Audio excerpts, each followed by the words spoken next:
Innovation and Research Conference. We are confident that today will be just as fruitful and insightful as the first day.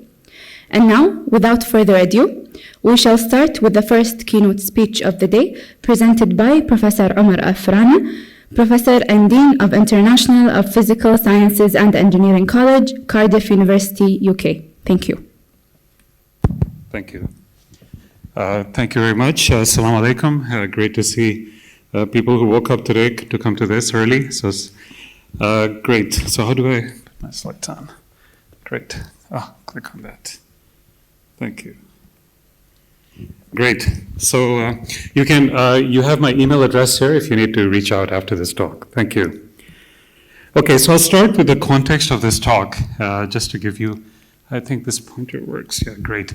So if you look at the computing today, so we have devices which are sitting within a network. So on one hand, we have mobile and wearable devices, right up to high-end acceleration devices. So these devices consume or generating volumes of the order of megabytes to gigabytes of data. They have megabit per second bandwidth requirements, usually gigaflops in terms of their performance, and consume about 1 watt of power. On the other end, we have high-end acceleration devices. These are petabytes of data with terabits per second, about 100 teraflops in terms of their processing performance, and consume of the order of like 100 watt of power. So what these devices are doing is they generate data at different capabilities into a backbone network, and the processing then happens on a cloud backend system, right? So this is the idea. However, this is a traditional approach, right? All the data processing happens in the cloud, but these devices here have traditionally been the things that generate the data. The world is changing, right? The cloud is now no longer the data center that sits up here. All of this is the cloud. So the cloud can stretch to the edge of the network. And so what we have is we have programmable networks with 6G and emerging communications. We call these open flow or software-defined networks. And so the idea is that you can run these application functions where part of the function sits within your car, part of it runs within a network, and the rest runs in the cloud. And the question is, right, that how do we couple things that happen on the edge through these functions with what happens in the cloud? So the data centers are no longer owned by Amazon Web Services and Microsoft. A data center also runs in your home. It also runs in the car. It also runs on other devices. And so we can open up a number of new themes when we do this. We have mobile edge computing with 6G and terahertz communication using things called femtocells. We have edge analytics and edge caching, so these things can act as data caching environments. We have embedded edge. This edge can be integrated in vehicles. It can be integrated in devices within your home. We can do things like federated learning, where part of the processing happens not on a single machine, but it's processing across a whole number of machines. And so it opens up a whole new world of applications by integrating the edge into the data center. And we can also have so in distributed computing, we call this the Internet of Functions. The functions are really distributed across a variety of different environments. And these can also not just be within your cars and your, these watches you wear, but they can also be within factories. They can be within your oil and gas installations. They can be within manufacturing environments. So it's process controllers that you see here can also sit within manufacturing environments. So it opens up a whole new. And where we are headed into the future is that these clouds will no longer be virtual machines and container services. They will also be quantum clouds. So quantum computing opens up the potential to run specific types of algorithms in the cloud that utilize quantum technologies. So the user really will treat them as a normal cloud and use services like we do today, but they will be utilizing quantum technologies. So that's the view we have. And so this is a computing continuum. This is what we call a computing continuum, that the data centers are now all of this. The data centers include quantum, edge, and networks, all working together to be able to offer this new generation of applications. So I'll start my talk there. And the rest of this talk builds on applications and scenarios that extend this vision a little bit more. I'll just share this slide. I was at Fermilab a couple of months ago. Fermilab is a US Department of Energy lab, And what they have is they have this really interesting picture. So here we have Internet of Things and mobile devices. These devices are, they perform computations at 0.1 seconds to 1 second boundaries, and they have data rates of about 10 to the 4 bytes per second. If you go to a national lab, like in Rutherford Lab in the UK or CERN in Switzerland, they're operating at this scale. So these data sensors are essentially generating data at 10 to the 14 bytes per second, and they want to perform computation at 10 to the minus seconds in terms of, so it's, right? So the question is, how do we take our current Internet of Things and move it up here, right? So this is the challenge. So how do we take work that happens in very specialist environments like national labs and move our IoT platforms to something over here? And so essentially, this is the concept of fast machine learning for science. How do we take fast ML for science and move it up here? And so machine learning can happen in a number of embedded architectures. And one way they are doing this is to do something like this. So what they do is they take a machine learning model, like a neural network that has been developed with PyTorch or Keras, and they use this format called ONNX, which is the Open Neural Network Exchange format.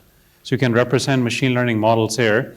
You can then take these models and integrate them with specialist environments from different vendors. So you have AMD and Google and Microsoft AMD. So you quantize a model, and the Fermilab has this particular thing called HLS for ML. This is a way to take a machine learning model and directly implement it in hardware. So the future of machine learning is to put it in FPGAs or other kinds of dedicated hardware infrastructure, and to have specialist accelerators, not from NVIDIA, but these are purpose-designed accelerated chips or semiconductors that actually run machine learning models. So that's how we go from here to here. What we do is we take machine learning and utilizing specialist directives coming in from hardware vendors to push machine learning directly in hardware, and push this hardware then on the edge of the network, right? So that's really where the direction of travel is in terms of the new work in machine learning and science. So we did this. We have an example of a model in Cardiff. We worked with some colleagues in Brazil. So what happens is we have a vehicle traveling to the city, and the vehicle, basically what happens is rather than, so it connects from one site here to one site here. So as the vehicle travels, it connects to different data centers. But what we now do is we take the machine learning model and we implement the machine learning model in a language called Verilog, VHDL. So what this user carries is a VHDL model, and the VHDL model can then be pushed into an FPGA as it migrates from one point to another. So what happens is that you take your hardware description with you. You don't take a machine learning model, but you take a machine learning model that has been encoded in VHDL as you move from one point to another. So these edge nodes, right, that you're connecting with so as the vehicle moves from here to here, it pulls in a machine learning model. And we're working with something called Tiny Llama. So if you use things like large language models, so Llama is a model that, so what we have is we have a tiny version of Llama which can sit directly in hardware, but on the edge. So the car carries a language model with it. And the language model is a Tiny Llama model, which has been implemented in VHDL and sits on hardware accelerators. Right? So that's the idea of moving. And we did some experiments on this and see, how does this compare with more traditional approaches? So we implemented HLS for ML. We took a data set. This is a publicly available data set, and we implemented on this hardware. This hardware is an AMD high-level synthesis, a Xilinx Vertex FPGA model. And what we did is we took the city plan of Luxembourg, 10 kilometer by 10 kilometer, to see the movement of vehicles in a city. So as you have vehicles moving in a city. And we found with this convolution neural network that we had over 500% improvement in performance by using this FPGA board. So the future of machine learning is hardware at the edge, but hardware specification that can be carried by the user as they migrate from one point to another.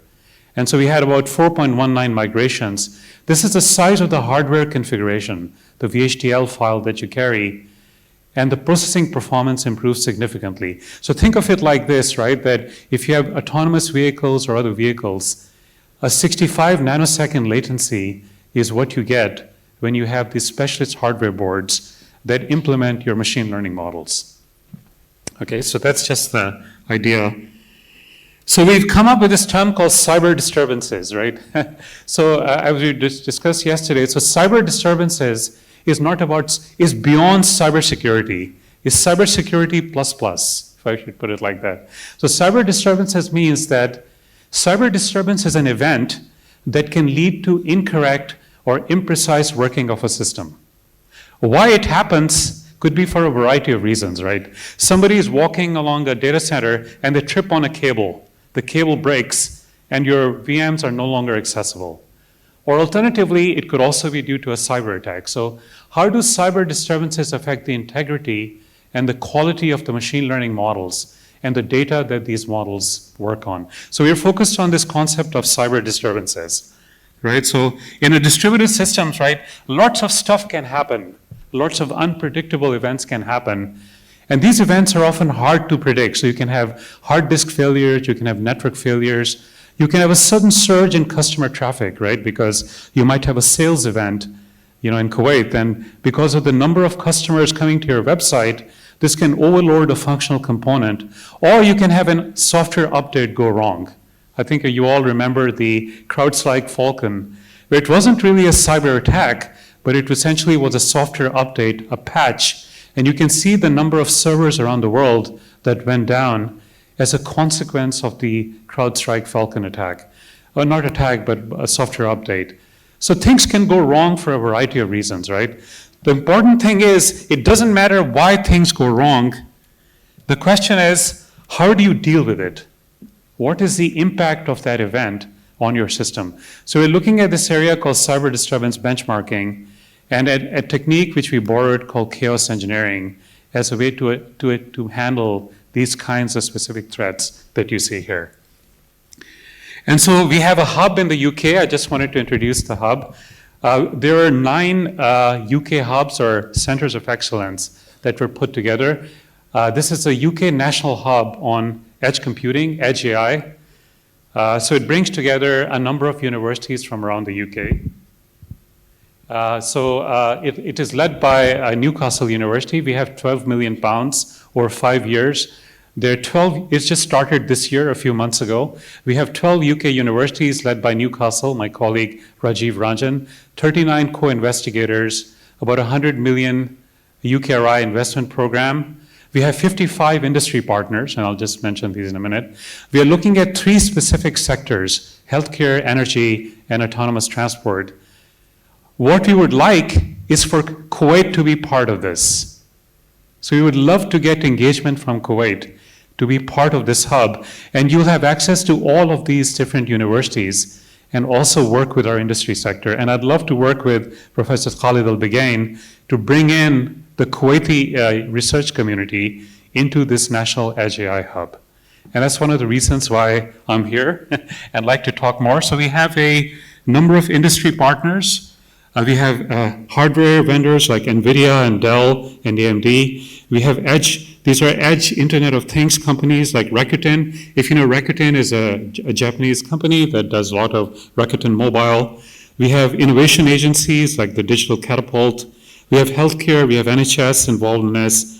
NHS Wales is involved in this. We have cybersecurity companies like Exalens, Myra, which is a vehicle vendor company. And we have applied AI companies in the UK, also part of, including Intel. Intel has a very strong presence. So we would like to get Kuwaiti industry and Kuwaiti universities to also come partner with us as part of this work in the hub. So the idea of the hub is to deliver world-class fundamental research, co-created with stakeholders from a variety of distant regions. Key focus will be on cyber disturbances, as I mentioned before, the quality of data and the quality of learning. So the idea, right, as this picture indicates, is lots of things can go wrong with machine learning models. We can have gradient inversion attacks, we can have adversarial data injection attacks, model extraction. So once you've learned a model, people can try to infer the model. We can have a model reconstruction attack. These are all attacks that can happen on machine learning models, especially at the edge of the network. Also, we can have data issues like poisoning of data, noisy data, incomplete data. So we're looking at all of these things and understanding what that means in terms of the impact on system behavior and system performance. So if you have any interest in any of these areas, please reach out to me, and I'd love to talk more, or we can do more work with Kuwait. So just to give you a little bit of more context, I'll show you a few applications of edge computing, which I think are really interesting and relevant for why edge is so important. So the first application is in the area of agri-tech. Agriculture is very interesting, you know. If you didn't have agriculture, we won't be able to eat, right? So the rural environment, not the urban environment, like cities. Lots of work has been done in cities, but if you look at the rural environment, lots of things are changing in farming. So for example, we can have farm robots, we can have drones that can capture. So the idea that we're looking at here is that if I have a number of farm robots like drone sprayers, like weed sprayers and farm robots for crop picking, can I create an edge platform that sits on your farm? Right? So what it does is it collects data from devices on the farm. This device is like your edge data center, and this data center can be powered by renewables. So I can have solar panels and wind and so on. And what happens is that these farms then share data with each other, but they don't share all the data, right? Because essentially if a farmer is using a particular type of pesticide or a particular type of fertilizer or a particular type of seed, that's an economic advantage for them. They don't want to share it with everybody. And similarly, if a farm is creating methane emissions or greenhouse gas emissions, in the UK and in Europe and the US, they have to pay a penalty for that. The more GHG emissions you have, greenhouse gas. So the farmer does not want to tell you what greenhouse gas emissions. So they keep their data local, but they only share as needed, right? So this infrastructure also becomes open to cyber attacks. The difference between farms and urban city environments is that the back-end network is very, very limited. You don't have 5G, for example, or 6G in rural areas, but you have 5G in urban areas. So we have this, if you want to see more, we have a project called Rural AI, which tries to integrate edge computing into agri-tech. And so this is the idea. You have different type of sensors. We have salt sensors, we have surveillance drones that have cameras that can monitor the health of the crop. We have a SD card that sits on the drone that captures the video feed from, depending on the battery power of that drone. We also have hyperspectral cameras that are pointing at farms. And each of these are generating video streams. So you have an event stream with Kafka, you have an FTP stream, or you have an RTSP stream coming from these three different devices. Then we have a variety of edge services that can take this data and perform some computation on that data. And then these are the services that aggregate these things together. We have precision irrigation, pest control, soil sampling, weather forecasting. So the farmer is interested in the climate on their farm, not in the region in which the farm is based. So this is called microclimate, which is associated with the farm and so on. We use a particular type of software infrastructure called FunkX. FunkX is if you know serverless computing, this is a Python-based environment which can integrate with Globus backend to connect with a backend cloud. So this is your on-premise cloud that sits on the farm that integrates FunkX with these data feeds, right, that come from these different devices that are available on the farm. So this is an example of edge computing in the area of agri-tech. And so we have examples of this. So these are image feeds that are a farm in Wales and South Wales. And what happens is we use a particular type of camera which comes from Cisco. This is called the Cisco Meraki. The Meraki camera has a camera itself, and it has an edge device which directly integrates with the camera. So when the camera generates a stream, you can either use YOLO as a way to identify these kind of objects on a farm, but it also has an inbuilt machine learning model that Cisco has built that can use MQTT brokering on the data that comes from this. So we have different pipelines of data.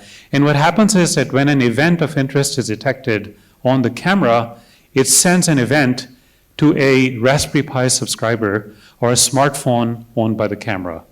Right, so these are the companies that we were involved with. So we had BT, British Telecom, Cisco for the Meraki cameras. We had Appway, Utterbury, Jam Digital. These are some of the companies that were involved in realizing this kind of back-end infrastructure for edge computing and farming.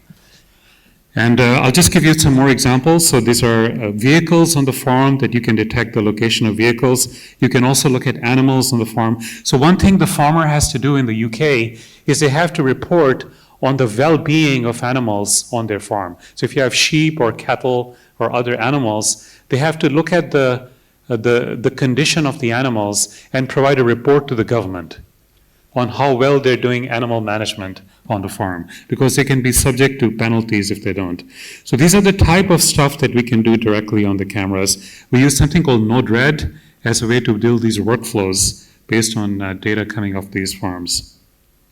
We also have other stuff. For example, here we have a digital twin of a farm.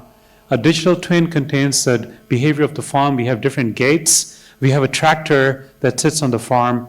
What happens is we do a geofencing on the tractor. So that means that if the tractor goes beyond the geofence, right, it generates an alert to the farmer that somebody's trying to steal your tractor, right? So we can do stuff like this, but building a digital twin of the farm with data coming in from different devices. So if somebody opens that gate has a sensor, and it can also send alerts to the farmer. All of this is based on edge data that is held on the farm itself. This is working with a company called Utterbury in the UK, which does all the sensing integration. So you can have event notifications of vehicles in the vicinity when that event happened, and you can do an event log to see what was going on. I'll show you another application. This is another application in energy. In Wales, where I come from, we have a big area called the Milford Haven Port.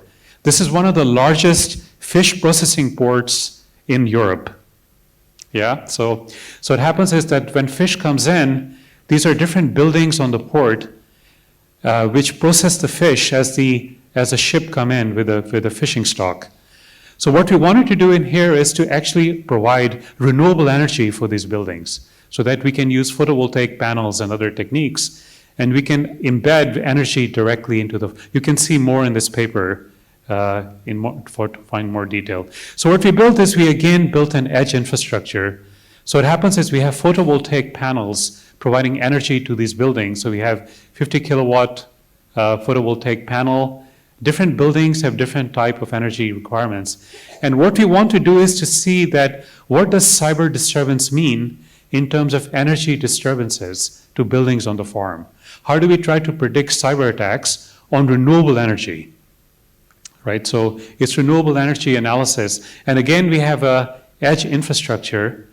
So these buildings inside them have a number of devices. So we have things like these. We have a pack-away building, we have solar panels, we have box washing machines, we have a cold room where the fish is stored, and we have a flake ice machine. And each of these machines have different energy requirements, and they operate at different times of day. Right, so you can see here the details. They have different power consumption, different operating consumptions. So what we want to do is to understand what does cyber attacks mean on each of these machines, because that will render this factory unusable, right? So, and the idea is that these machines have different power ratings, they have different times of execution in the day, and also they have different required start and end times. So this is a typical example of an edge working together with cyber disturbances, but for energy efficiency within this type of factory environment. And I'll just mention this also. This is, so part of the National Edge AI Center that I mentioned before, we partner with Newcastle University. This is called the Urban Observatory. Urban Observatory is one of the largest smart city infrastructures in the UK. So it has about 1 billion sensors monitoring smart buildings. It monitors 500 CCTV camera feeds with about 500 million images. It has 10 billion city observations. It monitors at 10,000 sensor readings per minute across a number of UK cities. It has weather radar data, and it has 65 different variables. And all of this data is public data. So if you want to run machine learning models on smart cities, you can do this. So here, you can identify vehicles. You can also identify which vehicles are electric vehicles versus which are diesel or petrol vehicles. Here you look at this data here. This is looking at particulate pollution in cities. It's looking at pollution data from cities. So this is a bridge in Newcastle. And what it does is it tries to estimate the number of vehicles in different times of day and the amount of air pollution or air quality data that is generated from this. So all of this urban observatory data, right, can help us do this kind of analysis within cities. And all of this can be done utilizing edge infrastructure, all edge environments, so we can have sensors that are deployed directly within the cities themselves, monitoring things that are going on. Just, you can read a little bit more. And so these sensors are subject to cyber disturbances. So the sensors became unavailable, or somebody tried to inject data into the sensors, right? That's a type of cyber disturbance that we would observe in this kind of city environment. And I'll just finish off with my last example. This is my last example. This is also a very popular application. Whenever we talk to people, this is one of the most popular applications. This is video analytics. So what happens is I have a camera. You have cameras here in the room. So if you take the camera processing pipeline, you take a data source like a camera feed, you decode the data from the camera, you resize the frames. You can then do two things. You can do detection of objects, like with YOLO and the stuff that I saw. And the most complex part is associating a semantic label. What is that object? So what we do is you can take this image processing pipeline, and we utilize something called Kubernetes. This is the Kubernetes backend system. It uses something called kubeflow, which is a way to implement Kubernetes functions hosted on Docker containers. So we have a number of functions. These functions are hosting these services. So each of these is a function, right? And this function can either be put in a data center, or it could be put on an edge device. So these functions can be realized using a number of different libraries. You can use Amazon Lambda, you can use Google Functions.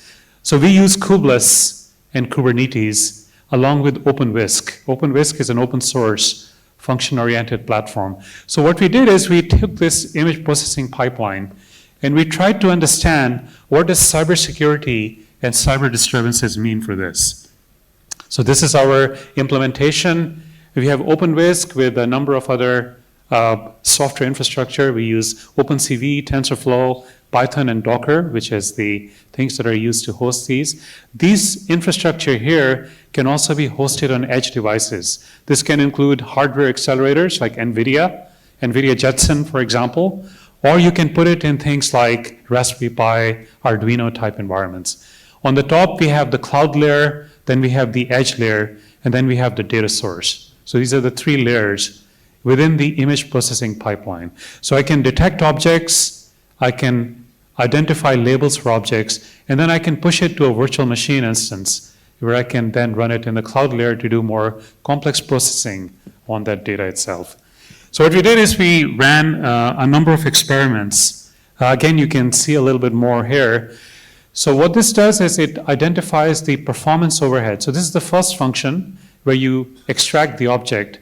Here you're trying to identify the object. So the processing time varies from which layer in the pipeline you're sitting in.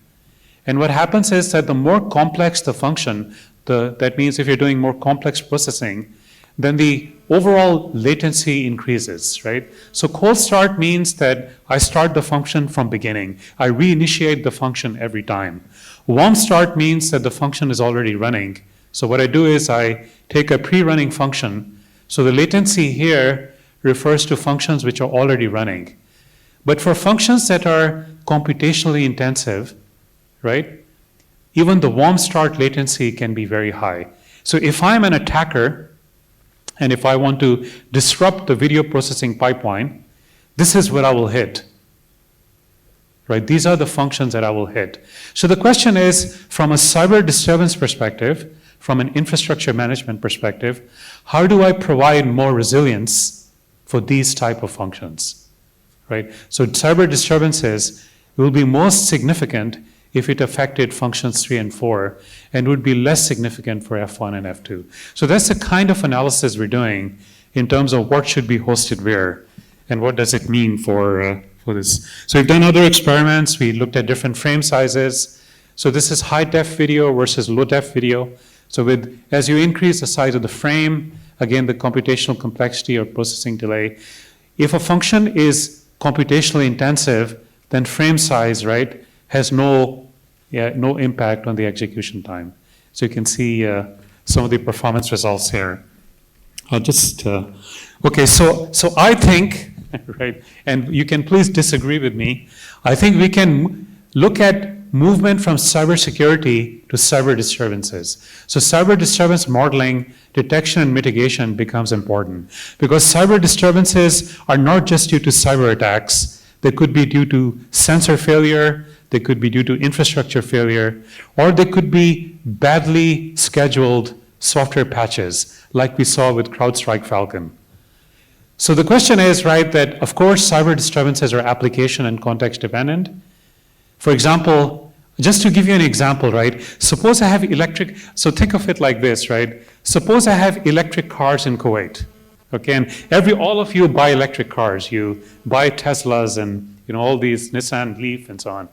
Suppose Kuwait becomes completely dependent on electric vehicles, right? What happens if there's a strike on your power grid? If you have a strike on your power grid, all of Kuwait will come to a standstill because your electric cars will not be able to move, right? So this infrastructure interdependencies, right, are very key here. So that's a cyber disturbance, because I did not hit the roads, I hit the power grid.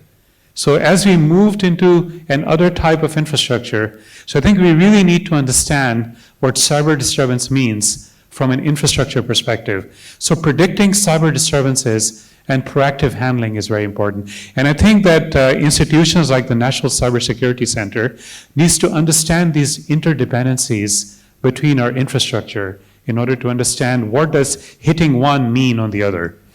And likelihood of occurrence based on performance degradation, function launch variability, intermittent and variable speed connectivity are all influences. So if I change your network speed, I'm not attacking your network, I'm just changing your network speed. That means that data about electric vehicles and our smart city infrastructure will no longer work. Your CCTV cameras will no longer work.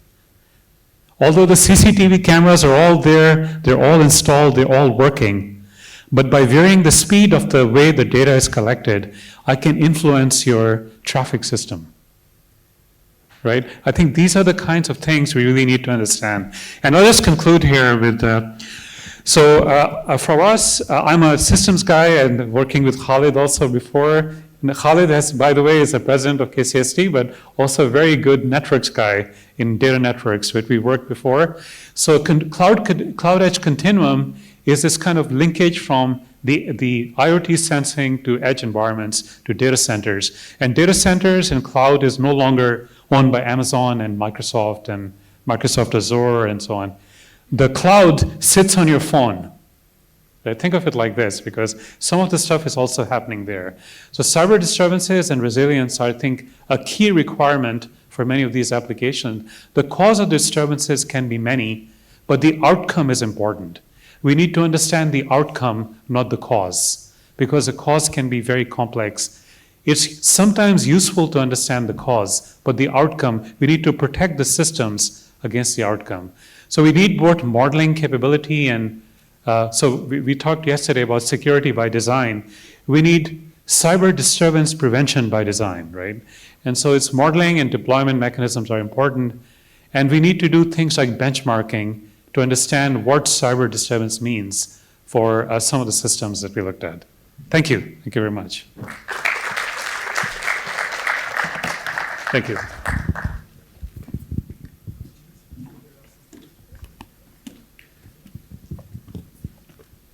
questions or? Questions?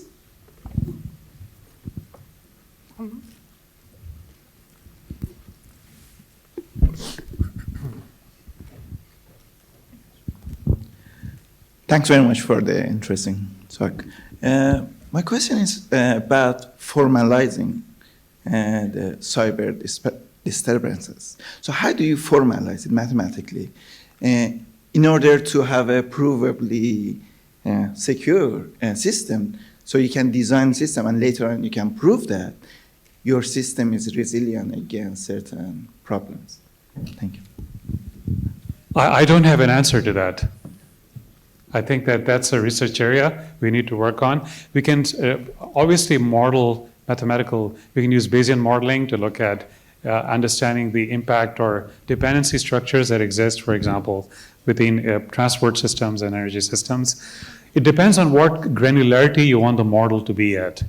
You know, we can do very low-level modeling and granular modeling for one specific application. So I can look at sensor behavior, and I can say if the temperature increases and somebody put a hot source next to a CCTV camera, does it kill the camera? And I can do temperature modeling, I can do climate modeling, which are very specifically related to particular sensors. Or alternatively, I can do more wider grain analysis. I can do city level modeling. So I think the granularity of modeling in mathematical modeling depends on the context of the application and context of use. And of course, the question is, and we have, I'm a computer scientist, we have a tendency to overcomplicate the modeling. And the question is, what level of detail do you need in the model to model cyber disturbances for the application you want to look at? And I think but I don't have an answer to that. Okay. Yeah, thank you, Professor Rana, for the amazing presentation. So obviously, one of the main issues is heterogeneity. When you mentioned, when we work on IoT or the work you developed here, the use cases is heterogeneity. So how do you deal with heterogeneity? Recently in Europe, they developed the one M2M horizontal platform. Do you take that into consideration in your work? Thank you. Yes, absolutely. So I think as we go from the data center to the edge, the heterogeneity increases. Because you have a lot of vendors at the edge, but the vendors that sit at the cloud data center layer are often limited in number. One way you can do it is to use this function approach. So what happens is you use things like kubeless or Amazon Lambda or Google functions. So these functions don't depend on the hardware, but they depend on they build a kind of virtual container type environment. So you can think like this. I have a heterogeneous hardware environment. I run a container framework like Docker or equivalent, and then I run a function in that container. As long as my hardware can host the container, it doesn't matter what the hardware is. The problem with that is that I cannot fine-tune for that hardware. So I think we need a balance between tuning for hardware, like we did with VHDL, versus having container frameworks that can sit on specific hardware. Yeah, so that's one way to deal with heterogeneity.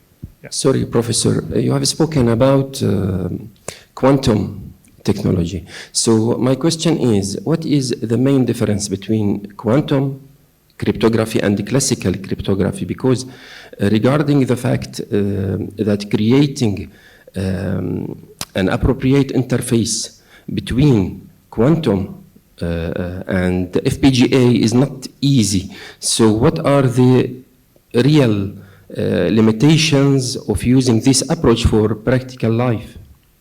Yeah, so I have a colleague here who knows much more about quantum cryptography. So you can speak to my colleague, Professor Aydin here from Newcastle. But the idea of quantum clouds, which is what Focus is, it has certain algorithms like Shor's algorithm, Grover's algorithm.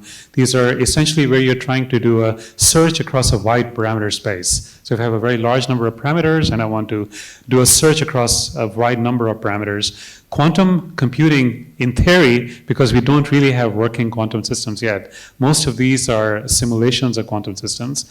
What we can do is we can do a very large parameter space exploration within a quantum algorithm than we can with a conventional algorithm. So often the way this would work is that you have a conventional system running on an NVIDIA or a GPU system. What it sets is it sets a precondition, what we call an initialization. of the set of ranges that you want to consider, and then you use that initial set of constraints, and you then push it to a quantum algorithm. So quantum is not good for everything. Quantum is good for a small subset of problems. And the question is that if your problem falls within that class of problems, then we can integrate this with quantum clouds. So quantum clouds will sit alongside more conventional NVIDIA-type acceleration environments. That's how we see it, yeah. Thank you, Professor Omar. I am Dr. Ahmed, a global expert. Thank you for your excellent lecture.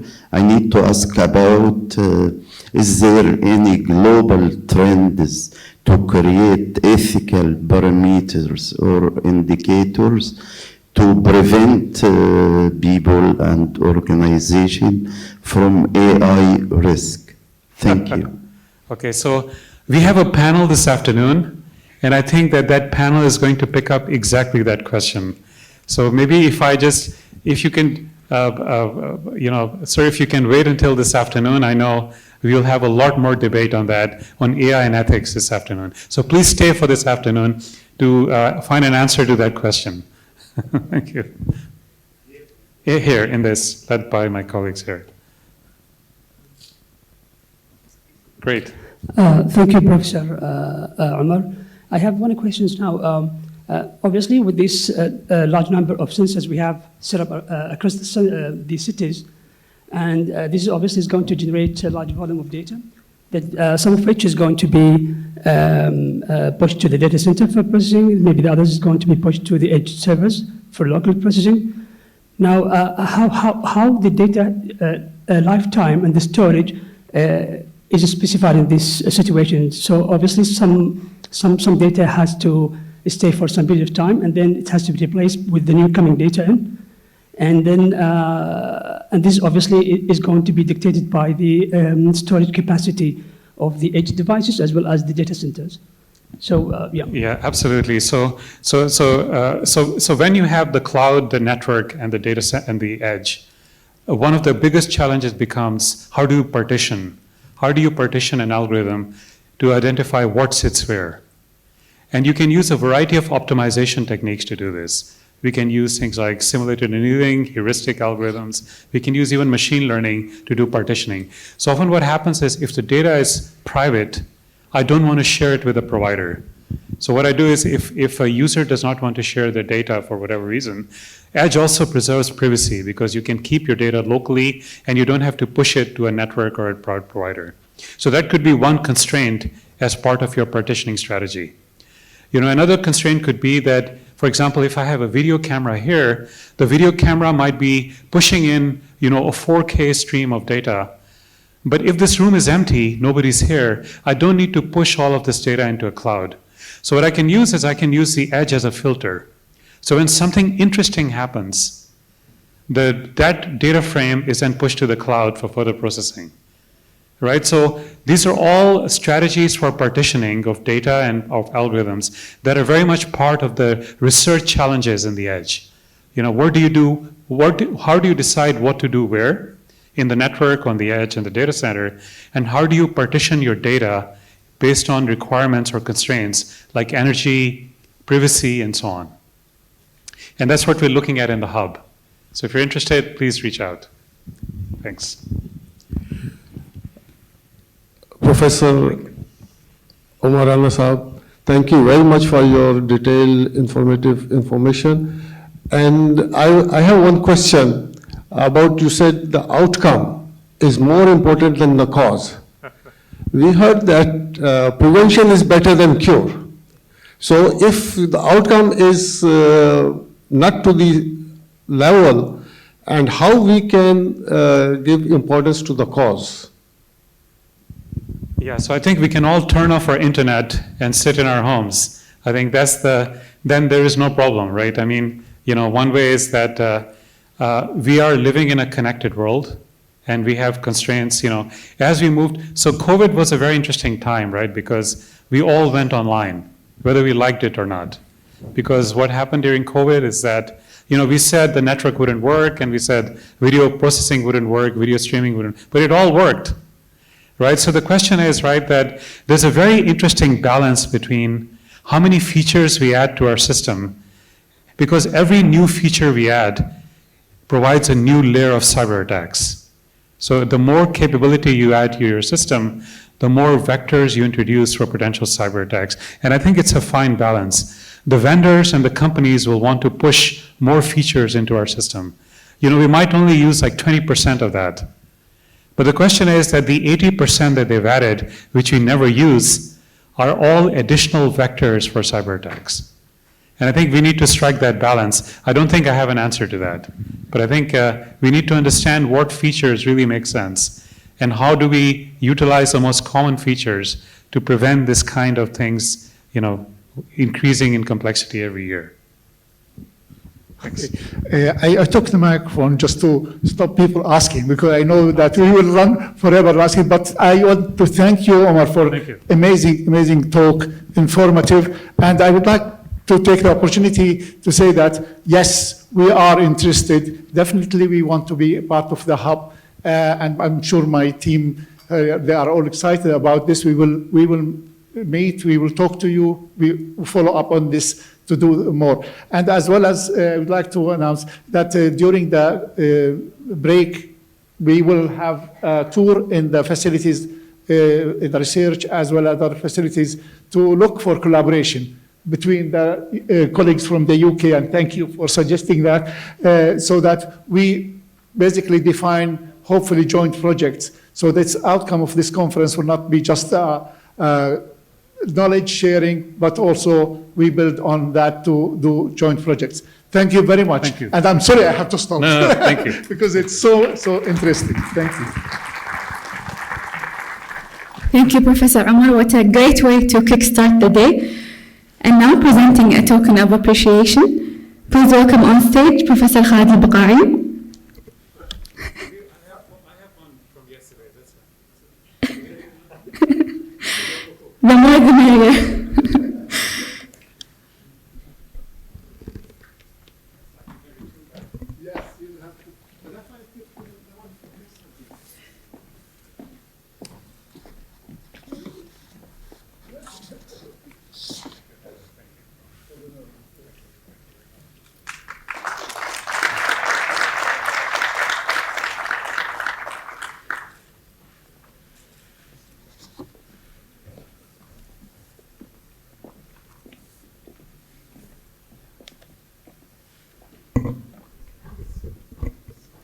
We will now start the first session of the day and the third of the conference around the topic Education and Resilience in Cybersecurity. Now please welcome our first speaker of the session, Ms. Mina Salim, Acting General ICT Supervisor, Ministry of Education, Kuwait. Thank you.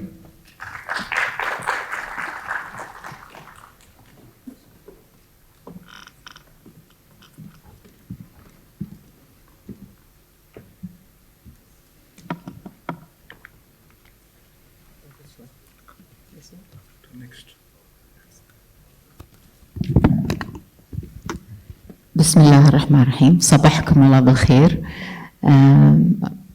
After a very heavy session, today it will be a little bit easy, a little bit info for you about what's happening in education and secondary education and Kuwait Ministry. طبعا, you know, today's title is Cybersecurity in Secondary Education, Empowering Students to Counter. Mostly technical, the sessions all technical about cybersecurity. But where are we going in education in secondary school, like we say? What we achieved in Ministry of Education, what we like to achieve in next years to come. This is the third time we participate in CERC. First year it was about awareness.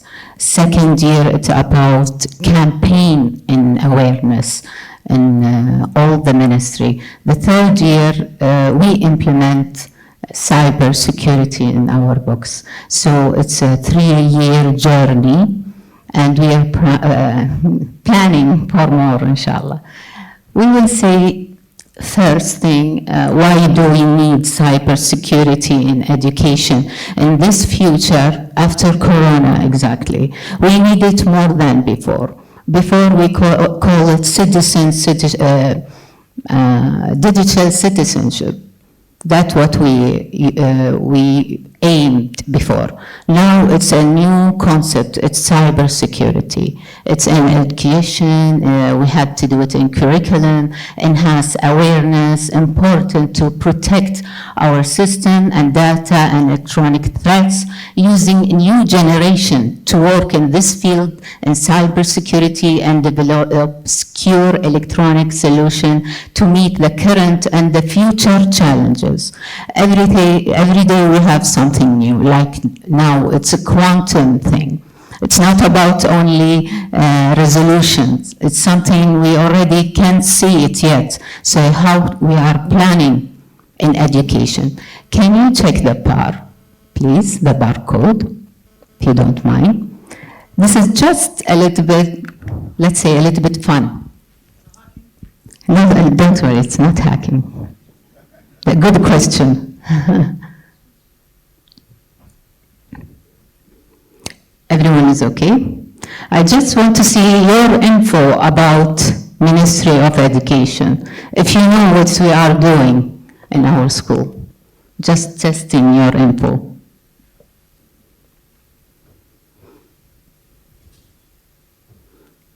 Everyone is okay? I can do it again in the barcode. Okay, nice. Okay, you can do it by here. Okay, everybody is ready? Let's see.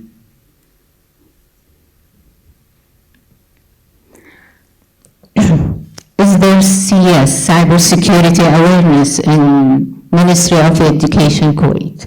Yes, no, I don't know. What do you think? Do you think we have awareness? I don't know. Okay, yes.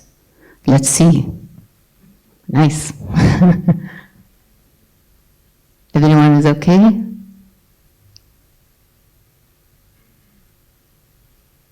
So we need more media to cover the awareness.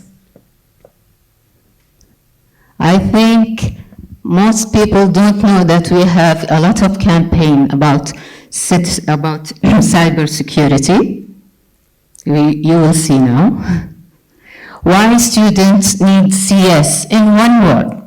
Why do you think our students need cybersecurity in our education? In one word. We can say a lot of words.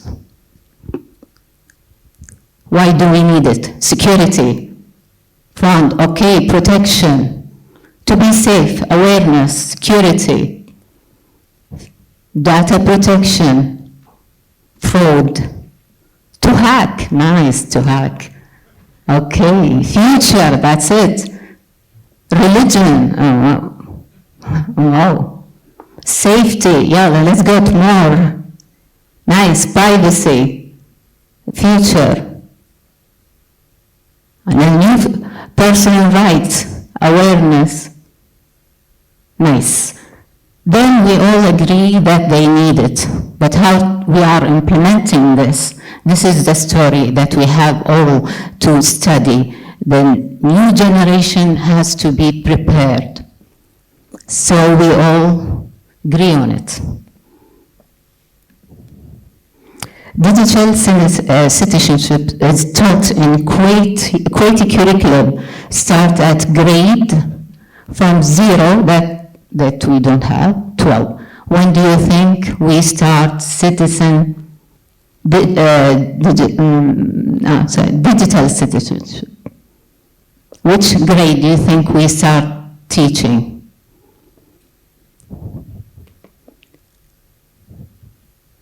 Who have anyone in families? Most people are not in public school. This is a big problem. Private school. Okay. When do you think? 10? No. 4th grade. We teach digital citizenship from 4th grade.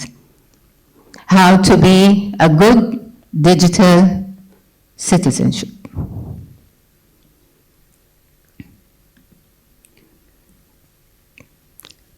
Sorry, there is a. What is the fastest way to raise awareness of cybersecurity?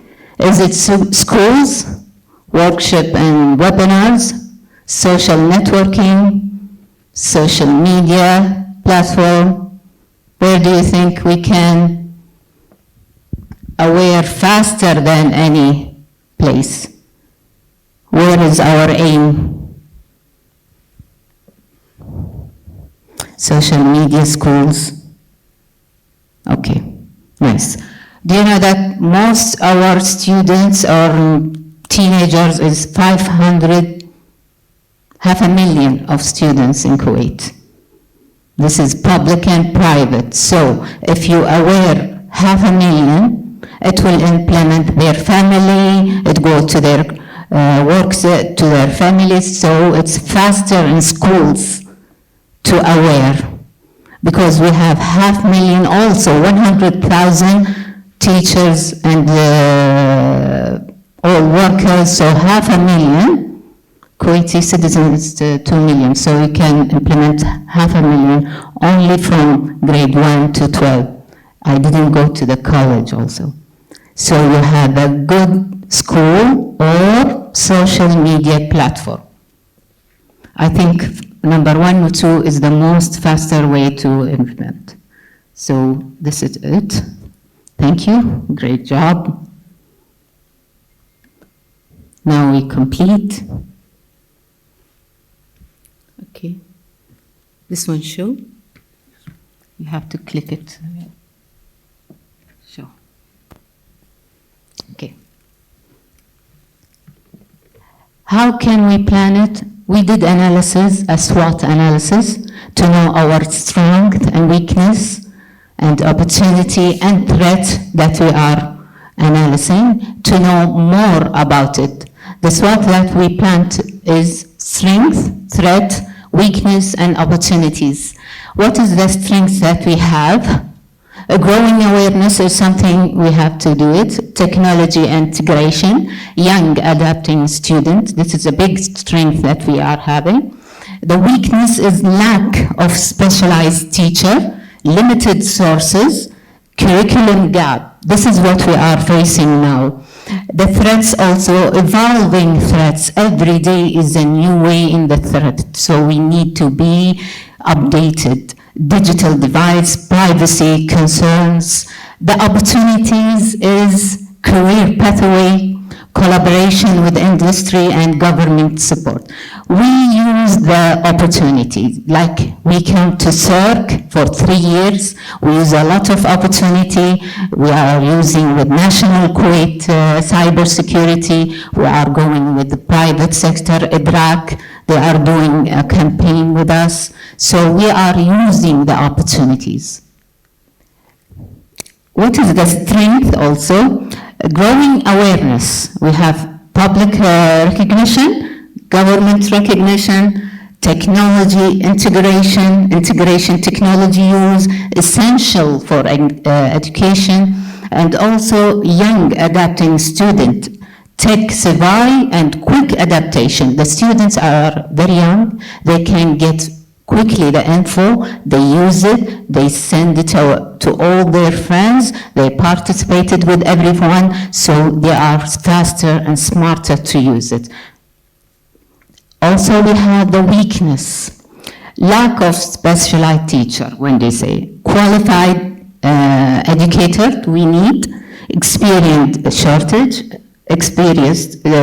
limited sources, limited funds, training material. This is the weakness that we are facing, that we don't have specialized. Curriculum gap, we have existing curriculum and integration challenges. This is what we have gap in our curriculum. So we are trying, and we did it for this year. It's grade 10. You can barcode it, it's not a hack.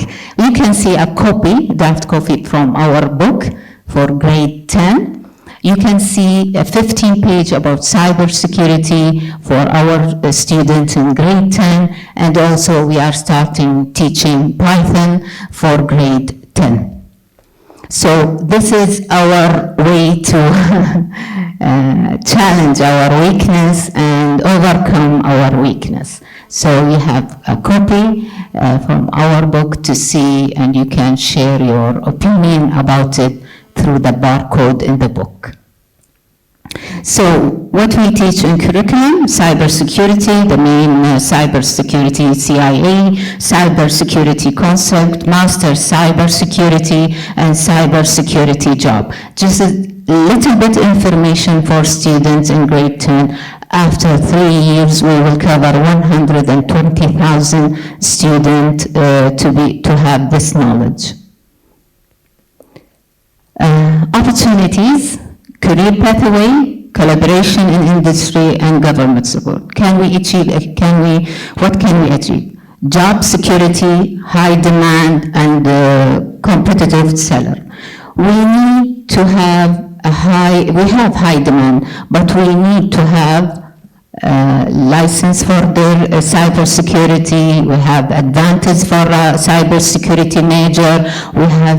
We cannot teach all cybersecurity, but when they have a new job, they don't have a career. So we have two opportunities. We have to give them more credit about cybersecurity.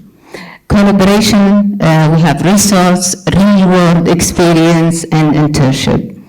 Government support, we need funding, grant, and education programs. This is opportunities that we have to give to the students. One of the opportunities, yesterday we launched أبطال الكويت للأمن السبراني, Kuwait Championship for Cybersecurity. It's the first hackathon for students from 13 to 18 age, 8th grade to 12th grade. It's open for our students to participate.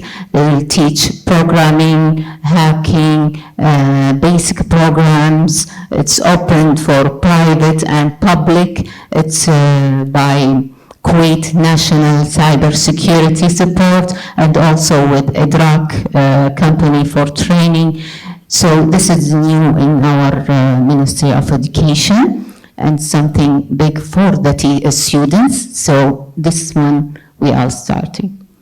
The threats every day is growing, evolving threats, rapid pace in new threats need to be continuous update. We need to have to be update every day in our materials. Digital divide, disparate of technology access. We have technology access. We don't face any problem in this. All our students have access to technology, different technology all the time. Internet sensitivity issue, privacy concern. We have data privacy, and cervical concerns. This is the more threat we have. We have to have rules, how to use data. We have to use rules if we are spreading any data or any knowledge. We have to have strategy and laws for it. What we did in Ministry of Education, this is that mostly of you didn't know. We have a campaign last year in Ministry of Education from grade 4 to 12 for whole 1 month. It's a awareness campaign called by, in Arabic, Kun Waayan, be aware. You can check by the barcode. We have like promos, 4 promos was distributed in all schools in Kuwait for 1 month.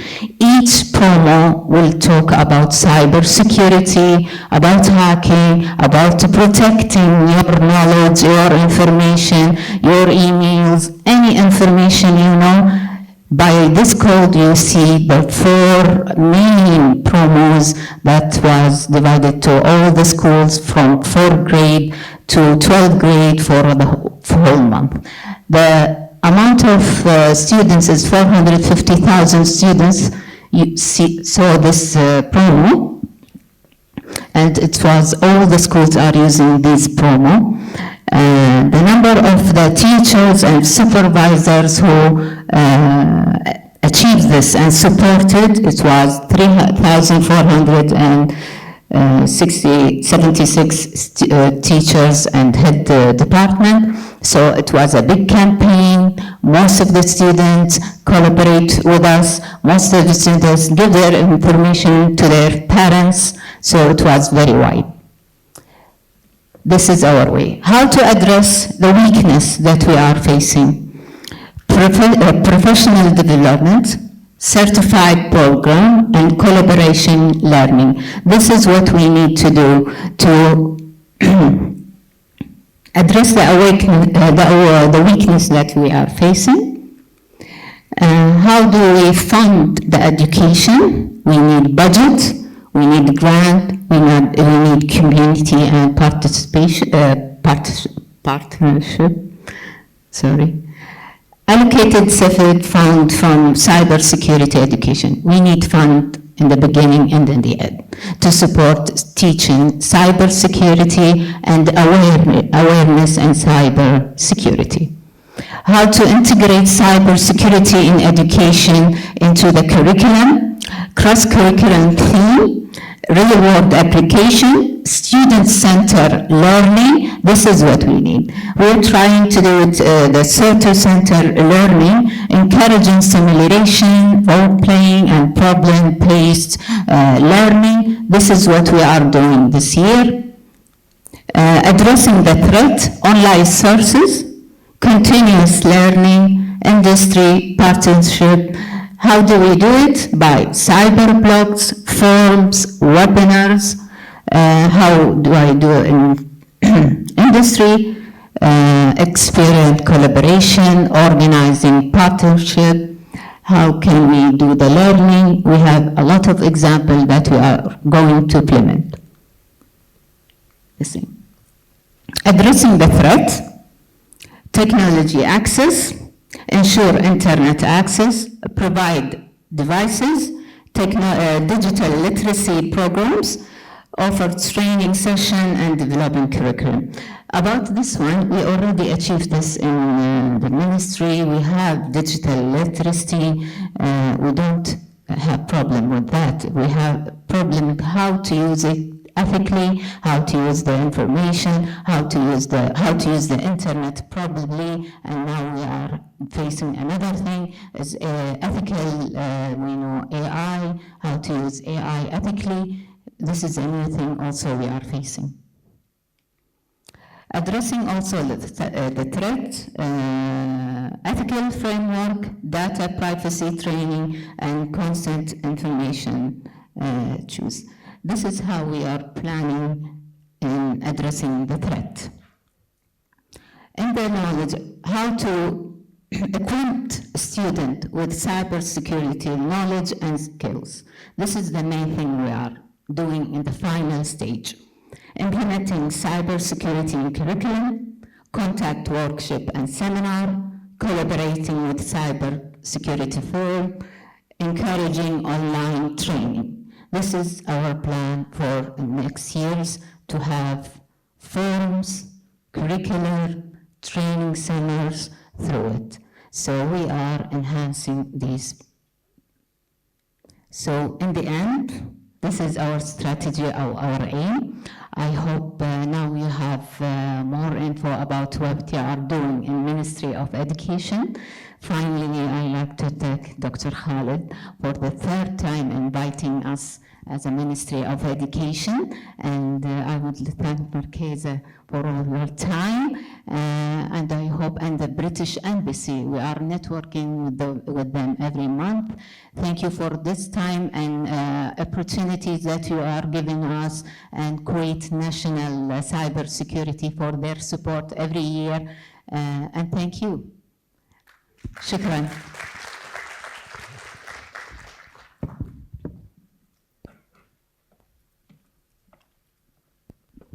So I would like to thank you, Mr. Salim. what you have presented here is for me, is like a dream coming true. I remember we spoke about this 2 years ago or before, and you were talking about your plans and your dreams, and thank you for the effort on behalf of everybody in Kuwait, because this effort is the real outcome of, I know you did a lot of work for this. So you and your colleagues, of course, I know that a lot of people supported you, but it needed the leadership, and what you did is an amazing. Securing at school level, we said that a few years ago, we need to start at school level, because this is where 500,000 children. Yes, yes. So I really looked at that curriculum now while you are through this. It's wonderful. It's a great start. Appreciate it. On behalf of everyone, thank you very much. This is not our work in general supervising teachers and supervisors and heads. We are a big team. We are 120 supervisors, 3,700 ICT teachers. So we have nearly 4,000. This is our work. We are happy to show it for you, and we are working next year. You will see, inshallah. Thank you. Thank you, Dr. Khalid.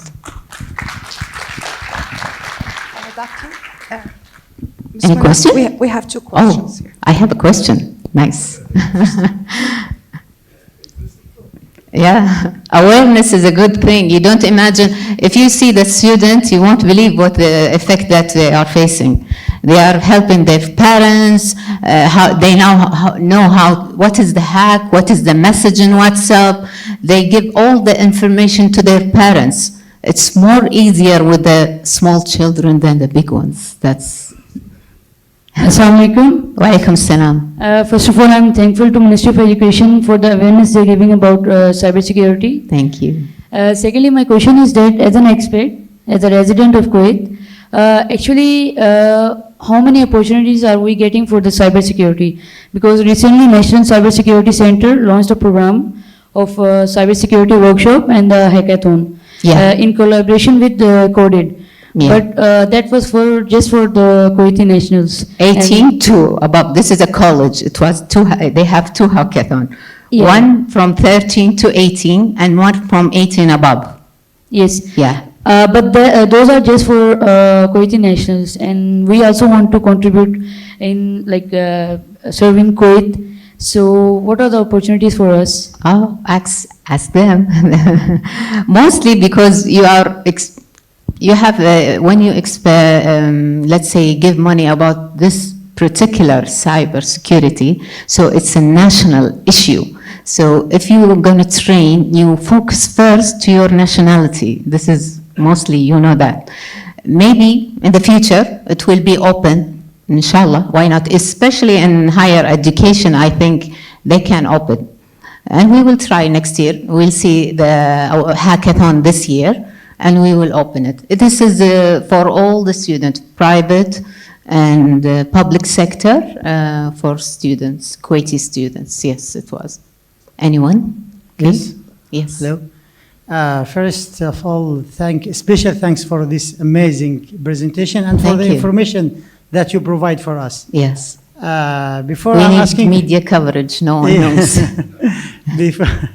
Before my question, I just need to mention that my daughter, she is grade 4. Yeah. Yesterday, she was working on a project about digital citizenship. Yes. So that's why, this is the proof that we are teaching from grade 4. Yes, yeah. My question is, you mentioned the using of AI and ethics. Yes. Could you please give me more information about that if you have? Yes, we have. You have competitions about AI for 2 years before. The competition is what is ethical AI for elementary and middle school.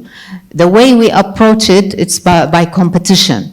Just do us a promo about what it is AI, ethical AI.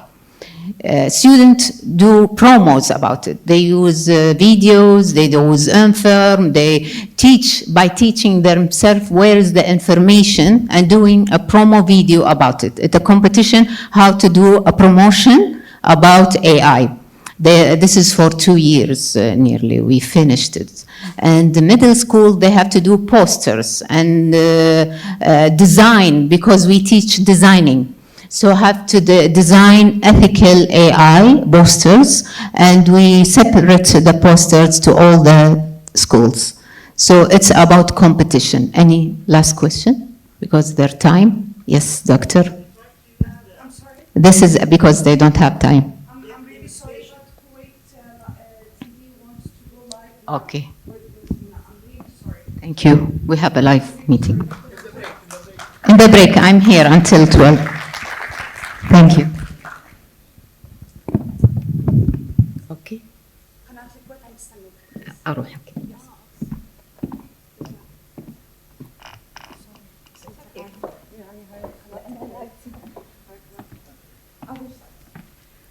Okay. Thank you, Ms. Muna. We look forward to watching the interview later. And now, please welcome on stage our second speaker of the session, Dr. Sridhar Adipo, lecturer from University of Bristol, UK. Thank you.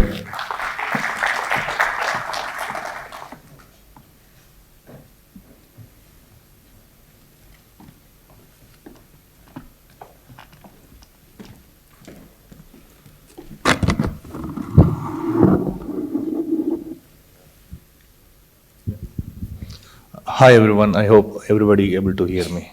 Okay, thank you very much for the opportunity to be here. Thank you for inviting us. And today I'm going to speak briefly about one of the funded projects from DSTL about resilience and safety in industrial control systems and cyber physical systems. As Professor Omar Rana covered a lot about industrial systems and power grids and cascading effects, so I will also going to briefly about it.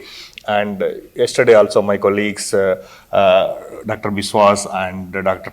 Tawfiq, both of them covered about industrial IoT and how the industrial IoT is, because of the digitization and automation, how the attacks are increasing and how to handle it. So I will also briefly cover a bit about it. Yeah. So as we know, industrial control systems are in different sectors, in the manufacturing, water, and these are including combination of physical processes, computation, and communication systems. And as we know, these are safety critical systems. So we know a lot of incidents happening in this area, in cyber incidents. And some of them are like Ukraine power blackout, as well as Florida water plant hack in 2021, where attackers tried to inject the chemicals into the water distribution plant, right? So we also see now and then headlines in the media like, okay, every week or every other week. But if we see a consolidated data from this year in 2024, a total of 30 major incidents were confirmed by larger corporations, and 37% of them are causing denial of operations in these systems, in industrial systems. And half of them are impacting disruption of digital services. So you can see the right side about the different sectors, including manufacturing, utilities, transportation, energy, and other sectors, right? And you might wonder, like, what is the cost associated with this, right? So there's another survey conducted from 600 different large corporations, and the average cost of security incidents on OT systems is around 3 million, but 1% of them also reported that their costs are more than 100 million.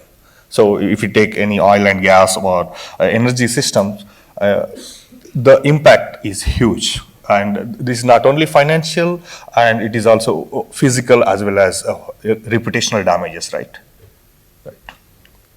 Yeah, so I would like to show here a simple example how this is my regular slide actually to show how, if somebody looking at the industrial control system for the first time, I want to give an impression that how an attack can happen and what can be the impact, right? So I'm going to show overflowing the water tank. Let's say this is a simple water tank. Actually, I took this from one of the test bed we had early before. So this is a water tank. There is a PLC. PLC is a controller in industrial systems which controls the water level in the tank. And the tank level is measured by level sensor LIT 101. There is a motorized valve. Whenever the motorized valve opens, water comes to the tank. And whenever water needed in the other parts of the system, which is not shown here, and the PLC turns on the pump so that water can go to the other places. I mean, this is in regular, in any industrial systems, you have a couple of sensors and actuators which are controlled by controllers or PLCs, right? So this is prior to the attack.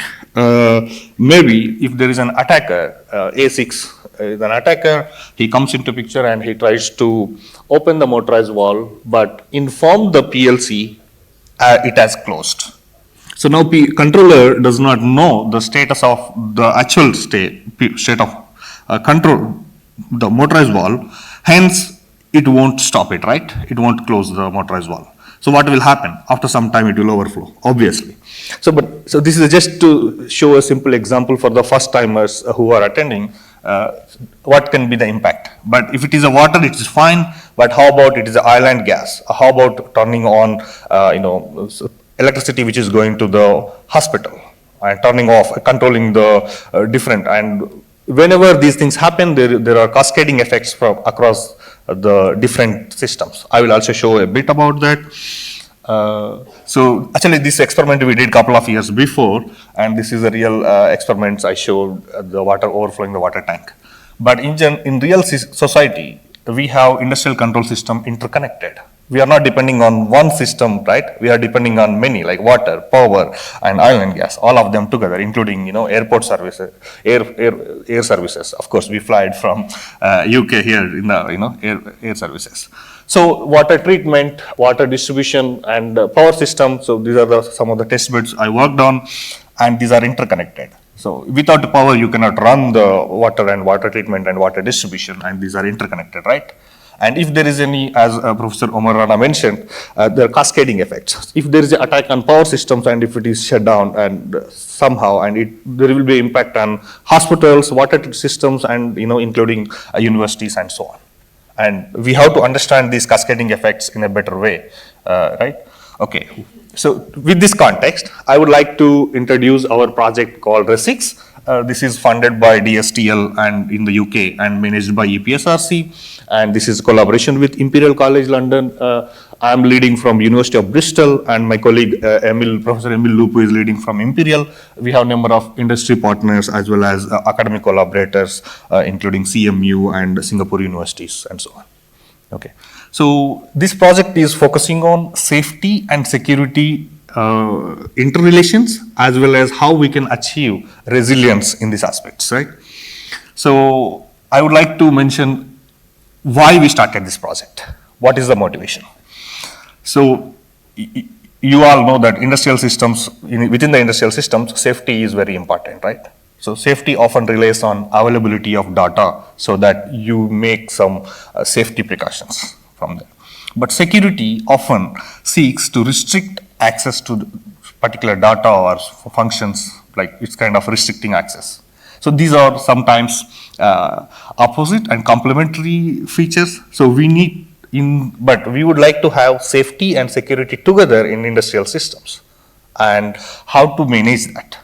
And how that is the motivation led us to this project.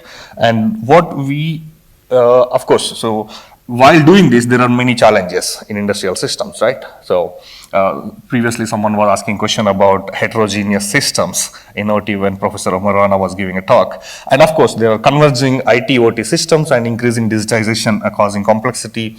And IoT is also increased, usage of IoT in industrial systems are increasing, IoT sensors also used. And this is increasing the attack surface, broader attack surface, right? And so we have cyber and physical systems together. So the complexity, because we have different protocols, different services in cyber part of it, and those need to be integrated with the physical part and work as a single system. So the complexity is also increasing, right? Yeah. So these are contributing, and in this project, what we want to ask question is like, even though we have a broader attack surface, and how we systematically identify these attacks, that may lead to violate the safety.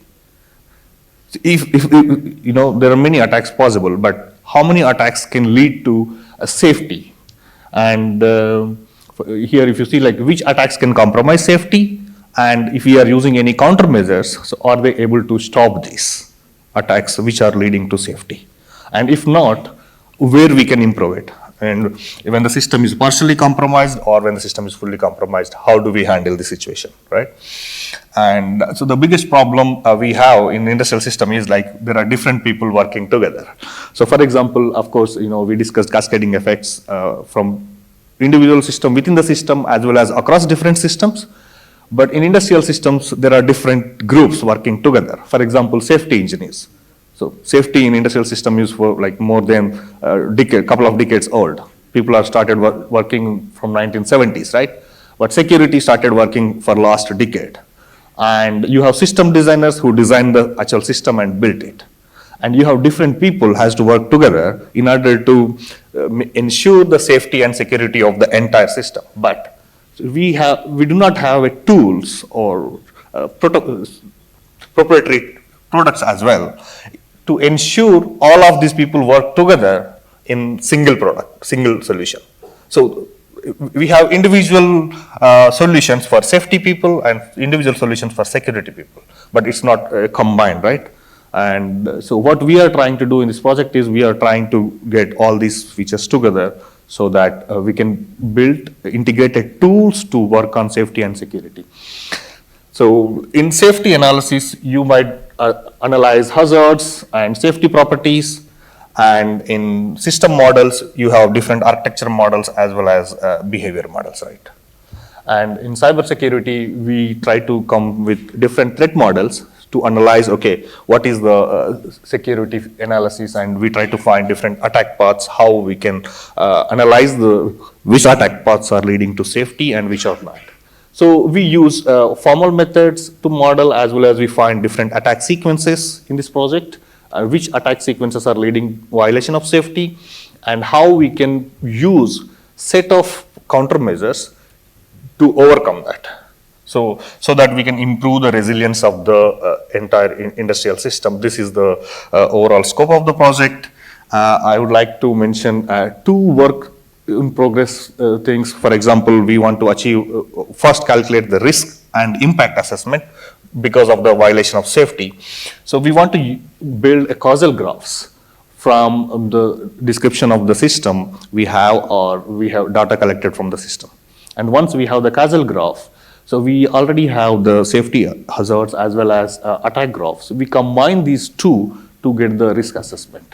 So if you see the right side, this is a sample picture for causal graphs where we capture dependencies between different sensors and actuators. In previous talk also there was a discussion about modeling how we can capture dependencies between sensors and actuators, right? So this is one of the way we are trying to capture, and this is possible to calculate the impact assessment and impact propagation within the system as well as across different systems. And so this is attack graphs. Attack graphs are used using Bayesian or many other ways also. And we combine these two to calculate the risk assessment. And we also see which attacks are violating safety here. And once we know that, so we try to, once we know which attacks are causing safety violation, and we try to adapt the system and try to ensure what kind of countermeasures we can improve in order to overcome this. And we try to reconfigure the plan accordingly, and we work, different, we use previous attack paths as well as we try to always mitigate and evaluate, cross-check what is happening when even we change the adaptation. And that's how we are trying to work on this project. Of course, this is still in progress. So anybody interested to work in this area, I encourage to reach out. This is in collaboration between University of Bristol and Imperial. So I'm leading in Bristol. So we are happy to work with Kuwaiti partners, right? Yeah. So this project will continue for another 2 years. Okay. With this, so I would like to mention we have a couple of publications from this project. So if you are interested, you may look into this, right? So after this, so I would like to mention a bit of industry aspects, because everybody, Professor Omar Rana or everybody is mentioning that we are working with industries and other things. But I thought, okay, so we should also do something in order to make an impact as an industry, right? So we know that a lot of attacks are happening, and we are discussing about how to calculate the risk or how to improve the resilience of the system or defenses. But how do we know that? If we know what attacks are happening and how we can prepare our defenses thoroughly. If we know that, then only we can do this. But without having information about deep understanding of attackers, we cannot achieve that. So with the start, so I was involved as a director and founder in Illusion IQ, which can provide actionable, relevant intelligence from globally deployed decoys. Sorry, I think slide is, in the laptop it was fine, but in the projector it's not good. Okay, so sorry for that. Okay, and so I'm involved in this, so I would like to explain a bit about it. So we are using deception technology. We create decoys which resembles the emulation of real systems, which includes, we have more than 70 decoys built in different sectors of industrial systems like oil and gas, manufacturing, power. And so we can also build the custom decoys based on the requirement. So we have decoys like, for example, PLC, SCADA, and IT/OT integrations, and some of the hardware in the loops, and different applications and SCADA servers and other PLCs and protocols we use in industrial systems. We also have AI-enabled decoys. So we use different large language models to create different parts of the industrial systems, and we host all of them in our platform, Illusion IQ platform, to capture attackers' information so that we can improve our defenses. So this platform can provide high fidelity alerts, and this is helpful to redirect attackers to gain some time to prepare our defenses, right?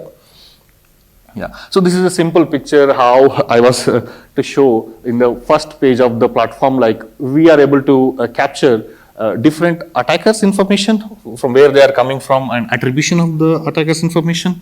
And this is useful to dynamically block adversaries. So we are able to give the deep understanding of attackers. So who are the attackers and where are they coming from, and when we have seen them first time and when we have seen them last, and what is their next attack, the predicted attack, and where they might be attacking, right? So we also map all these attacker actions into the MITRE framework so that one can use the features of the MITRE to prepare defenses, right? So for last 1 year, so more than 50 decoys deployed, different geographical areas in the UK, Gulf region, as well as India, Singapore, and the US. So we are able to collect more than 3 million attacker activities where we are analyzed for dynamic adversary blocking, as well as the number of CVEs exploited in this 1 year. So if you see, like more than 86,000 times CVEs exploited, there are 162 of them are unique. And if you see this figure, the CVEs are reported from 1990s. But the exploitation of CVEs for the last 1 year, so these are different. Like if you look at from 2020, 2021, the CVEs exploited more in the last 1 year, which are reported in these years, than 1990s. So there's a pattern, right? And so the severity level of the CVEs are different, as well as we are able to map MITRE techniques and tactics. And the majority of the attackers are using like 48 unique techniques, which falls under 12 tactics in the last 1 year. And there is a pattern, and when we have a, EV charging deployed in London faces different attacks than Kuwait or Singapore. So we also have this information, all of that. So at the end, so this can provide high fidelity alerts with, different kinds of analysis in cybersecurity, including dynamic IP blocking and awareness. And eventually this will improve our SOC team to help and reduce the cost of the breach, right? And that is the goal of the entire work. Thank you very much. If you are interested, so you may contact me. Thank you.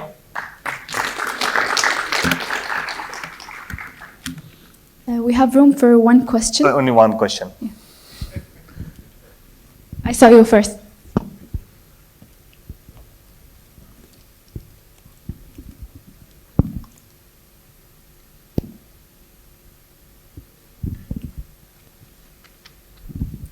Thank you, Dr. Siradar, for this excellent and amazing lecture.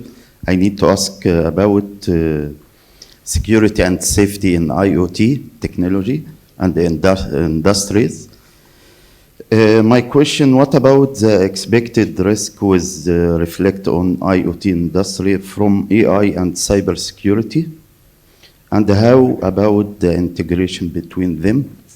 And what about the best model for achieve integration between AI and CS and IoT with safe situation? Thank you. Thank you very much for this is an interesting question. So let me repeat the question and ensure that I'm understanding correctly. So you're asking, like, with the integration of AI and cybersecurity into industrial IoT, what is the risk we are going to face? So frankly, like, this is still ongoing research activity. And we analyze, okay, if we are using a particular cybersecurity product in industrial systems, particular techniques, so we evaluate how this is going to affect the performance of the system, because performance and availability are important features for us in the industrial systems. So we have a straightforward way how we can do that. But if we are using AI within the cybersecurity or in other parts analyzing, at the moment, we are able to analyze the performance because we can calculate the delays because of the performance. As Professor Omaran also mentioned, that because of the edge devices, other devices, we can reduce the computation cost, right, and computation time. But if something is not working as expected because of AI, because AI is a prediction, right? If prediction model is not 100% accurate, it's like you have some percentage of prediction. And if that is not happening as expected, I think I do not have answer for that. This is still ongoing research. I would say Edge AI Hub is also trying to answer that, according to Professor Ranatak. And yeah, I'm also interested to know this answer, but I do not have a specific answer for that. But I know how we can work towards that to achieve that. Yeah. Thank you.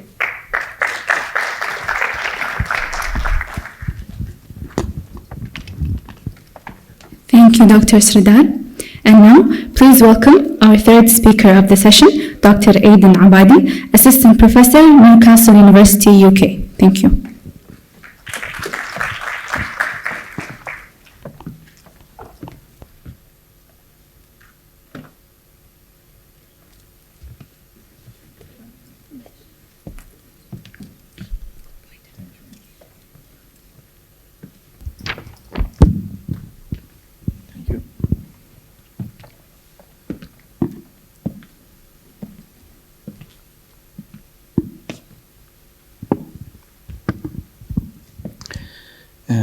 As a key driver of AI, machine learning is transforming industries.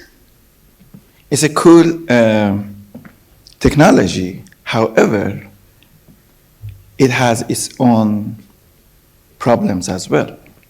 When you need to develop models on the data distributed across various parties and devices, then we have privacy issues.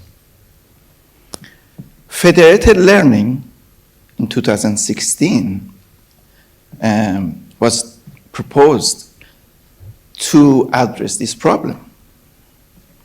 But the federated learning itself has problems as well and challenges.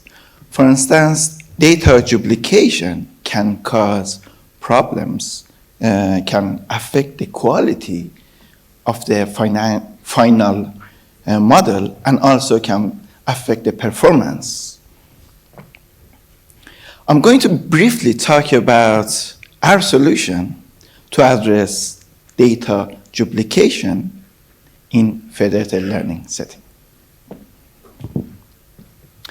But before that, I'm going to briefly talk about my background and what I am doing that. So if you see anything interesting and there's an overlap between what I've been doing, please feel free to reach out to me.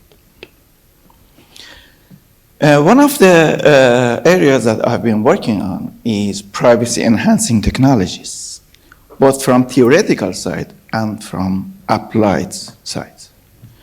I've been developing various building blocks or cryptographic primitives, such as encryption mechanisms, such as time lock encryption, oblivious transfer, private set intersection, secure multi-party computation.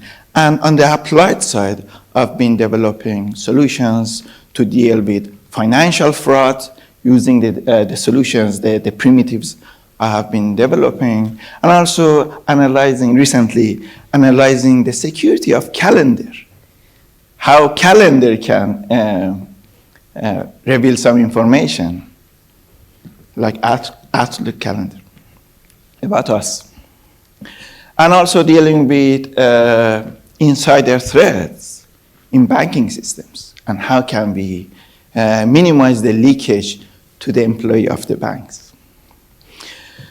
Also, I've been working on cryptanalysis. I've made some enemies, of course, because you need to analyze the existing security protocols and find the problems and then report it as a research paper. Some people don't like it.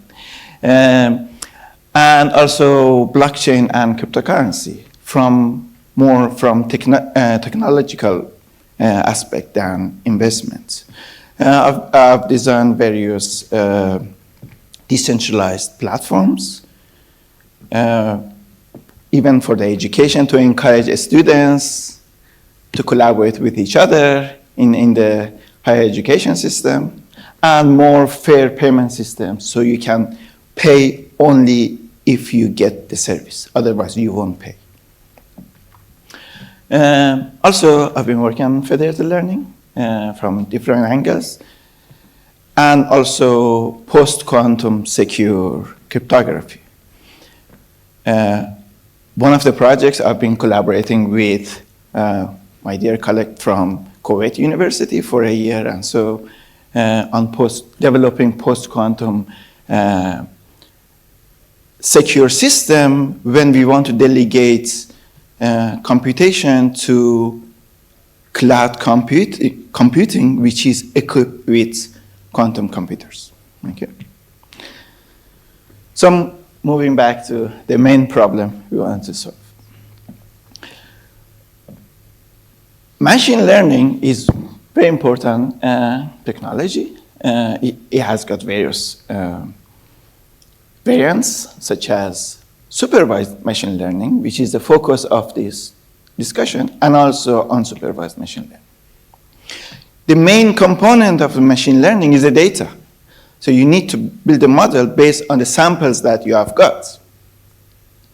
If you don't care about privacy, then that's fine. You can develop very good machine learning models. However, when you care about the data, and the data is not localized, you want to collect it from different sources, from different countries, so you can enrich your model, then privacy concerns arise. And you need to, even if you own the data, if it's distributed across different regions, you need to comply with some regulations, such as GDPR in Europe. So how to deal with that? In 2016, McMahon and others from Google, they developed federated learning. So there's a central server, there's a multiple devices, it can be thousands of devices, like your phones.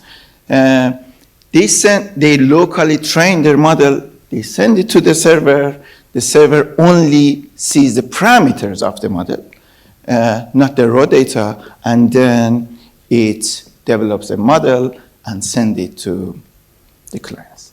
If I want to discuss it in a bit more details, so federated learning involved multiple rounds. As I mentioned, different devices use their own data to locally train model. They send the updates of the or the parameters of the model to the server. Server aggregates them, then runs again machine learning locally to develop a global model, and this can go round and round until they conclude that this is a good model, and then they stop the process. Of course, we can use different techniques to even secure these parameters that the clients send to the server using different techniques such as homomorphic encryptions or other techniques. However, the federated learning itself becomes challenging when the clients cannot and should not talk with each other and should not send their raw data to each other, because when they have data and they can't talk with each other, then how can they clean their data? The quality of the model usually depends on the quality of the original data. Duplicated data can affect the quality of the data. So in order to give you some kind of perspective, if you have got very big data and the data is not clean, then you have to run the computation on the big data, and some of them are redundant. But if you remove the redundancy, you can run on the smaller size data. You can have better accuracy and faster process, because you don't have to run on some data that you don't need in the first place. The question is, how can we clean data in the distributed setting? In the central setting, it's easy. If I have all the data myself, I can do basic search and see what are the redundant data. I can remove it. But it becomes complicated when all data have been distributed across different devices, and the device holders or the parties do not trust each other. They don't want to send the data, raw data, to each other.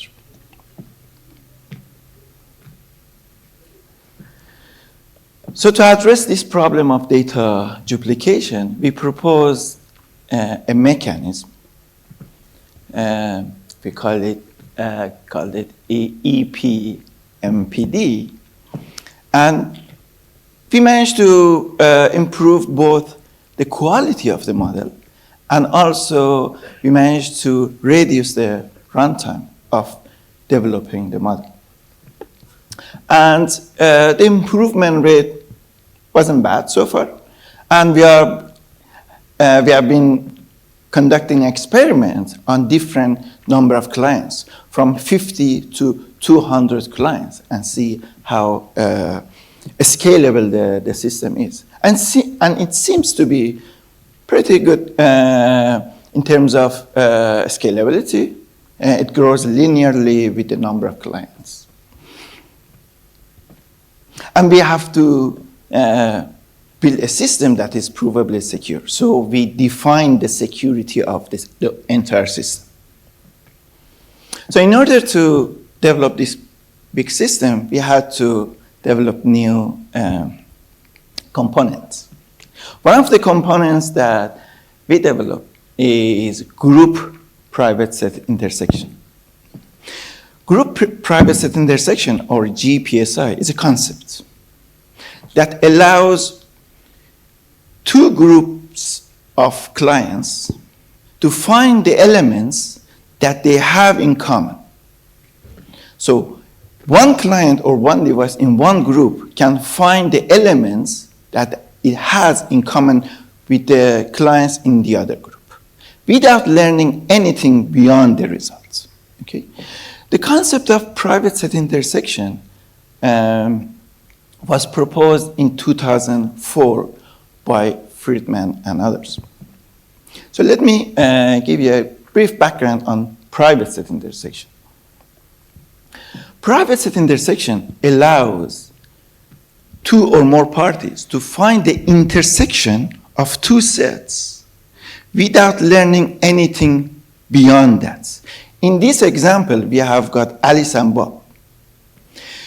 If they run private set intersection, they should not be able to learn anything beyond 1 and 3. If Bob has got, as a set, 1, 3, 4, 5, 9, and Alice has got 1, 2, 3, After running this process, private set intersection, Alice must not be able to learn anything beyond 1 and 3 about Bob's set elements. So she should not be able to learn 4, 5, 9. The same applies to Bob. Okay. However, we extended this concept to the concept of group PSI. And I explained why we needed this concept. So if I formally define a group PSI can be defined as a function that takes 2 sets of sets. Okay? So one set of sets comes from group 1.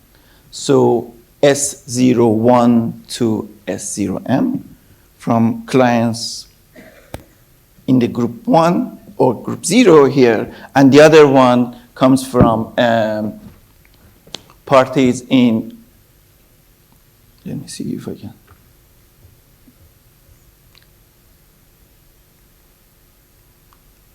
I think I messed something up. From group 1.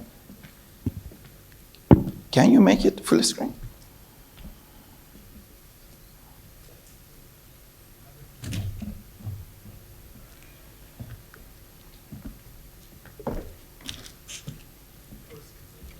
So what it, full screen. Yes. Thank you very much. Which one is the pointer? Which one is the pointer? Not the pointer. The red one. Okay. So what it returns 2 sets of sets where each set contains the intersection that each client has with the rest of the clients in the other group. Okay. So we want a protocol that can satisfy these requirements. Okay. We developed 2 variants of PSI. We called it efficient group PSI to satisfy the functionality that we defined, right? And we need to satisfy the security requirement as well. So EGPSI type 1 is very efficient. It's based on only symmetric key encryption, and it also uses a secure hardware or trusted execution environment, such as SGX. The second type is less efficient because it uses asymmetric key encryption, specifically oblivious pseudo-random function. But the involvement of this trusted execution environment is very minimal. Okay? So there are some trade-offs between these 2 variants. So if I explain the group 1, type 1 group PSI. So in the beginning, phase 1, each client in group 0 agrees on a secret key with each client in the other group. Okay? And then the clients use these keys to encrypt their local data. Then they send this encrypted data to SGX, or trusted execution environments. Given this encrypted data, because we use deterministic encryption, TEE, trusted execution environment, can find the data duplicates or the elements in common and send it back to clients. Then using their own secret key, the clients can decrypt the message that they receive from TE and find the elements they have in common with the clients in other groups. Okay? So please recall that efficient group PSI only finds the intersection between 2 sets. And we will use this primitive, this tool, in a bigger protocol, bigger system, to remove duplicates. So if I move on to the bigger system, EPMPD, I'll show you how we use this protocol I explained in the bigger system. So the idea is to use a data structure to achieve efficiency. We used Merkle tree to construct a data structure on client's ID. So if we have, the clients are devices, if we have unique ID of devices, we can construct a Merkle tree on top of these IDs. Then we can form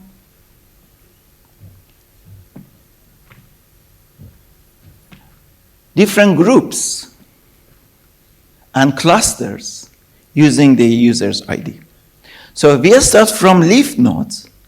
We construct a cluster for each client. So we put each individual client in one of the groups. So we have got 2 groups, 1 cluster, 2 group, 1 cluster. And then we apply EGPSI on each cluster, sure. And then we apply the EGPSI, we find the intersection, then we can remove it, then we can move on to the next level. When we move on to the next level, then we apply EGPSI again. But now each group has got 2 clients.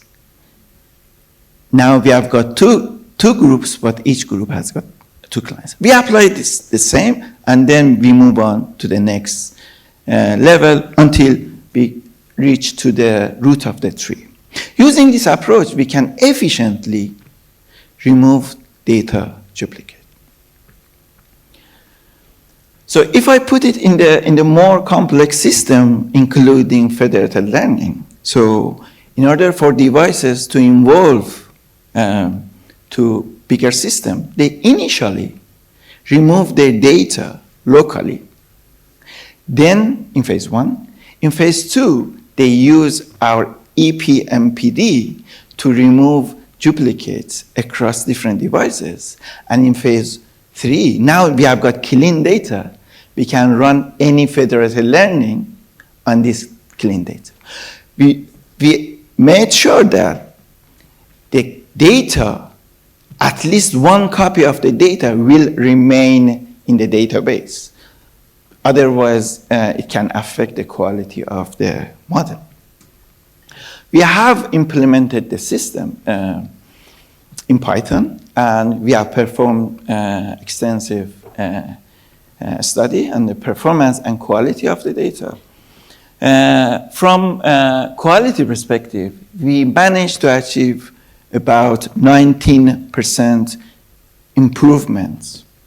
And in terms of the performance, we managed to achieve about 27% improvement. The paper has been released, so you can access the paper and read more about that. If you are interested in this line of research, please feel free to reach out to me. Welcome back, everyone. We will now continue the second half of the third session. Please join me in welcoming Engineer Abrar Yusuf Al-Dakhil, Specialist Trainer, Higher Institute for Telecommunications and Navigation, Public Authority for Applied Education and Training, Kuwait. Thank you.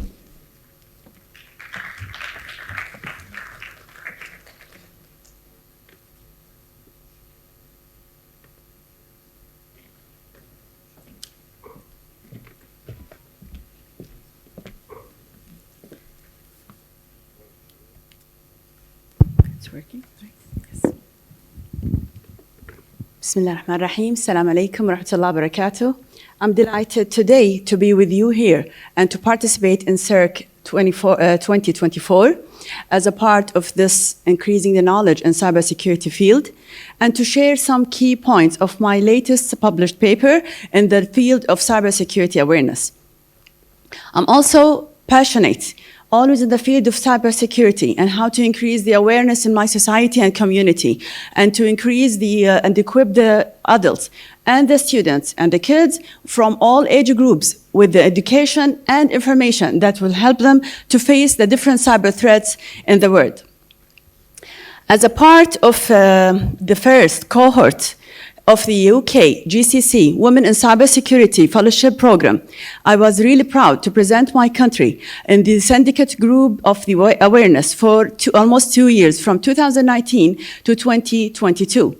And at that stage, we work hardly with a really selective group of ladies, pioneered group of these distinguished ladies, and that fellowship where we work hardly to increase the awareness and to try to share our experiences together and to build a content that we can share it. And for the first time, we established and educate and publish the FAIRS portal in Arabic language for Arabic resources that will help all our audience and citizens in GCC to access the content of awareness and educating themselves with the smart and safe use of education and cybersecurity, and to be aware of how to use the social media and the internet. This leads to our topic today, where I want to discuss some points of my latest research. The cybersecurity nowadays is a critical priority due to the rising of cybersecurity threats all over the world, which will pose a certain significant risks due to the rise of those threats, and it will affect our personal data and online activities. In Kuwait, we have and we face a sudden and a critical growing in the usage of the internet, where it's caused a high rate of the use and accessing and exposing our information and data to the internet and to the public. By referring to the National Survey Summary by CITRA, we find the following statistic helpful. 99.7% of the individuals are using the internet. 99.4% of households are connected to the internet. 87.7% of the households are owning their own personal devices, such as tablets, computers, smartphones, and laptops. 84.2% from the individuals, they are actively engaged in the social media account and different platforms. And according to these given statistics, I find it very urgent to start to focus on the educating in my society. Actually, we find it crucial that the cyber threats, it's been increased in a way that everybody will be exposed to those things while they are using the devices in a daily basis 24/7. At this point, I decided with my colleague, Dr. Zainab Al-Badr, to establish and launch our initiative, Be Smart and Safe Awareness Campaign 2016. Our mission was to educate our people from all age groups in the smart and safe use of the internet, and equip them with the tools to apply and educate themselves and how to set the security and privacy setting in their own devices and their own social media accounts. We do so since 2016 by introducing 200+ lectures to different age groups in the private and public sectors, schools, teachers, parents, administration, and more. We participate in many forums and conferences. We want to share our experiences and where do we reach in this field. And as well, we gain more information and the latest update in the field of awareness that help us to encourage and renew the content of our campaign. The most productive tools was the hands-on workshops and the practical exercises. Actually, we find and so the most benefit of these exercises while we are applying more practical techniques due to the raising awareness, raising the threats everywhere. It might be exposed to each and every one from any age group, starting from the young ages in the school to the elderly people. So the hands-on was really effective to find the result and to be practical application for all our lectures and workshops. And at this point, I find it essential to start focusing on a point that since I'm starting from 2016 and by involving with those great ladies from the GCC and Gulf and providing those content and this portal to have an Arabic language content, are we effective enough and are we introducing these skills in a way that it will be powerful and useful for our community? For this, I have to go over many global studies. And I need to focus on improving the cybersecurity awareness skills. In this case, I want to check and follow the findings of those studies which emphasize the importance of the continuous training in the field. Let's go over some examples of those studies. In New England, for example, the business student improved their cybersecurity knowledge through the programs, but they still struggle with their application and the practical income. In UAE, Sharjah, Abu Dhabi, and Dubai, they face, both the student and the staff, some struggle while applying those educational steps in their real life. In Malaysia, a study found that 1/3 of the students fall as a victim to the fraud via the social media, and they are unable to protect themselves, and they misunderstood some of the privacy and security skills. In United States of America, California State University, there is a study on the student and the faculty members that they still find struggle with safe internet use due to the lack of practical knowledge. Nigeria, the computer science students, where they are still technical in the technical fields, actually they are aware of the privacy, but they still lacked on the basic security knowledge, such as the phishing, securing our privacy, and securing the password. In New Zealand, many students and many researchers applied to the student in the college level misunderstand the key of cybersecurity terms, revealing a need of more practical exercises in education and training. So, after all those clear findings, I find it crucial to start defining the problem that we face and start my research paper on it.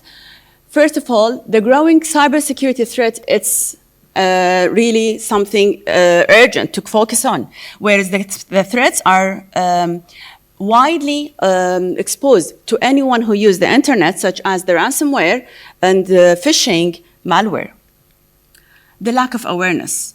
As much as are we working in this community, and we are sure that we are spreading the word of awareness and trying to communicate with people, school, education, and even though as an academic role that I apply to my student, which they are already in the field, we feel that there is a lack in knowledge and lack in the awareness that they can have the idea, but they don't know how to apply it. The danger of social media, which has many hidden threats that is still unclear to the people and to the user who have a continuous access to the internet and with the continuous use of the devices 24/7, they still lack of the information and the knowledge that they should know about how to protect themselves and their personal data in their social media platforms. So we designed a survey which concentrate on and aim to study the participant skills and knowledge in this field and measure it and measure the effectiveness of our lectures and workshops on their outcomes. The survey targeted adults in different roles in the society, such as the employees, parents, social workers, school administrators, and teachers. We conduct a survey on 190 participants, age group from 20 to 50 plus. 95 participants completed the pre-post survey with a percentage of 61.7, and 24.2 of those adults participated in the survey were parents. So we designed a lecture and a workshop, which is a 60-minute tailored content to be covered of 6 main topics, so we can be able to deliver the message and hence that we need to be taught to any user with a non-technical background. It was really important to be sure that everyone in the community and society be able to understand our lectures and how we explain the concept of protecting their own data and personal information. We start with the first topic, which is the digital citizenship. Here, we discuss how to be and how to be a good digital citizen, how to have a good fingerprint in your files while you are using the internet, and how to be responsible while you are using the technology. Secondly, we talk about the internet history, and we trace its impact and how it's globally growth all over the world. Then we discuss the social media security. In this field, we discuss how our data, photos, and content being transferred between any social media platform or while we are browsing any search engines. What's the data being collected from us and what we should do. We explain the terms of use that we are mostly just go over it without reading any word of it, with a click of agree, and then we don't know what this application are collecting from us. So we have many examples and work and hands-on exercises on some of the most well-known applications that it's being used and keep collecting the data from us without our knowledge, or let's say without reading those terms of use. The cyberbullying, we define the problem, we define the issue, and how it's been applied in our real life, and we explain what are the protection technique and the reporting mechanism. The AI application and security issues. It's been commonly, widely used nowadays. Many applications, AI-powered, that it's been used from all age groups. It's really beneficial. But still, we are facing many security hazards while we are using those tools. So we have to be aware of how we should use those tools in our real life. And at the same time, we have to protect our data. Finally, we go over the protection tips with the best practices for your safety online. Those 6 topics will be covered in a very accessible, and we try to simplify it to be understandable, accessible by everyone at any age group. And we are retailored this content to start it from the elementary school, and we reach the elderly people, employee, private and public sector, schools, staff, administrators, and we collect the data according to that. Today, we will discuss the data collected on the adult group only. The application of the survey was applied as a QR code of an online survey at the beginning of each lecture, and then we repeat the same questions at the end of the lectures.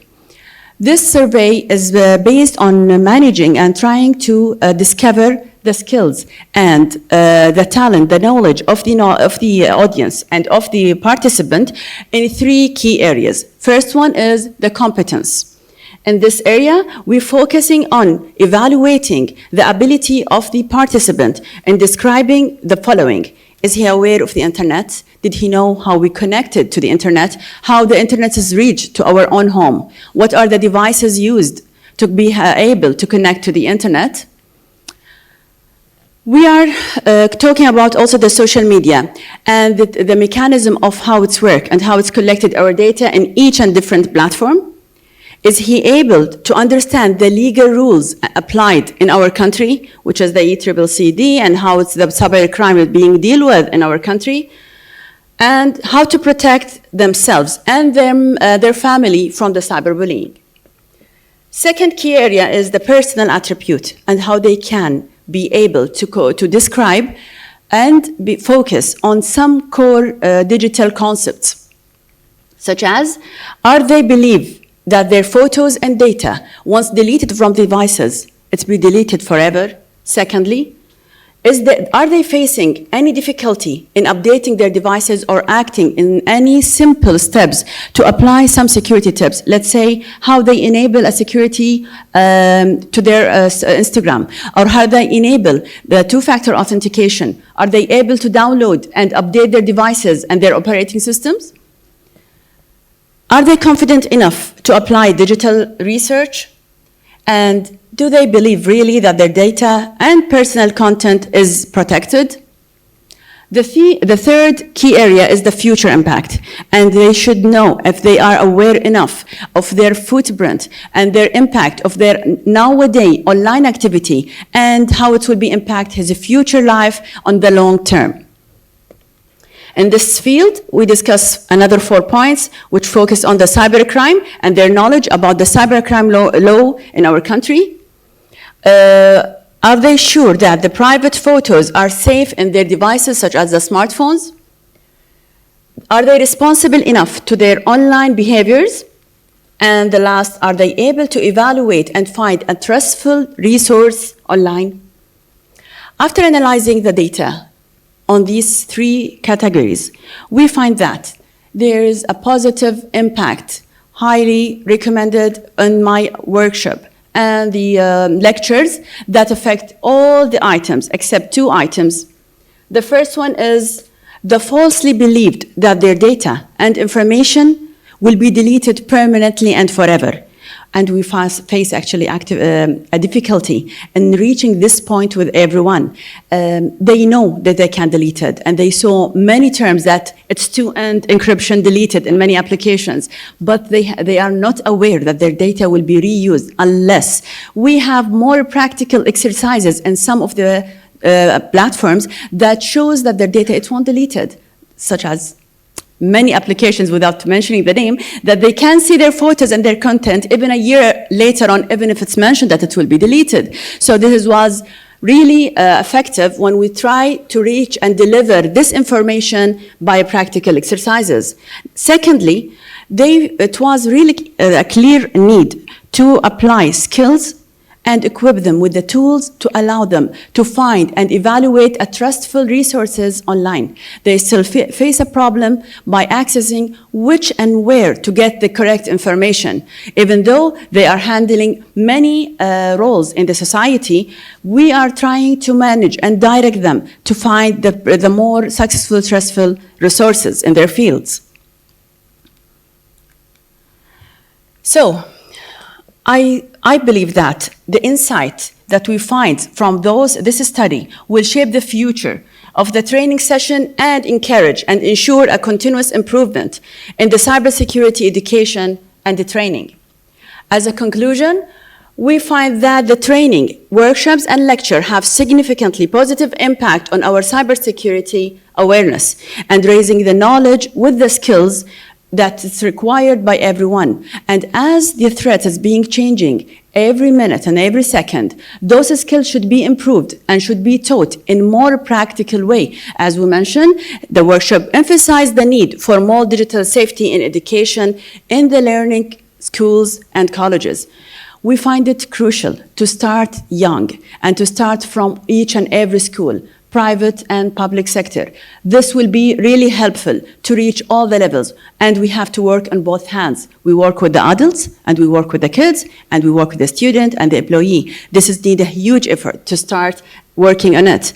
The digital safety, the participant gained more skills to protect their personal data, and we are really glad that the campaign reached this result, and we are still working on improving our content each and every semester and each of every year according to the latest update in the world and globally, so we can reach and connect with the need of the society as much as we can.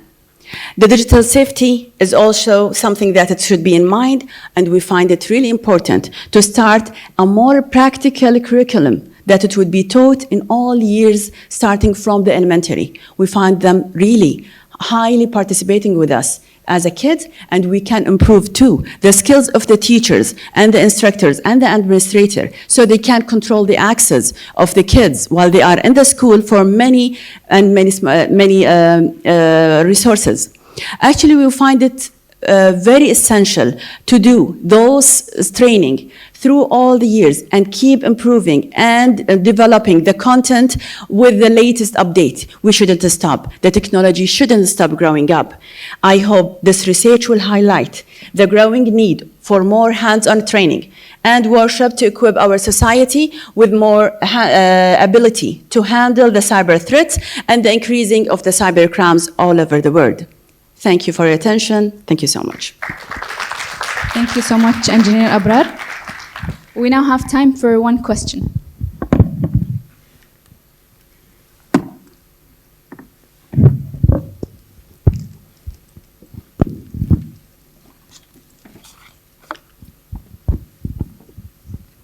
Thank you for this excellent lecture.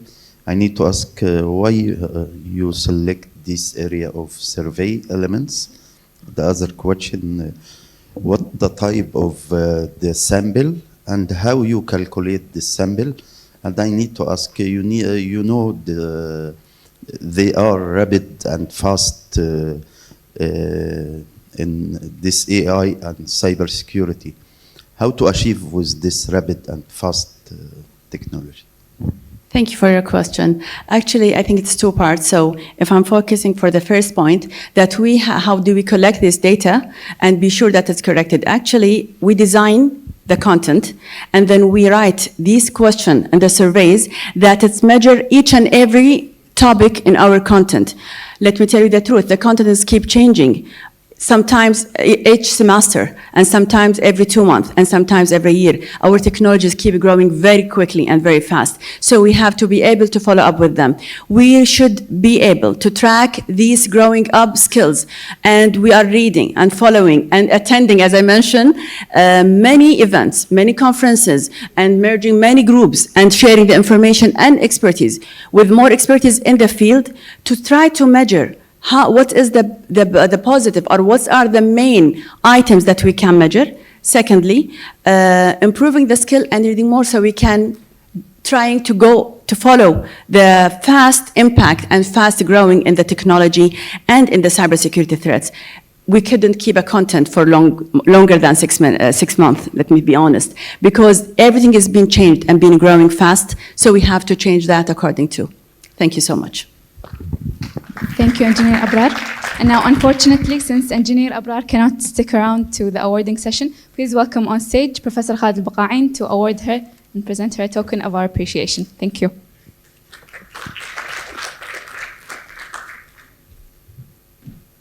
يعطيك العافية الله يسلمك. تسلم.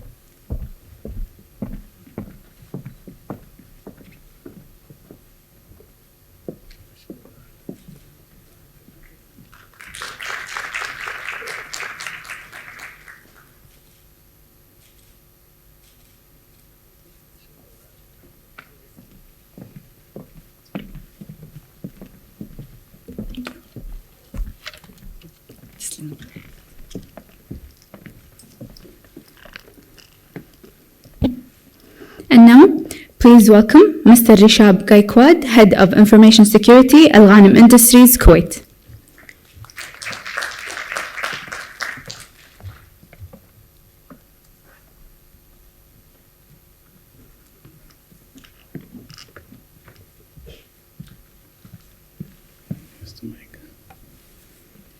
Hello everyone. Good morning, and thank you for giving the chance and opportunity for presenting the research that I'm doing on and working on one of the subjects. Sorry.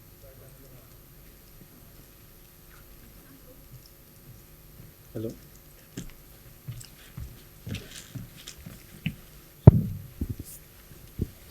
Hello. Thank you, Professor Khalid, first of all, for inviting us. I'm coming from Al Ghanim Industries, so I have a decade over experience into information security and cyber risk management field. I worked with various multiple big giants, big fours, and even consulting groups. And we have seen across various industries and organizations that what practices they follow in information security or cyber risk and the solutions they have to address this risk. So recently, since I'm a student also of a Swiss School of Rome, I was given with a topic to do a study on analyzing the effectiveness on the risk management. Earlier, the topic which I chose was about, similar to our previous peers, it was about, and wherein it's also of my interest to look into cyber awareness as an education. However, when I have seen working over so many years in the organization, what I see, the key area is not only cyber security awareness, but it is the core area is about how do we effectively manage the risk that has been identified over and over the time, and where is the pain area? I mean, what are the challenges and where the focus has to be? So my topic is all about evaluating and the effective risk management. It's about balancing threats and solutions. So just a brief background about what this topic is going to cover. So introduction is, as we see that there is more reliance on technology, and most of the organizations are adopting cloud transformation journey. We do have interconnected threats, and the threats and risk landscape, the cyber risk landscape is expanding huge due to heavy reliance of not only the existing infrastructure that we have, but also due to heavy reliance of having third party and suppliers and vendors connecting into our networks, what we call it as an API governance, right? So the topic is all about covering, knowing about the cyber risk and how it is emerging, and ISRM being as in an abbreviation for Information Security Risk Management.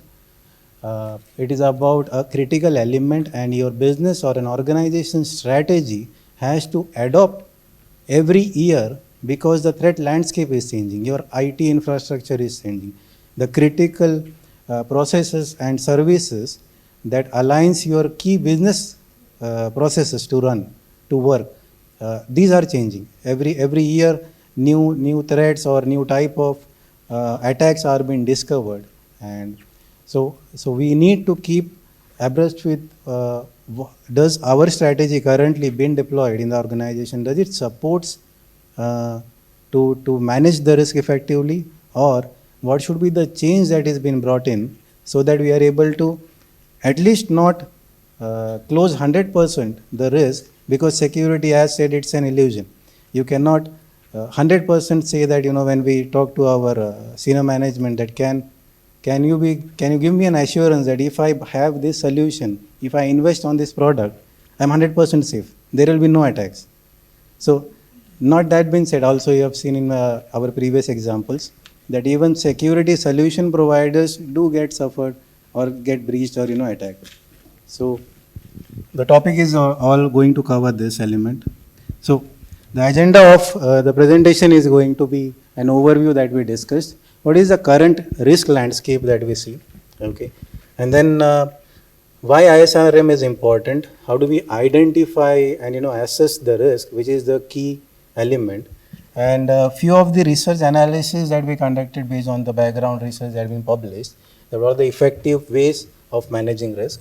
And having said that, there are, what we have seen is in multiple organizations, they use various frameworks and it works in silos. There are gaps in terms of, multiple departments or functions raising the same flag. Top management don't have an oversight or maybe a clear picture that I need to look here first and not on the second issue, which might be less critical when it comes to severity. So how that can be done, and few of the examples of what is coming in future, like next to 5 or 10 years, that will help to improve the security and risk management practices. So as we have done, a background study on the data that is available, what we see is the cybercrime is expected to rise by 10.5 trillion by 2025. Now there is a key element that I would like to share here is ransomware payment or the attacks that we discussed earlier. One of my friends who mentioned that it is going to be 5 billion or million maybe, sorry, the attacks going to cost globally. These are cyber crime, which is different from your ransomware attacks or cyber attacks that are happening. Cyber crimes are mostly people suffering when they visit a wrong link, phishing links, and they have to pay.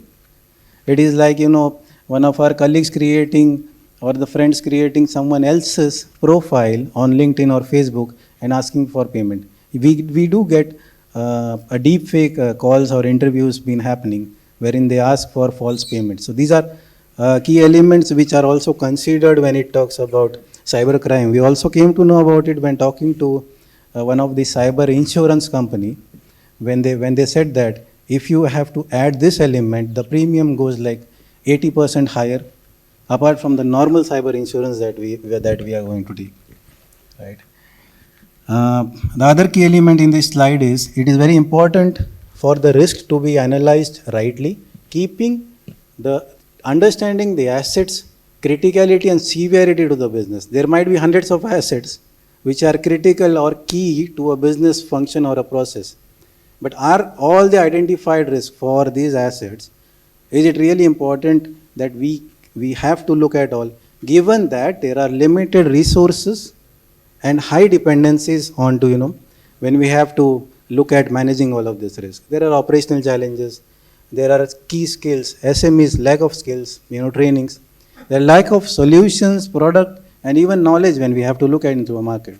So how do we look at it? So when we have a list of risks, let's say hundreds of risks that we have to manage, what we have to look is, are these risks, so one of the approaches that went through, a couple of organizations that I worked with earlier is that you adopt a risk reduction strategy, a risk-focused risk mitigation plan, wherein you evaluate a dollar value for a risk, you associate a quantity, and then you determine that having a compensating control to mitigate the risk is going to help, or avoiding the risk. So when we identify that if you have a risk, there are 4 to 5 measures that we can take. Either you can accept, avoid, transfer, or mitigate. But which of these controls are you going to choose? Ideally, as a cybersecurity advisor, we'll always be keen to suggest that you need to have CrowdStrike as an antivirus, which will help you to reduce any type of malware attacks or ransomware attack. But the investment that you are going to make, it doesn't show any profit. As a business owner who can take a decision that should I invest in this because I don't see any profit. Now, who takes the decision, he has to be very clear that if he suffers a data breach or a data loss, what is the dollar value or the amount that he could suffer a loss. If we are able to represent that, it is very easy for them to compare that, okay, if I pay so and so amount, the compensating control or the mitigation control is much lower. So it is better to invest and have these solutions. So these are the key elements that we see are missing in most of the risk management frameworks that are being adopted by organizations, which can give top managements or the senior leadership in an organization to take decisions whether and where to invest. Just to give you a background, sorry, some text went up. All of this risk, when it comes to cyber security earlier, initially in my careers, we used to get confused, even a lot of people, that cyber risk is similar to information security risk, but not, it's a subset. Most of us will know. There are, political tensions or cyber crime or cyber warfare happening globally, which impacts third party and suppliers. Many organizations in last 20 to 25 years have started adopting the cloud transformation journey.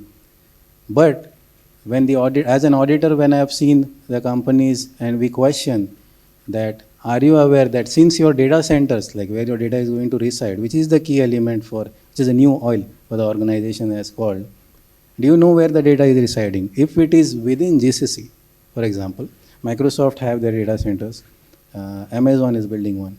If you are going to have the data locally here in GCC, and if there is a impact altogether in GCC, let's say, are you ready for a disaster recovery plan that whole GCC is not, any incident can happen? Do you have a DR plan wherein the data resides out of GCC? That tomorrow the entire network is not able to accessible, then how we can, how your business is going to continue in terms of the entire regional area consideration also has to be given importance to.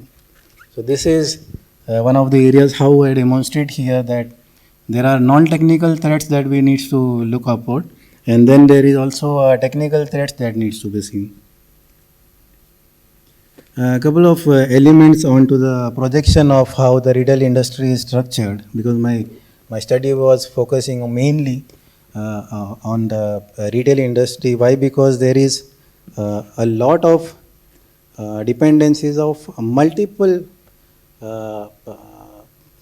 IT underlying infrastructure that supports the business, the microservices architecture, going into adopting SaaS services, how this all systems connect to each other. There are multiple third-party vendors and suppliers that we rely on. All these systems interconnect, and it's a huge complex system that we need to manage, right? So it is not only the risk that we are managing inside the organization, but also all the SaaS services, how you are connecting or managing the risk, how the incidents happening at Microsoft is impacting us.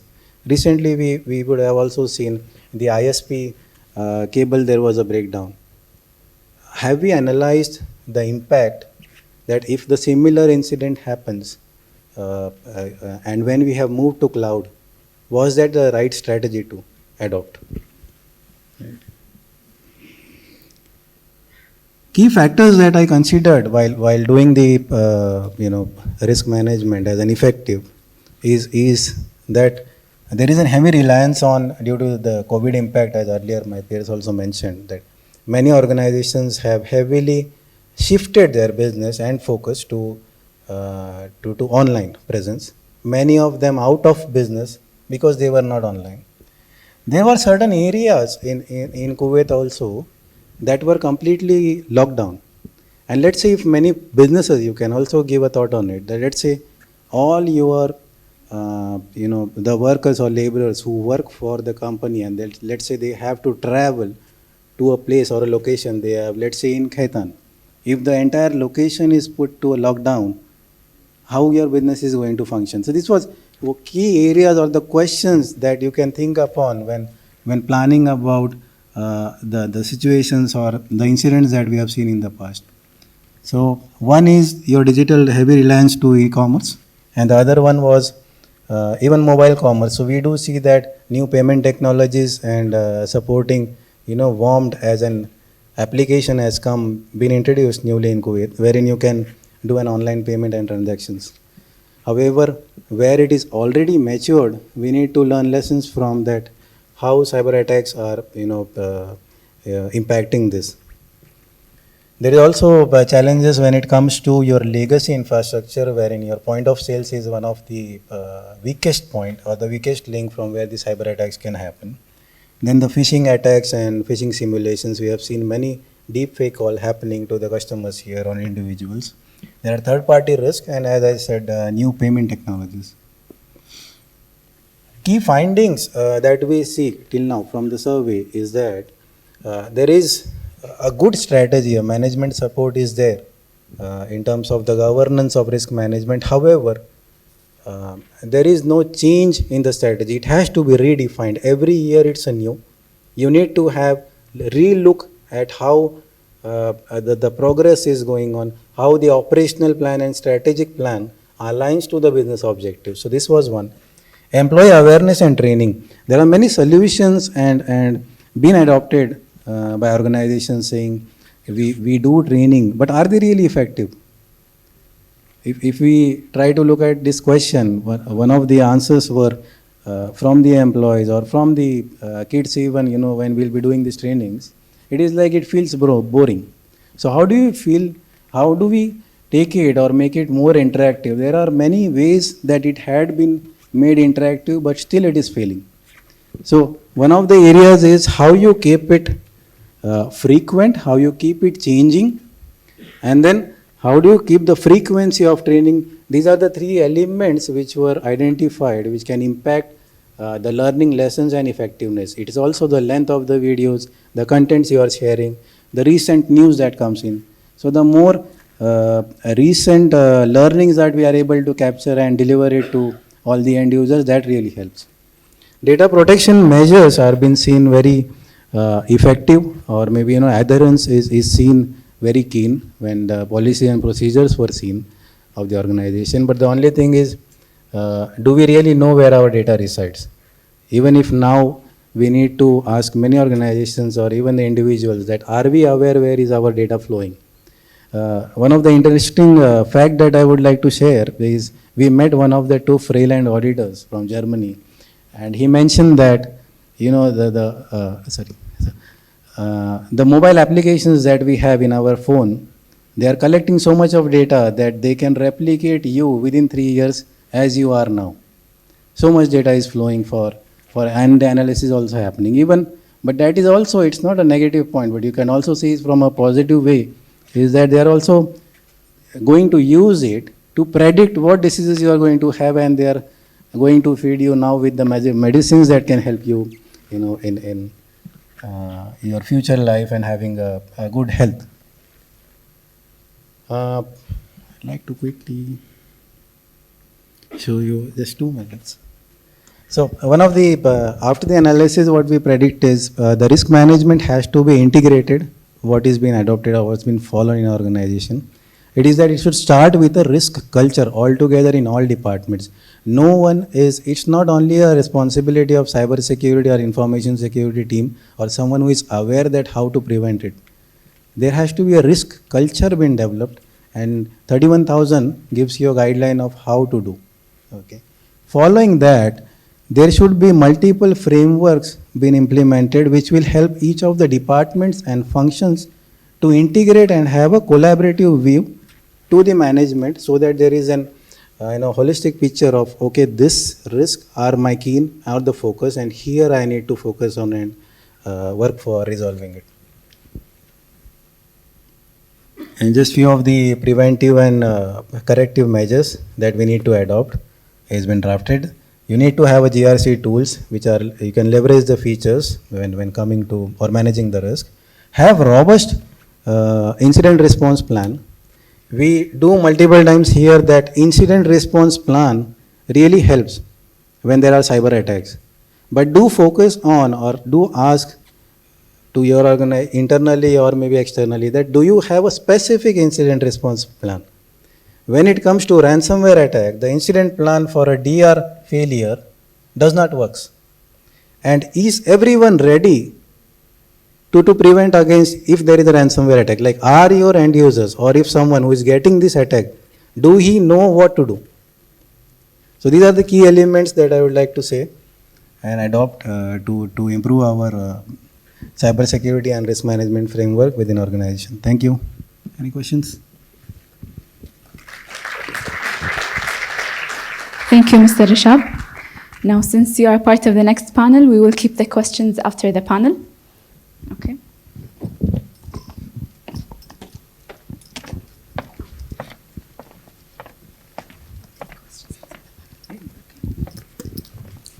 Now, we will start the second panel of the conference, moderated by Professor Haider Ramadan, Head of Computer Science and Engineering Department at KCST. Thank you.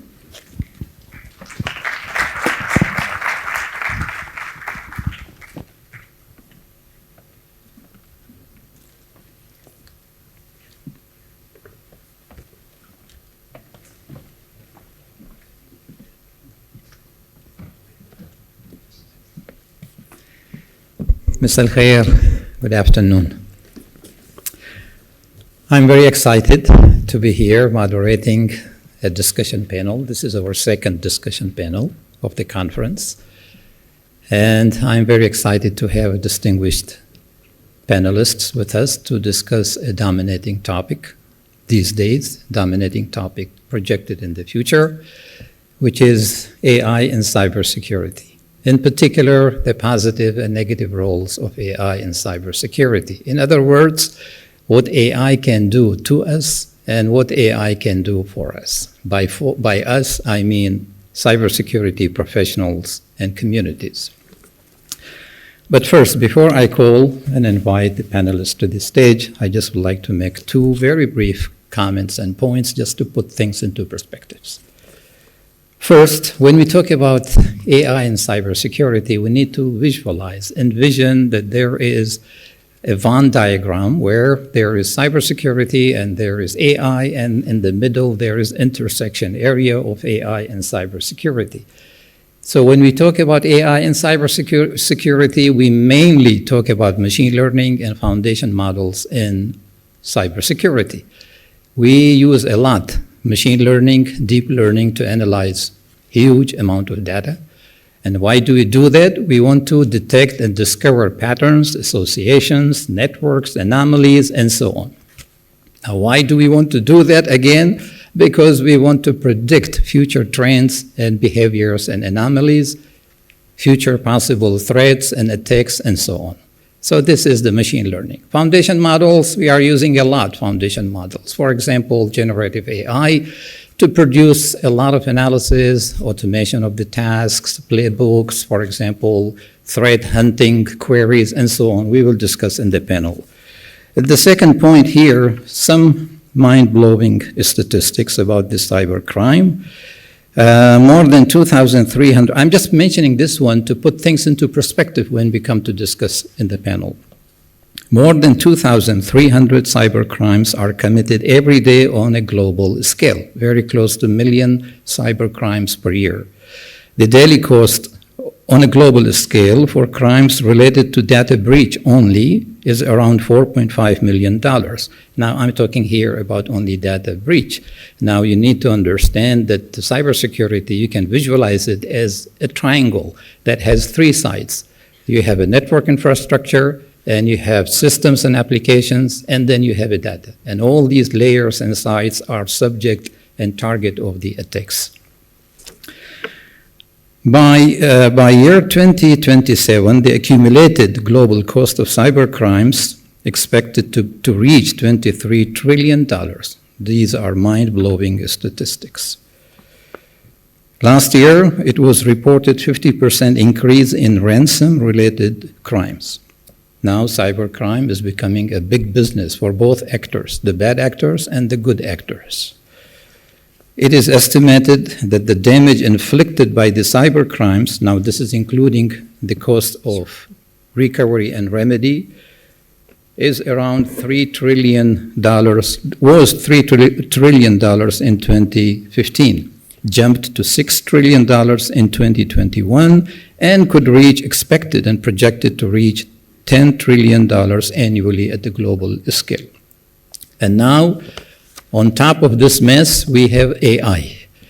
And of course, when we talk about AI, we are talking about sophisticated, intelligent, advanced tools, applications, models, algorithms that are going to be leveraged by both of them, by the bad actors and by the good actors. So just imagine now how the game is going to look like. Now, I think having said that, I would like to invite our distinguished panelists to the stage. So please, Dr. Marcinez, and he is an associate professor at Royal Holloway College, University of London, UK. We have Ms. Muna Salim, Acting General ICT Supervisor, Ministry of Education, Kuwait, please. And we have Mr. Rishab Gaikwad, Head of Information Security, Al Ghanem Industries, Kuwait. So now, as you can see, that we have panelists that are coming from diverse backgrounds. We have from academia, and we have from government, and we have from the industry.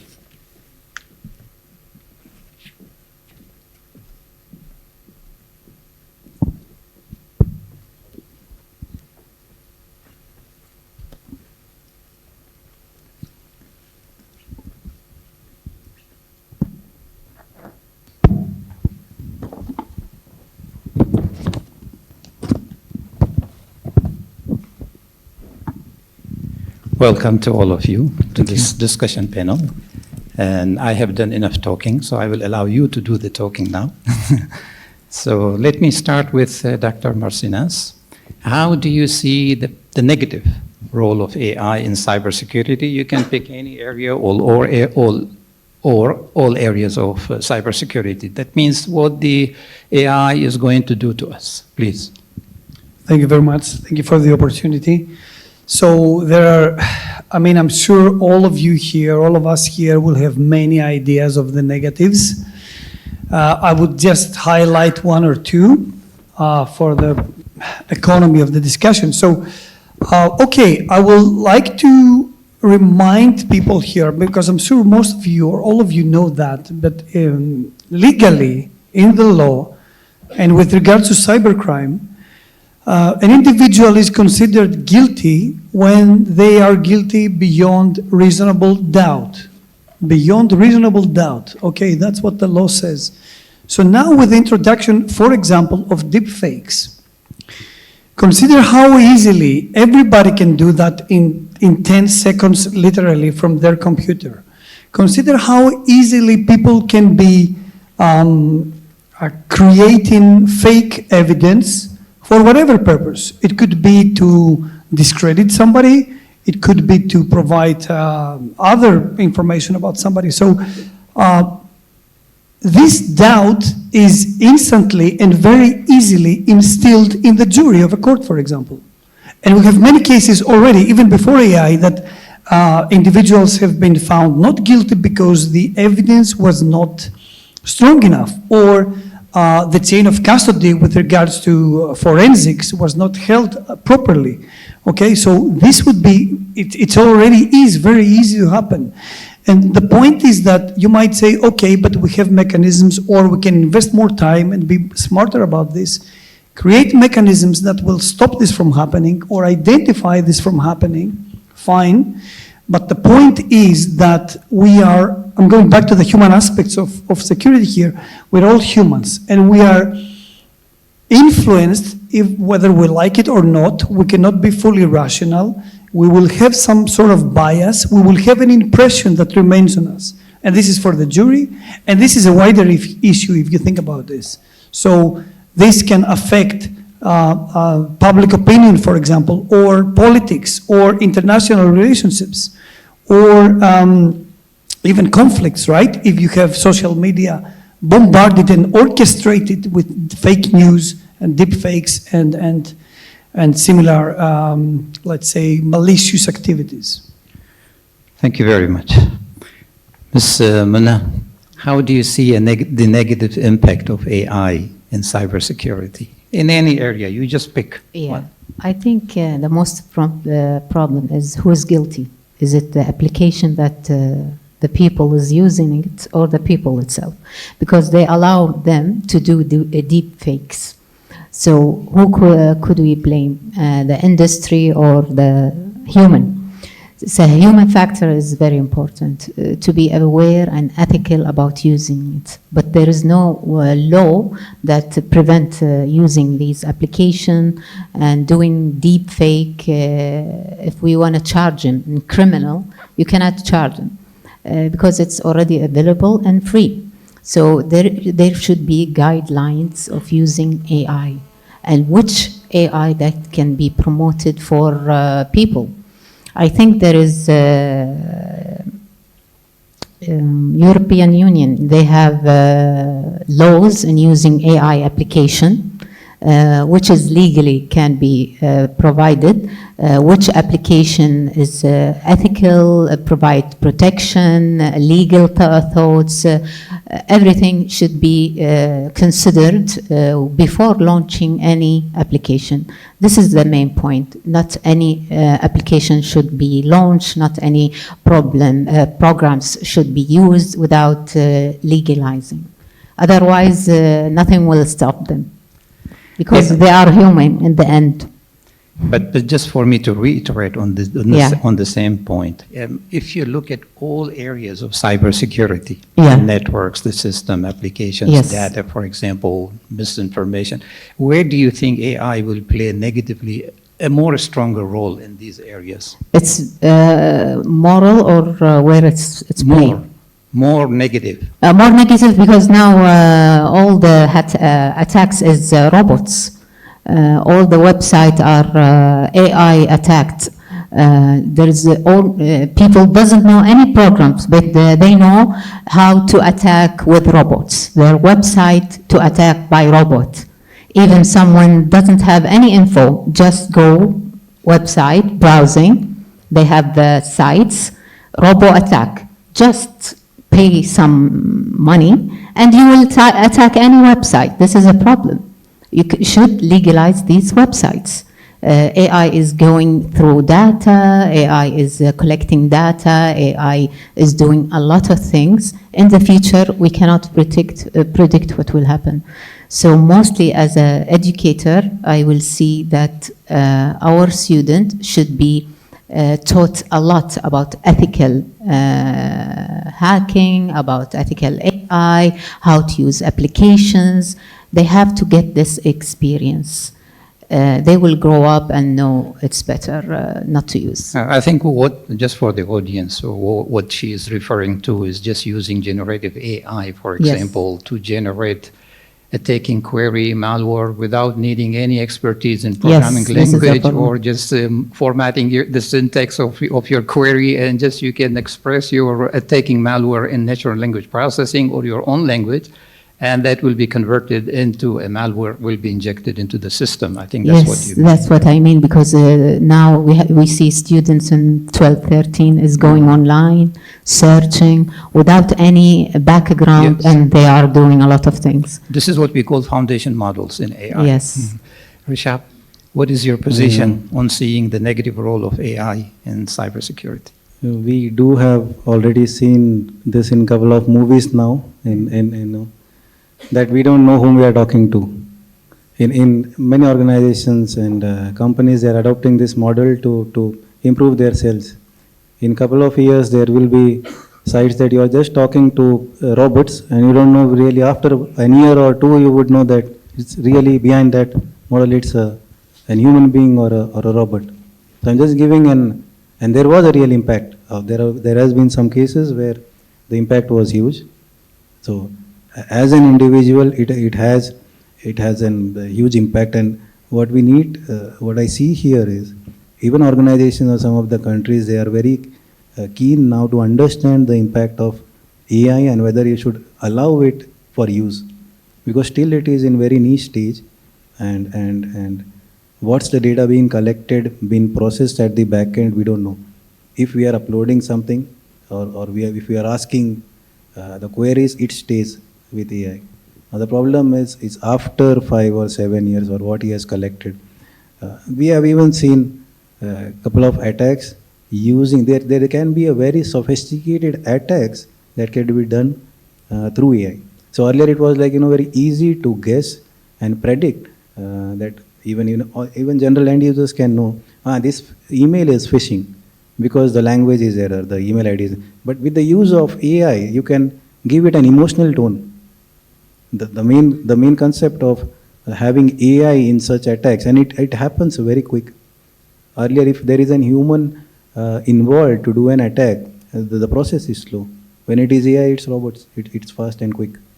So how do you deal with this situation when you see, for example, a phishing email or messages coming very complicated with emotional component because it was generated by ChatGPT, for example? How do you deal with it?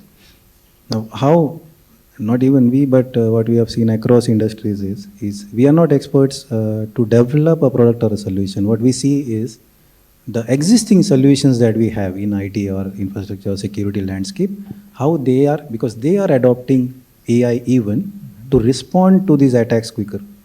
So that's what the trend that we see. So what we need to keep watch on is whatever solutions or security products that we use for now, even on our phone, if we have an antivirus, does it know how to prevent and let you know that it's an AI attack? It's a scam. Thank you, very impressive. Now, before going to the second point, looking at the positive role of AI, I have here a very exciting survey was done last year by ISC2, which is Cybersecurity Institute in Virginia, USA. They surveyed 1,300 professionals in cybersecurity, and they asked them one question: do you think AI will be positive or AI will be a threat to cybersecurity? Interestingly enough, 37% of the surveyors said it will be a threat.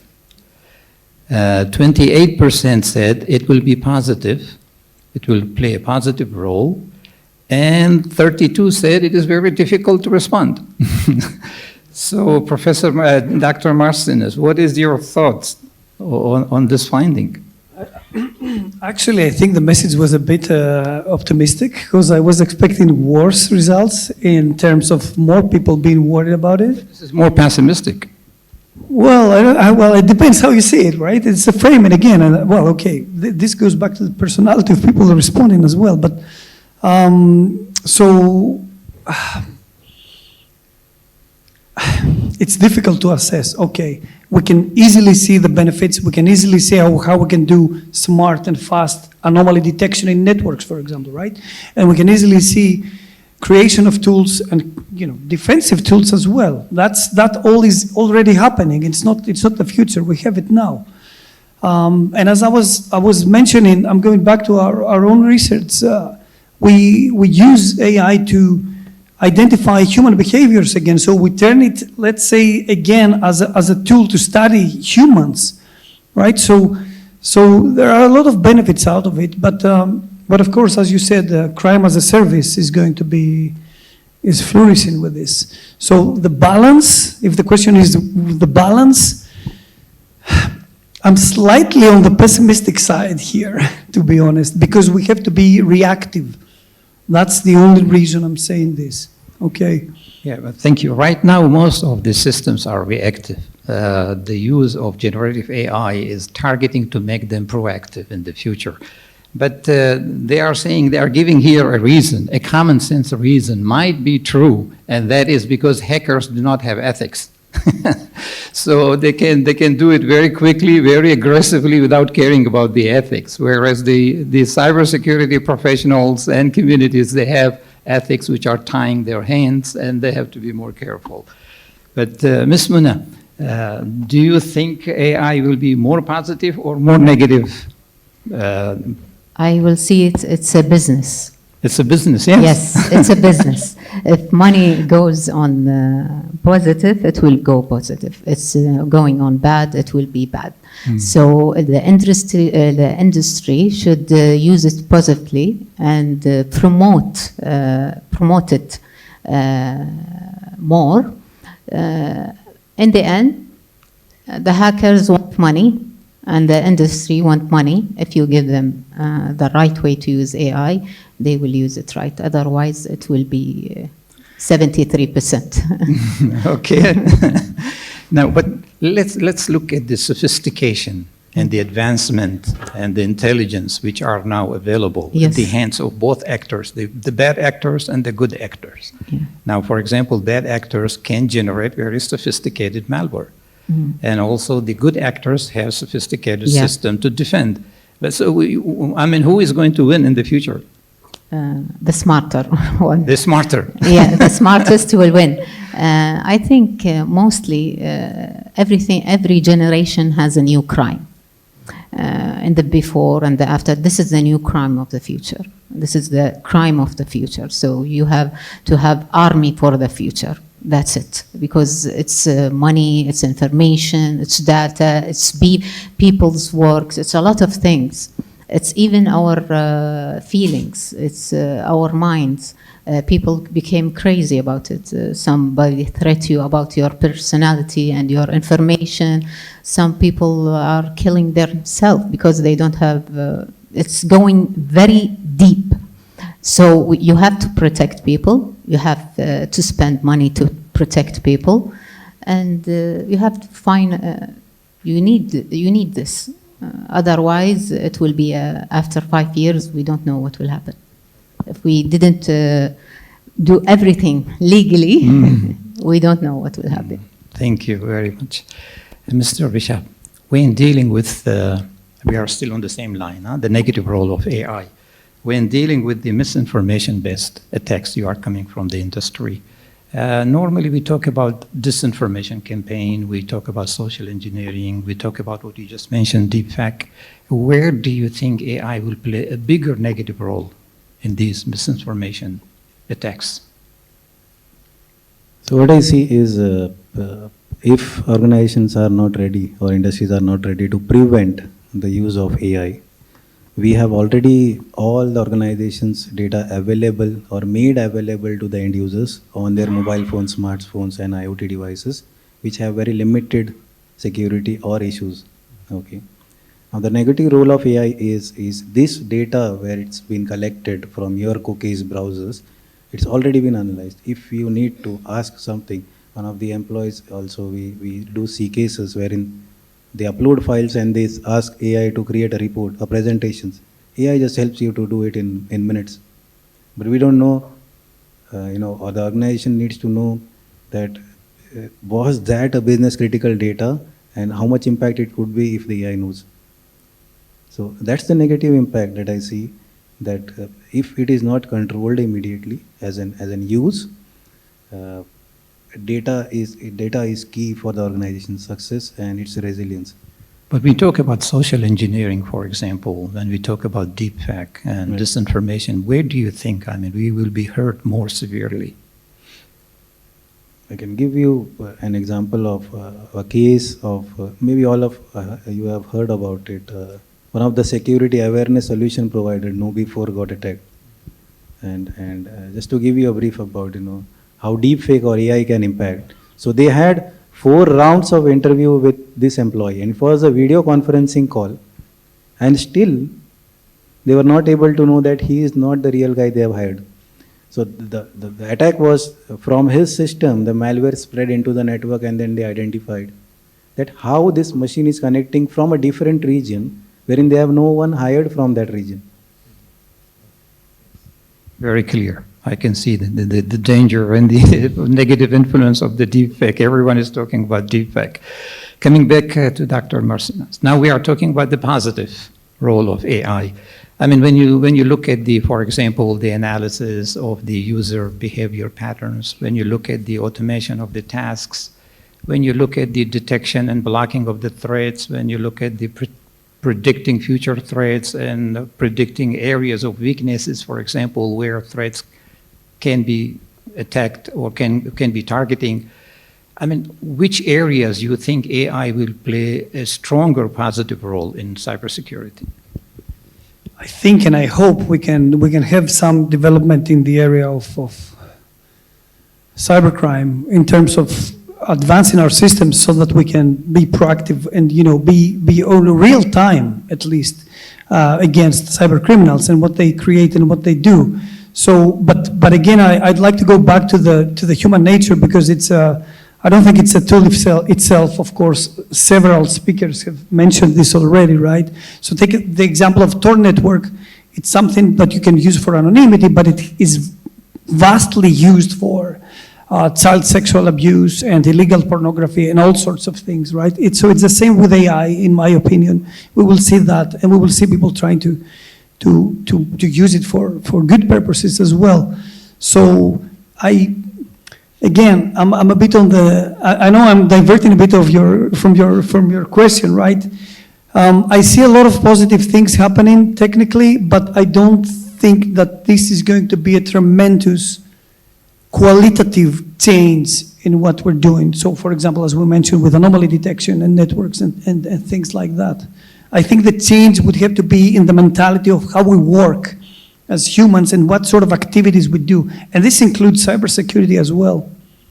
Now, if I mention, I just mentioned all these areas. If I ask you, just identify two areas of these cybersecurity where the AI is going to play the biggest positive role, which one you would select?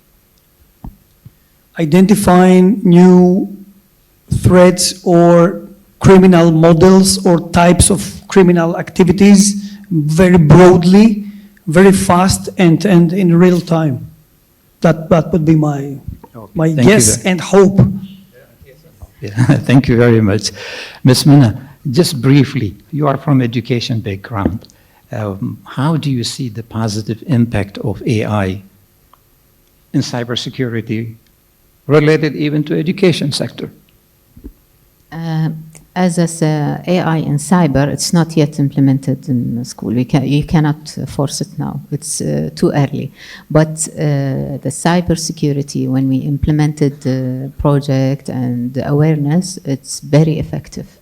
It's very effective in this young age. They like to implement, they like to try, they like to know this knowledge because they are online all the time.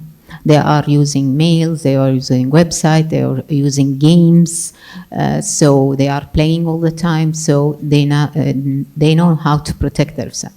And the AI, now they know the ethical AI. We just promoting last year what is the meaning of ethical AI, why we need to be ethical in AI.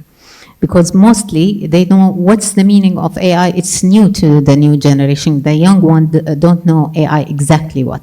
They think that's deep fake, that's it. Deep fake is AI. Chat GPT is AI. The normal knowledge, they don't know it deeply. This is our aim, to make the student understand AI from A to Z. Then they will go to the other levels. But the concept of AI, they don't know it yet. Just know applications, what's the meaning of deepfake programs, but it will affect the student in the future. I think it will affect them more in their studies more, because they are using ChatGPT and Copilot for their studies. Every day is a new application for study. Okay, let me give you a scenario, and I want to find out your input and your insights. For example, imagine you are in a school or a college or a university, and you keep all these student confidential information, data, transcripts, grades, everything. Yeah. Do you see any possibility of cyber attack on this database? In Kuwait, not exactly, no. Okay. No. For our system in this area, I don't think it will be. You think systems are very secure here? Not about, they don't think about it. Okay. They don't think about that. It's not the way they think. Okay. You have to know the way they think so you can protect yourself. I hope our students are not listening to that. Now you give them ideas. I gave the idea. The ideas is the problem. Everyone is looking what at the US is happening, or at Russia or China. This is their field in AI and cybersecurity. So they are just browsing what's the new, and they will implement it in their country. Okay. So that's what. I think I'll come back finally before I give the floor for the audience. But Mr. Rishad, now you give me your thoughts about the positive role, where the AI is going to play the biggest positive role in cybersecurity. What we see is the type of attacks coming in from AI. It's only AI can defend it. The legacy way of how it used to happen is we have in our IT infrastructure the SIM solution, which is security incident and event management, wherein you correlate all the logs flagged by all individual components. And then you map it with the Mitra attack framework, and then you decide whether it's a really security incident or no. Now these rules, or the correlation rules, has to be created. Or some of the product or solutions vendors, they already had defined a rule of how the attack happens. But then with AI coming into picture and AI generated attacks, it needs to be identified, because the stages, as we see, recurrence, discovery, enumeration phase, privilege, and how the level of attack goes as per the Mitra attack framework, it has to be quickly analyzed, and AI plays a stronger role here to help you identify and detect which is the most prevalent solution needs to be there. One is that. I think I also would like to refer to what Professor Umar today touched on it, which is that these bad actors, I mean, for example, the good actors are going to use very sophisticated machine learning models to defend. Now, the bad actors can re-engineer these models. They can extract a lot of information from these models, and they can again redesign their models to win, actually. That's basically win or loss situation. I would like to give, because we have a very short time, I would like to give the floor to audience. If you have any questions, please forward them to our panelists.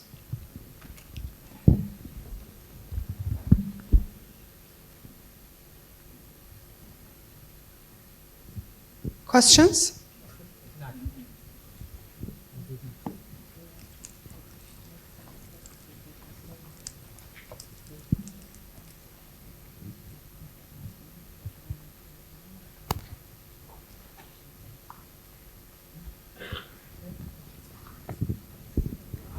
Thank you for the attendance. First of all, the university website is secure. Everything is secure in the university. Okay, because there is IT team. Okay, that they monitoring everything, the URL, everything that's a whole like attack or something like that. I saw it in IT. Secondly, we can buy any AI that hack anything. Okay. So, for example, WormGPT, I just know WormGPT, but another AIs, I don't know. Thank you very much. Thank you.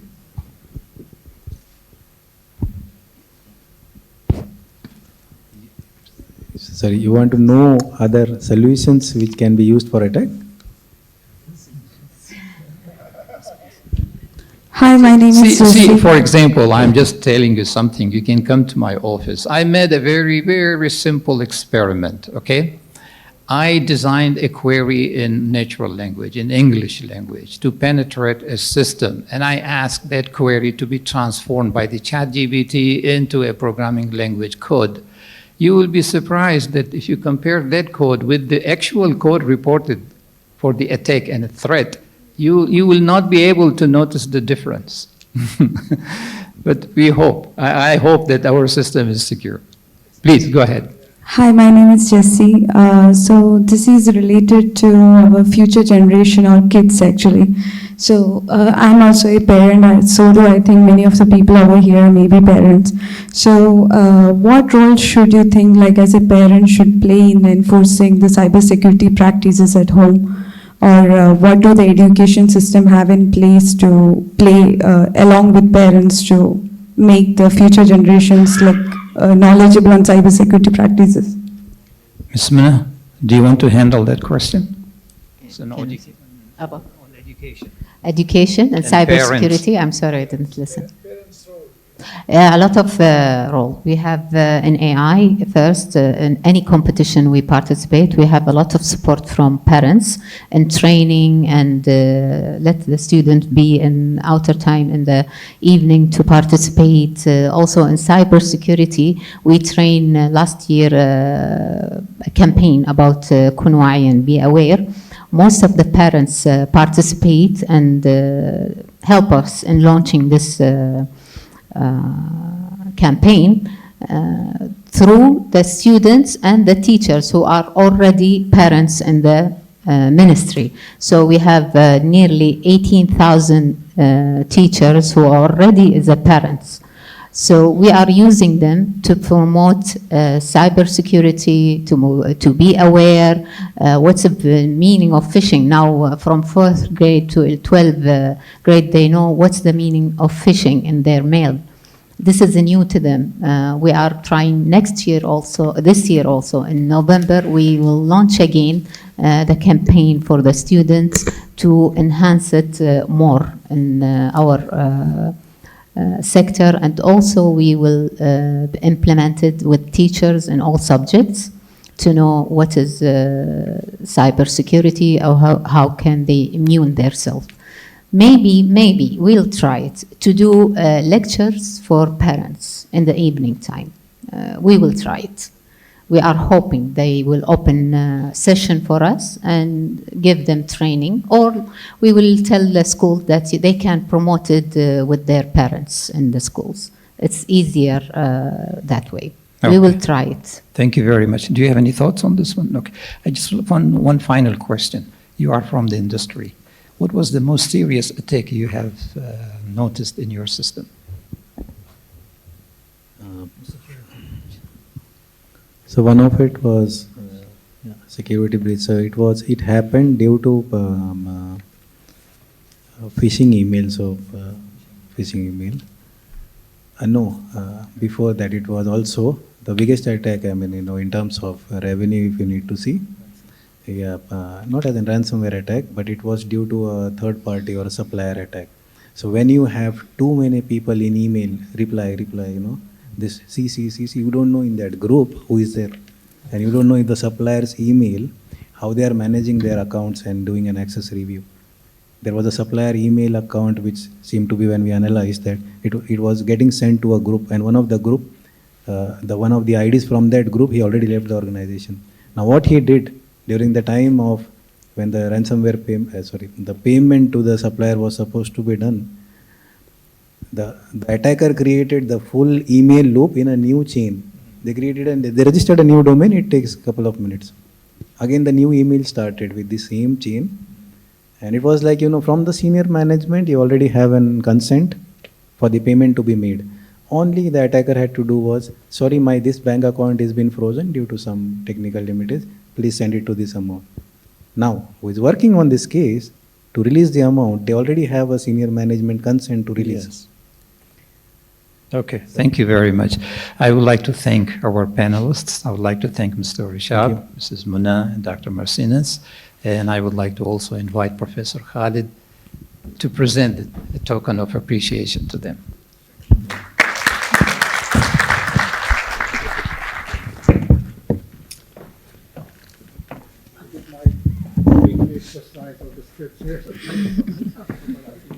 We will start with Ms. Muna Salim.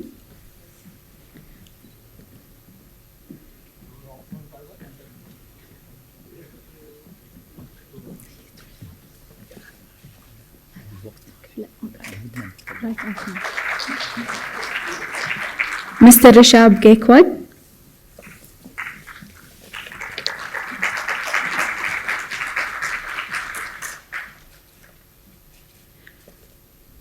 Dr. Konstantinos Marcinez.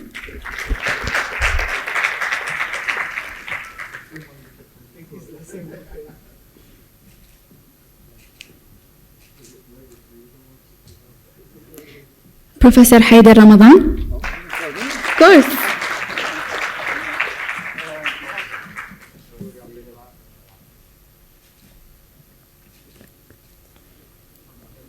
Dr. Sridhar Adipo.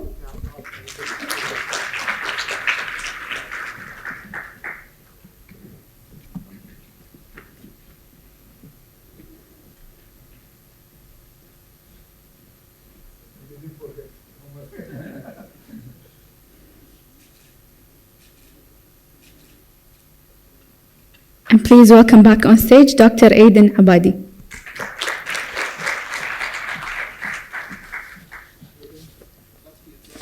He's not here? Okay. A group picture.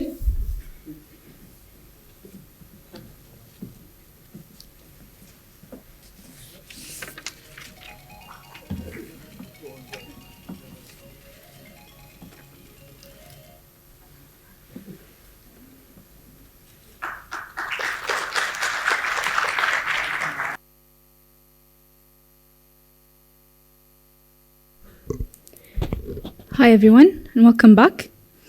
We will now start the fourth and last session of the conference around the topic Global and Regional Cybersecurity Insights and Innovations. Now please welcome our first speaker of the session, Dr. Fawzia Idris Abro, Program Director at the Royal Holloway, University of London, UK.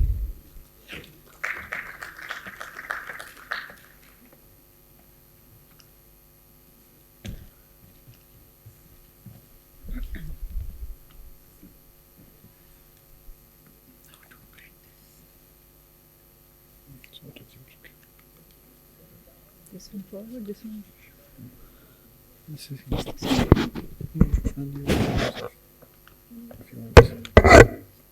Hi. No? Right. Thank you. Hello, everyone. I'm Dr. Fawzia Idris. I'm the Director for Cybersecurity Program at Royal Holloway, University of London.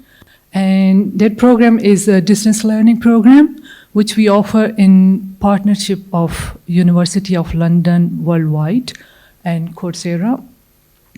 Last 2 days, including today, actually, mostly we were talking about very scary things of AI.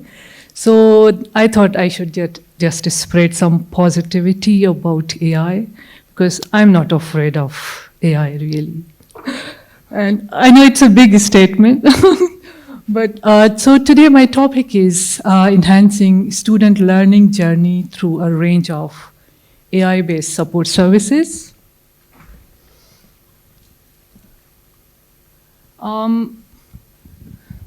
I just met a few of Royal Holloway alumni, and I just wanted to introduce Royal Holloway. Actually, Royal Holloway University, it hosts Information Security Department, which is one of the largest dedicated teaching and research groups in cybersecurity in the UK. We have more than 90 PhD students, over 25 academic staff, and it was founded in 1990s when no one was really talking about cybersecurity. And so we are very proud of being pioneer in cybersecurity in the UK. And we have been awarded as the Center of Excellence in Cybersecurity Research and Center of Excellence in Cybersecurity Education. And we were also awarded a Queen's Anniversary Prize back in 1998. And all of our programs are, all of our programs are National Cybersecurity Center certified.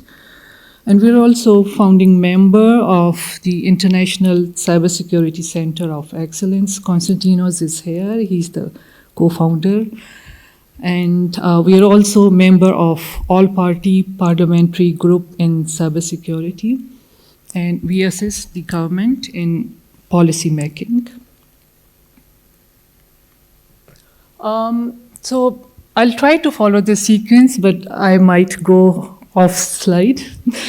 So mostly I will be sharing my experiences, and I will cover using AI for academic support services. And the second one, main topic, is AI for non-academic support services. And I will also try to cover a bit of privacy and security concerns of using AI. So I have been actually looking after different educational programs at Royal Holloway, and before joining Royal Holloway, other universities. So my main research area is although malware detection and network security, but today I'm not talking about that. And because of leading those programs, my research focus is also, it's now spread over intersection of AI, cybersecurity, and education, mainly using AI for cybersecurity education, so that students' learning journey we can actually transform their learning journey through AI-based support services. Because many speakers, as they have been talking about, AI has obviously very strong data processing and predictive analytics capabilities, which we could use to identify patterns related to students' academic struggles, their mental health issues, their financial challenges. And we can actually, using those predictions, we can actually implement AI-driven interventions so that we can avoid the problems before they escalate.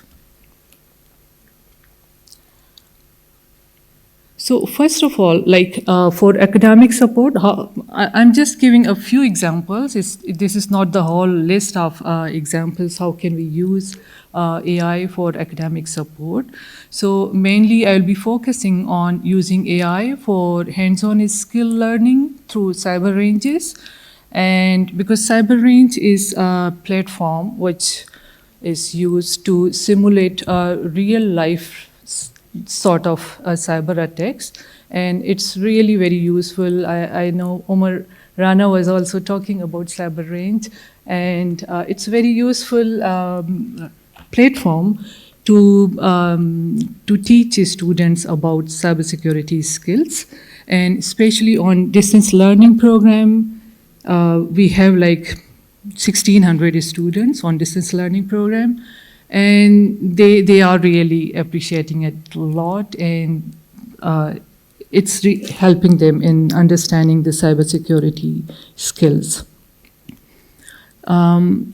So how can we use AI for cyber range?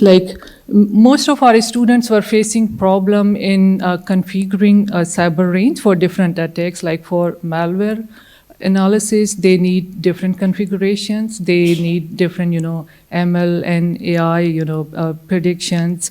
And for network security, for ransomware, they need different configurations. So most of them are facing problem in how to configure the cyber range platform. Now AI can actually help them, and because of those problems, they were even not using cyber range, and they were just avoiding to use it. But now they are finding it very easy because AI is there. So someone is there to help them, and it's like they are learning a lot of good skills of cybersecurity. They can actually customize those cyber attack scenarios. They can add routers, different things, and like identify different malware attacks and things like that. And one of the best thing about this AI-assisted use of cyber range is now the students, especially on distance learning program, they are sitting worldwide. Like one student is sitting in Canada, the other one is sitting in India, the other one in Bahrain, Qatar. So they can actually collaborate, and they can collaboratively simulate a cyber attack, and they can form a team how to actually defend networks and how to actually work in a team of cybersecurity members. And it has become a borderless team. This is just an example of like cyber range, how we are using for our distance learning program. So we have different, features, malware analysis, network security, and a lot of, these features. This is an example of how to set up like different routers for simulating network attack. The second application of AI for academic support is using it as a teaching assistant, and we have actually trialed Noodle Factory's teaching assistant with the help of UL, and Noodle Factory is a TA. Normally we have different online tutors for our distance learning program, but obviously they are not there all the times. So students sitting at different parts of the world, they wanted something, real-time support, and tutors were not able. Obviously the midnight, UK midnight, Qatar time is different, India time is different, Australia was all together, day and night's difference. So now this AI-based TA, at least students can now actually get support whenever they want. And this teaching assistant has really made easy for students to learn difficult and complex concepts of cybersecurity. And there was like a lot of reading suggestions for students for different modules, and sometimes they were feeling like overwhelmed and they were unable to read all those papers, articles, and everything. Now this Noodle Factory TA, it actually comes up with some summary for students. Okay, you don't need to even read the whole paper. This is the summary, and this is all. So it has become really a great tool for students, and it's helping a lot in their learning. And for this pilot project, University of London already received the 2023 Gartner Eye on Innovation Award. And they actually integrated it into Moodle and Coursera platform.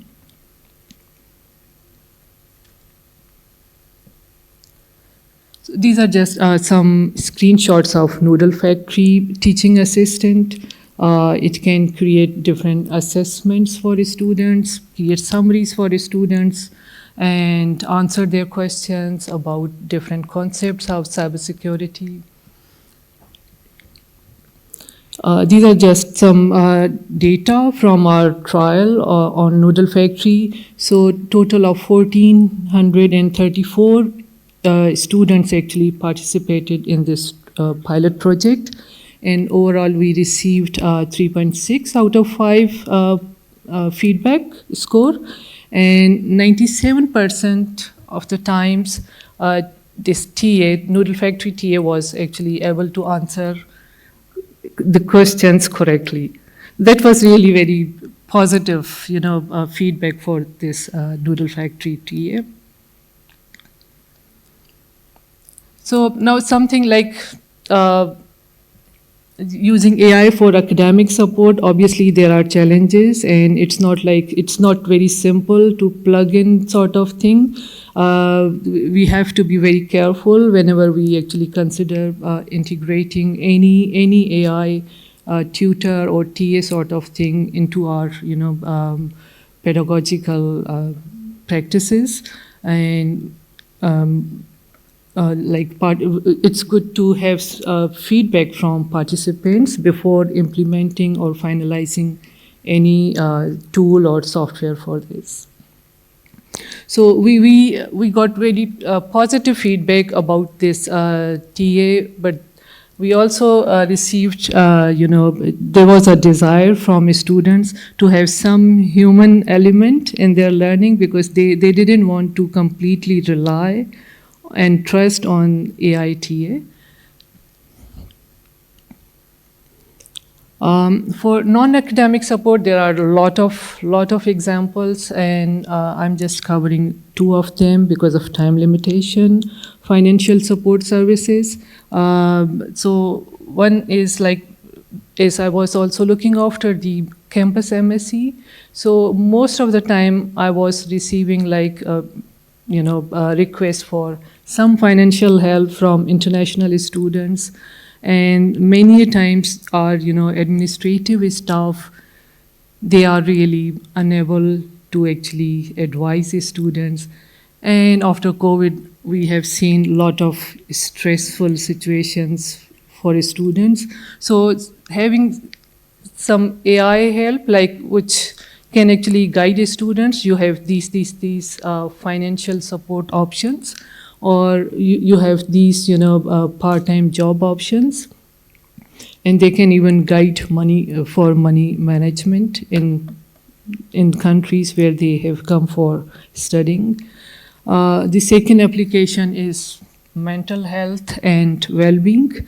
So some students face bereavement during their studies, and the normal university staff is really, either they don't have such bereavement teams, or they don't have those capabilities to actually handle that many requests.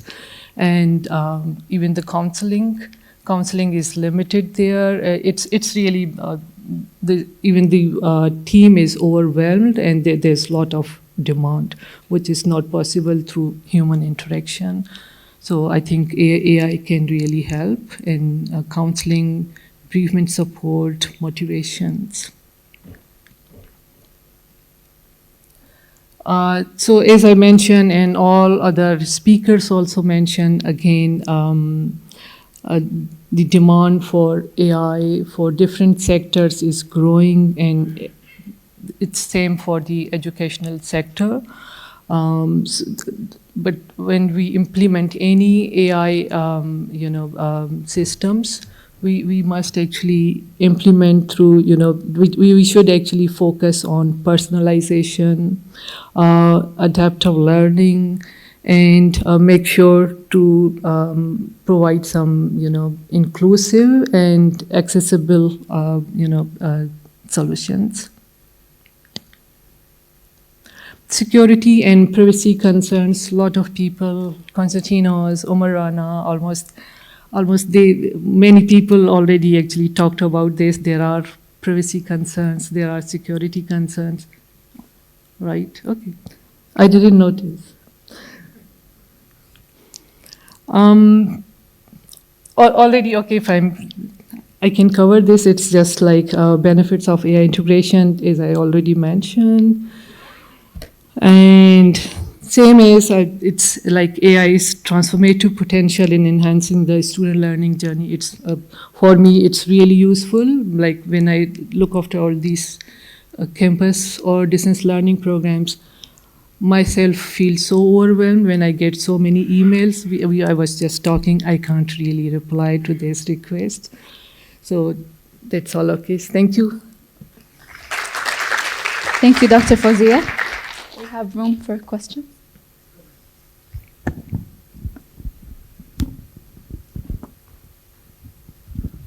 Thank you very much. It's a great area of application for AI for students. And I want to just comment, I had the really pleasure of visiting Royal Holloway during the summer. My son is going to university next year, so I was going to open days. And one of the most touching thing about Royal Holloway was that even for the open day, the Vice Chancellor was giving the talk.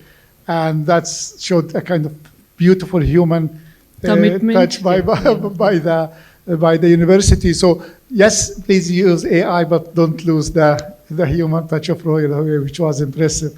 Is this system that you said that award winner, the Noodle had, is it a project for University of London, or is it something available for other universities to take and utilize? So Noodle Factory is actually a commercial product, and I'm not marketing for it, but we actually compared different products, and we thought we should actually go for the trial. We did trial, and 35 students actually, they were really happy.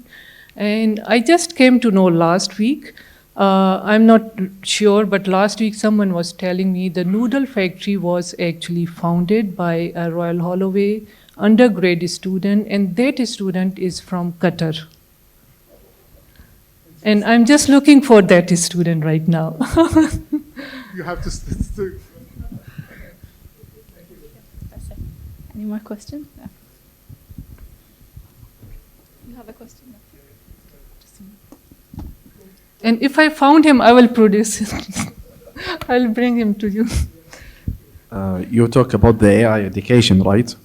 Between the AI education and non-education. Sorry? You talk about the AI education and non-AI education, right?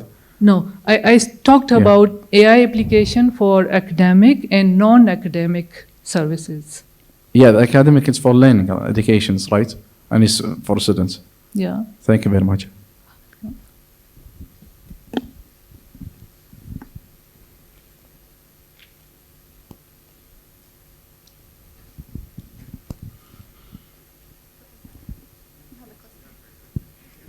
Thank you very much.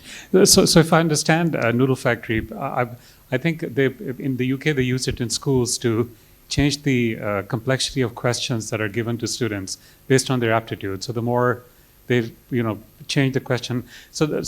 What about generative AI in general? Because if you have an online course and people are utilizing Copilot, ChatGPT, how would you know that it's been produced by? Because if I have a classroom setting and in a completely online course, which is automatically marked by, what are your experiences? I'm just curious. Very scary. And I didn't want to talk those. Sorry. So till yesterday, I was we were all at Royal Holloway, University of London. We were really talking about, okay, how can we actually identify, especially for the distance learning and online programs, whether they have done themselves or they are taking help from AI or LLM, different. And this is really very, we don't have really any authentic and accurate tool right now. Even the Turnitin, which we use for other, plagiarism checks, it doesn't actually. It gives so many false positives. So that's why we have just deactivated. We are not using Turnitin for AI. This is really a big challenge, and we are actually coming up with our own guidelines. And this is not the problem just for the online or distance learning program. This is really challenging for campus programs because they do projects, final year projects. So you can't actually identify if the project has been done by the students there is obviously some one-to-one interaction with the student, which you can actually say, okay, this work has been done by this student. But for distance learning, I know it's very challenging for us, and we are coming up with some, guidelines. And I think me and our team, we will be I'm not really claiming, but we might be the pioneer to come up with something.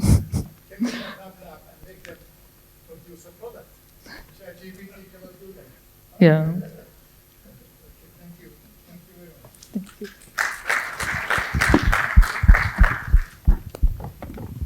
Thank you so much, Dr. Fawzia.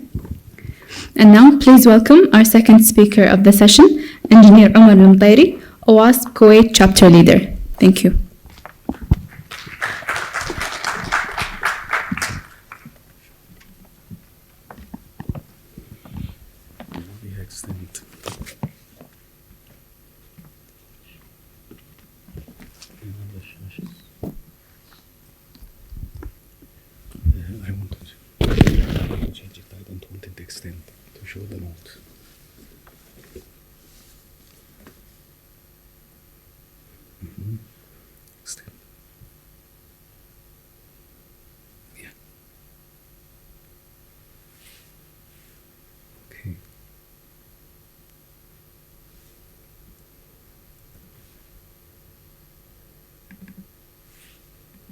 Okay.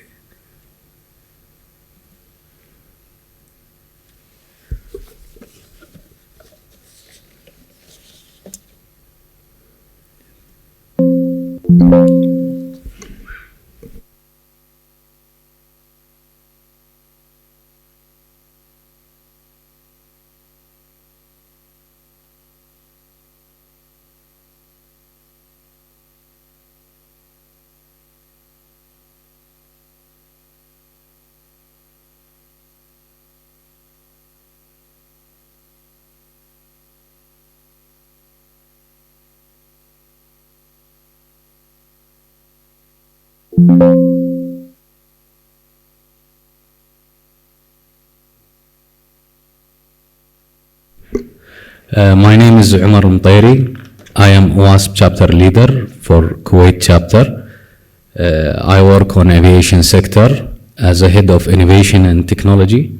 And today our presentation about OWASP top 10 for LLMs. This is an overview for our agenda for today. We will talk about what is OWASP, then about the top 10 projects for OWASP. Then we will go for OWASP top 10 LLM one by one. And at the end, we will say our recommendation. At the beginning, what is OWASP? OWASP stands for Open Worldwide Application Security Project. It is a non-profit organization. It's focused on security of application. And when we say application, all type of application, web, mobile, cloud, IoT, and so on. And it focuses on enhancing the security. Everyone is familiar with OWASP top 10. We have OWASP top 10 project, and when we say OWASP top 10, everyone will remember OWASP top 10 for web. But also OWASP have a top 10 list for API, mobile, cloud, IoT, Kubernetes, privacy, large language model, and more. Let's have an overview about the LLM. How LLM can be built. First, we need for a data, raw data, that will be used by machine learning algorithm to train AI model. This will be interact through an application. And let's look at the OWASP top 10 LLM. We have prompt injection, insecure output handling, training data poisoning, model denial of service, supply chain vulnerability, sensitive information disclosure, insecure plugin design, excessive agency, overreliance, and model theft. What is prompt injection? Prompt injection is a vulnerability where crafted input manipulate an LLM's response. There is two types for prompt injection. There is direct, like this, on this example, when the user try to prompt or to know what is the password. When the application reject to provide the password, the user try to go around or find a loophole to get the password by asking to spell the character of the password. And the application have spelled the password for the user. The second one we have insecure output handling. Insecure output handling in LLM occur when outputs are not properly validated or sanitized. It can potentially lead to a security issue like cross-site script, CSRF, or remote code execution. Here an example for LLM that has been asked to provide to cross-site script payload, and the payload has been exceeded by the browser. Third, we have training data poisoning.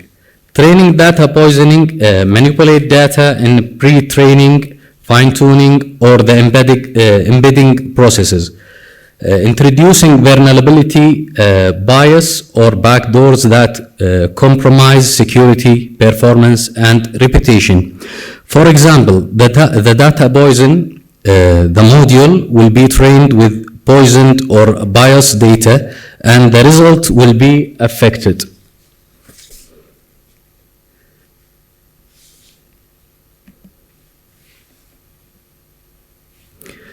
Fourth, we have model denial of service. An attacker can strain an LLM resource or manipulate its context windows, reducing services quality and increasing the cost.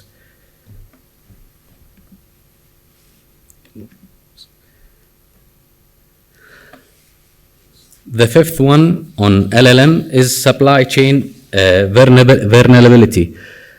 As we know, the LLM model depends on many third-party components. If one of these party affected or become on risk, the whole model will be in risk. So we recommend to use SBOM to track the dependencies and to mitigate the risk.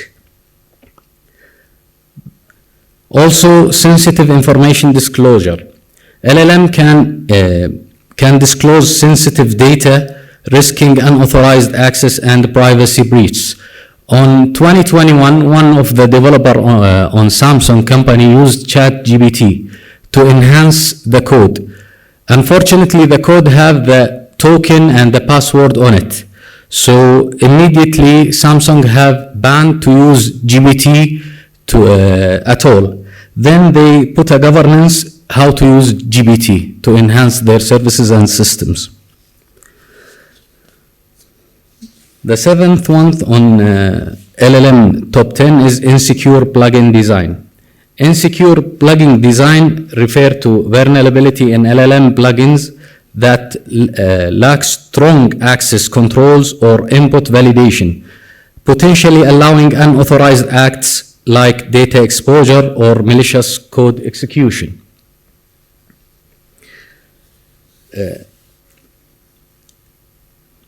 Excessive agency. It happens when we let the LLM to do much by itself, like making decision without any control or supervision.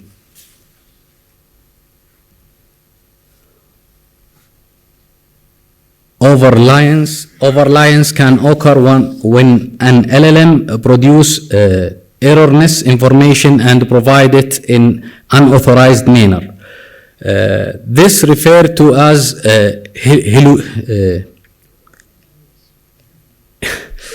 halwasa. Okay. For example, here we used ChatGPT at the beginning to understand what is the meaning of three words. It is in Arabic. The first one is النوخذة, the second one is sakuni, and the third one is المجدمي. Each one of them have different meaning. نوخذة mean the sailor man or the guy who navigate the ship, and Sakuni is the co-captain, and Mjaddimi who was leading the sailor. But the answer from ChatGPT, its answer, it is like a geologist tools that used to break the stone. After 1 year, we try again and we ask the same question for ChatGPT, and it was learned and give us the right answer. What is the meaning for Nokhida, Sakuni, and Mjaddimi? And also it have a local slang. Like here, when we see on the second one for Nokhida, he mentioned a word that only be seen in Kuwaiti language. Okay. And last but not least, model fifth.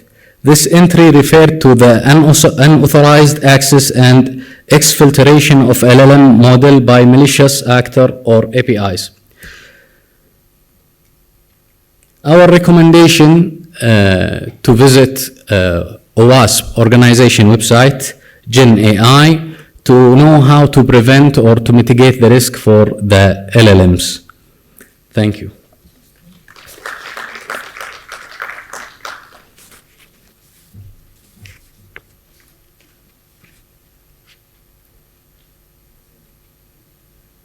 Engineer Omar, any questions?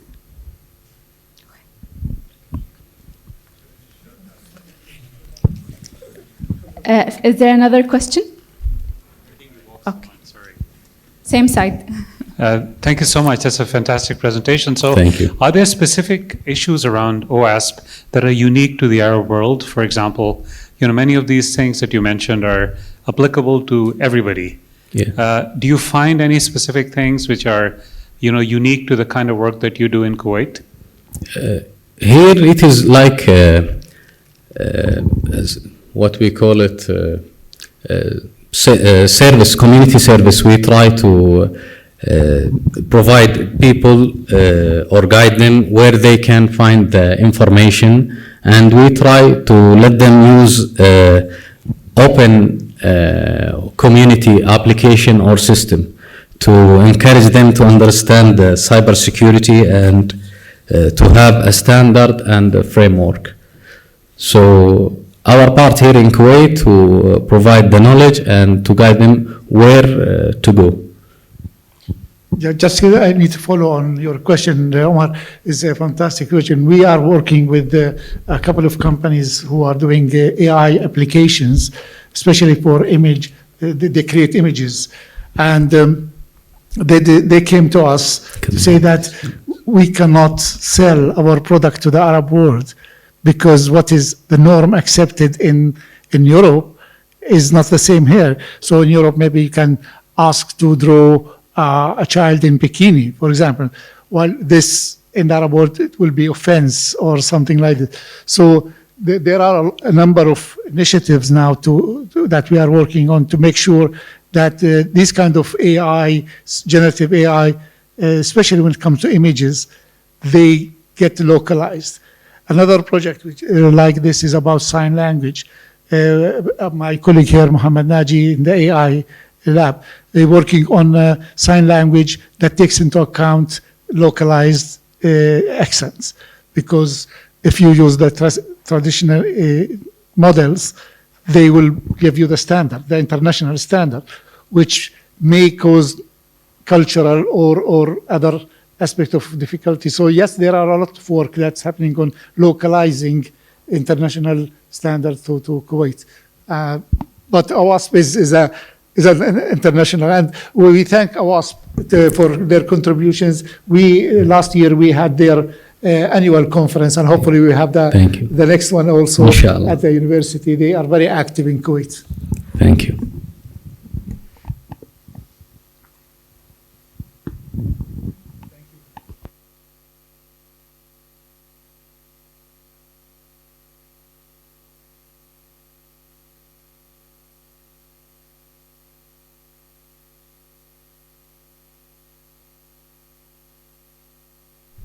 Thank you, Engineer Omar. Now, please welcome our third speaker of the session, Engineer Fatma Abdel Karim, Senior Information Security Administrator at the Petrochemical Industries Company, Kuwait. Thank you.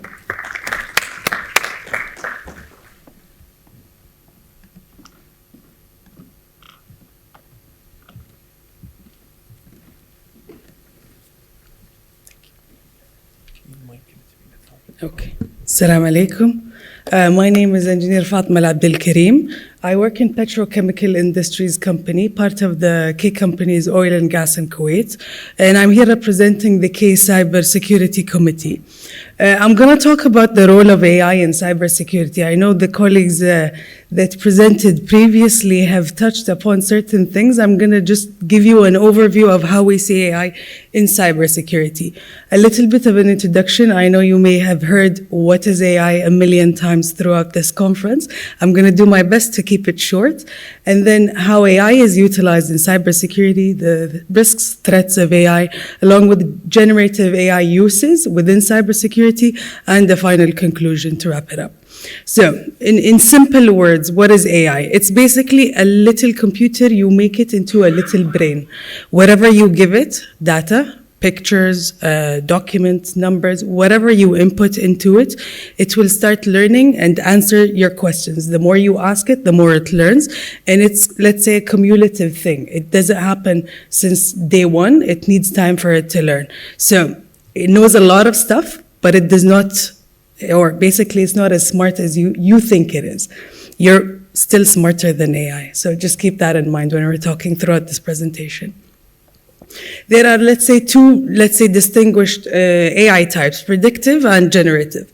Predictive is where analysis of data happens to recognize behavior, make predictions, classify information, and whatnot, in a nutshell. Predictive AI has been used in cybersecurity for a really long time, and I'm going to go through a couple of examples, actually a lot of examples of how AI is actually embedded into cybersecurity controls. Coming from a corporate sense, it might not be, let's say, student-friendly, but when you move into the corporate world, these tools are being used on a daily basis seamlessly. So you need to know that AI is embedded within those. And then the generative AI, which is, let's say, more of the trend nowadays and how people are consuming these large quantities of data to generate new content and how we can utilize that towards cybersecurity.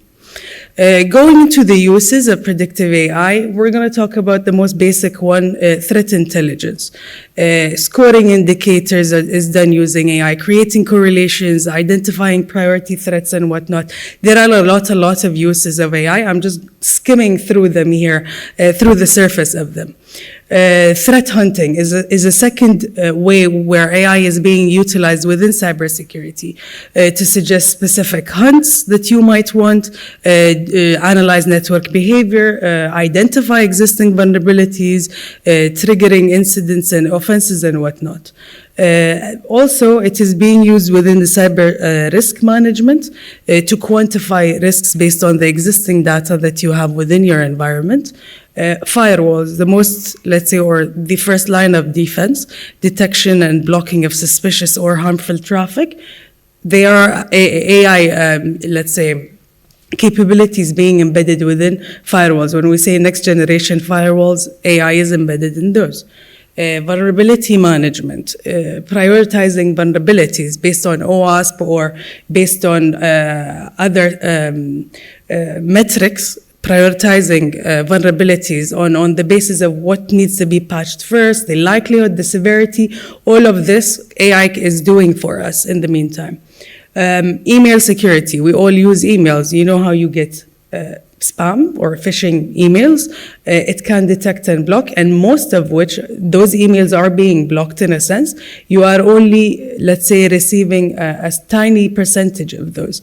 So email security already has AI embedded and it does this for you. SOC operations, Security Operations Center capabilities with AI, the SIM incident detections are happening, SOAR automated responses are happening, utilizing AI tools. And the final example of how predictive AI is being used in cybersecurity with network or endpoint detection and response, NDRs, XDRs, and whatnot. Again, network analysis, abnormal behavior, detection, dynamic learning of how users are working within the environment, building correlations, and all of these AI is already doing these, let's say, analysis for us in the meantime. What are the risks and threats of AI? I talked about predictive AI. Now, how generative AI and predictive AI can be used by attackers, and they leverage generative AI to enhance their attacks. I'm not going to go deeply technical into these. The colleague before me with OWASP touched upon a couple of these. I'm just going to emphasize a couple, because when we're talking about generative AI, it does not require a person to have the technical capabilities in order to do these attacks. It's a matter of knowing how to speak the language to AI in order to get the prompts that can create harm to other entities. First one is phishing. I'm sure every single person in this room has received a phishing email, text, or even a voice call.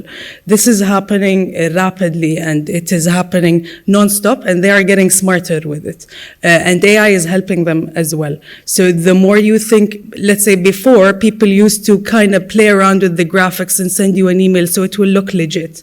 Now, they don't need to know how to do this. They can ask AI to help them out, and it can create the content for them. So it becomes really hard for you as a user to distinguish between a real thing and a phishing email. The second kind of attack is deepfakes. We're starting to see this a lot with deepfakes, especially with the voice, with the phone calls.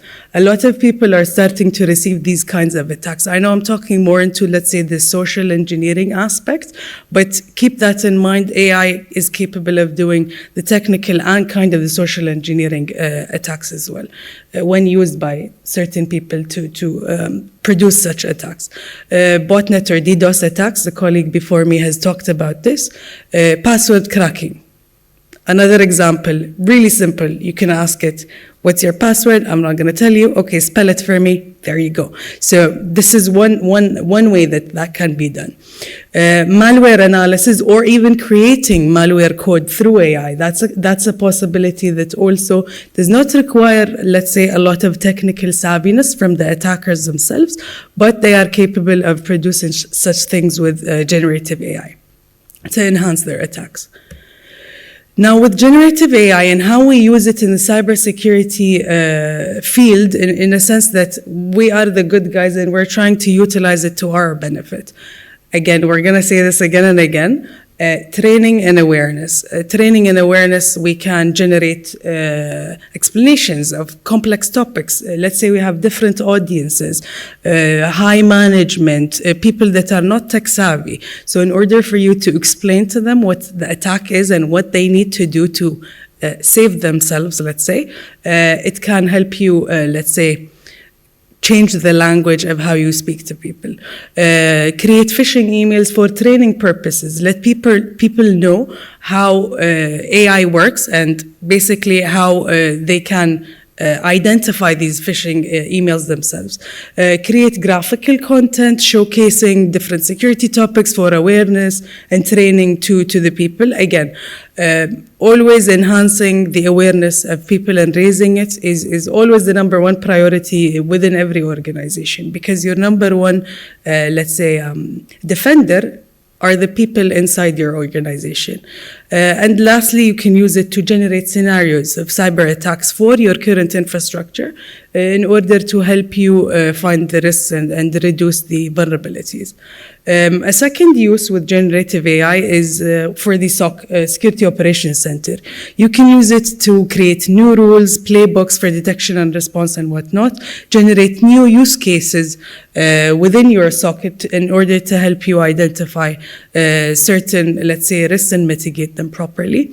And finally, as an example, utilizing it with threat intelligence or threat hunting. You can do analysis of specific malware or threat hunting codes, create them or even analyze, do reporting with AI, get insights and trends, do dashboards, make it specific for specific, let's say, different parties, different audience require different reporting, create hunting rules and write specific Yara rules, for example. All of this can be done within generative AI. As a final tip and takeaway, I don't want to be, let's say, be repetitive to what has been discussed within the conference, but there are a lot of possibilities and uncertainties within AI. So we always have to stay diligent and up to date with the AI progress. AI, or let's say machine learning, has been there for a really long time. What it was capable of doing 10 years ago is so different than what it's capable of doing nowadays. So we always have to keep up with the trends and be on top of things. Be careful with generative AI projects because there might be data leakage by mistake because people didn't know the know-how or didn't know what can come after that. Leverage predictive AI, and I'm being specific here, predictive AI within the security functions that you have from a corporate sense. And develop, because in this time, let's say there are developing regulations happening globally and locally for AI. As the doctor mentioned that they might be the pioneers in order to produce the guidelines for their students on the safe or uses of AI. We are finding the lack of let's say, rigid or not rigid, let's say developed regulations available now in order to guide everyone on how to tackle these AI issues. And then understanding the weaknesses, obviously, and as a final takeaway, always use AI responsibly. The more you feed it, the more it will know. So that's a closing note from my side. Thank you very much. Thank you, Engineer Fatma. Thank you. Any questions from the audience?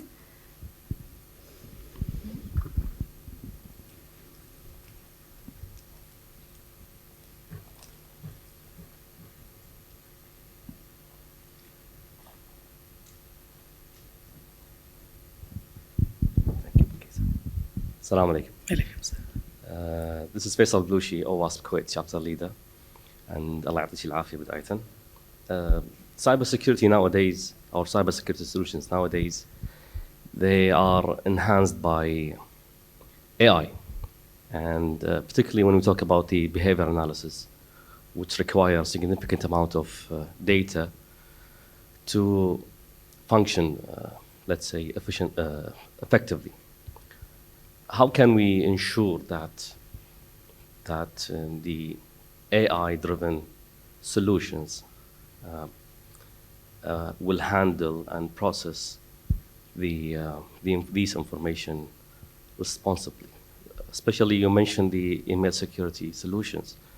The email security solutions with AI, they require to send the email, the whole email to them for further analysis. So how can we balance between the privacy and adopting a flagship solutions? So I have two parts to this answer. The first one is we still require the human validation. There's a lot of false positive, as we call them.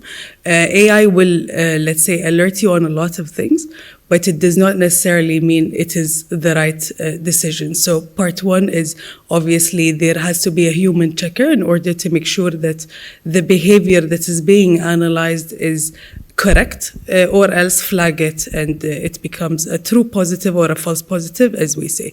And part two, as for the privacy, we are using, let's say, tools that are not generally available for people in order for us to input emails in order for AI to analyze. We're using our tools that are licensed within the company. So this sense of privacy is already established within the usage of these devices. And I'm talking from a corporate sense, but I understand your question from a personal side. If you want to check your own personal email with these tools, again, I mentioned at the last slide, always be careful, because whatever you feed it, it will have. So if it's information you don't want to have it out there, publicly available, then don't do it. And my first instinct is if you're iffy about that email, just delete it.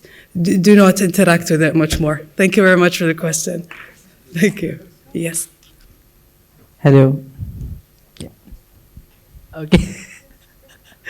So I wanted to ask, how can we prevent AI from being used autonomously to identify the threats in the system faster than the human defenders can respond? Sorry, come again? Okay.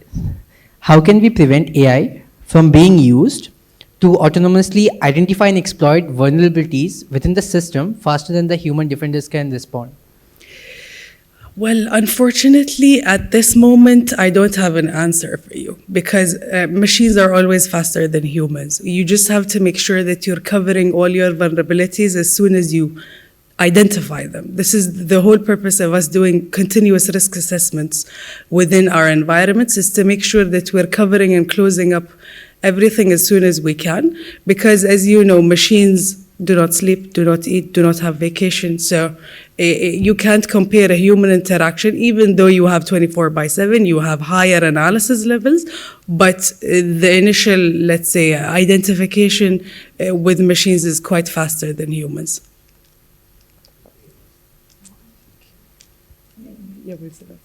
No? I'm sorry. One more. Okay. Just one more question.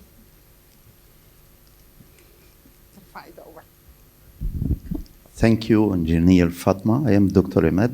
I need to ask you about how to use AI and SC and IoT to supporting governance principle and social responsibility, and especially in oil sector with green economic and hydrogen economic.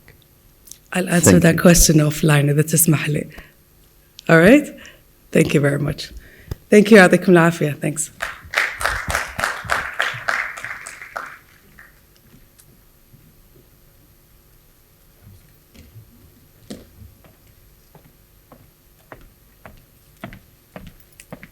Thank you, Engineer Fatma. Now, please welcome our fourth speaker of the session and last speaker of the conference, Dr. Shahila Banu, Information Security and Compliance Officer and Auditor from the Oil and Gas Industry, Kuwait. Thank you.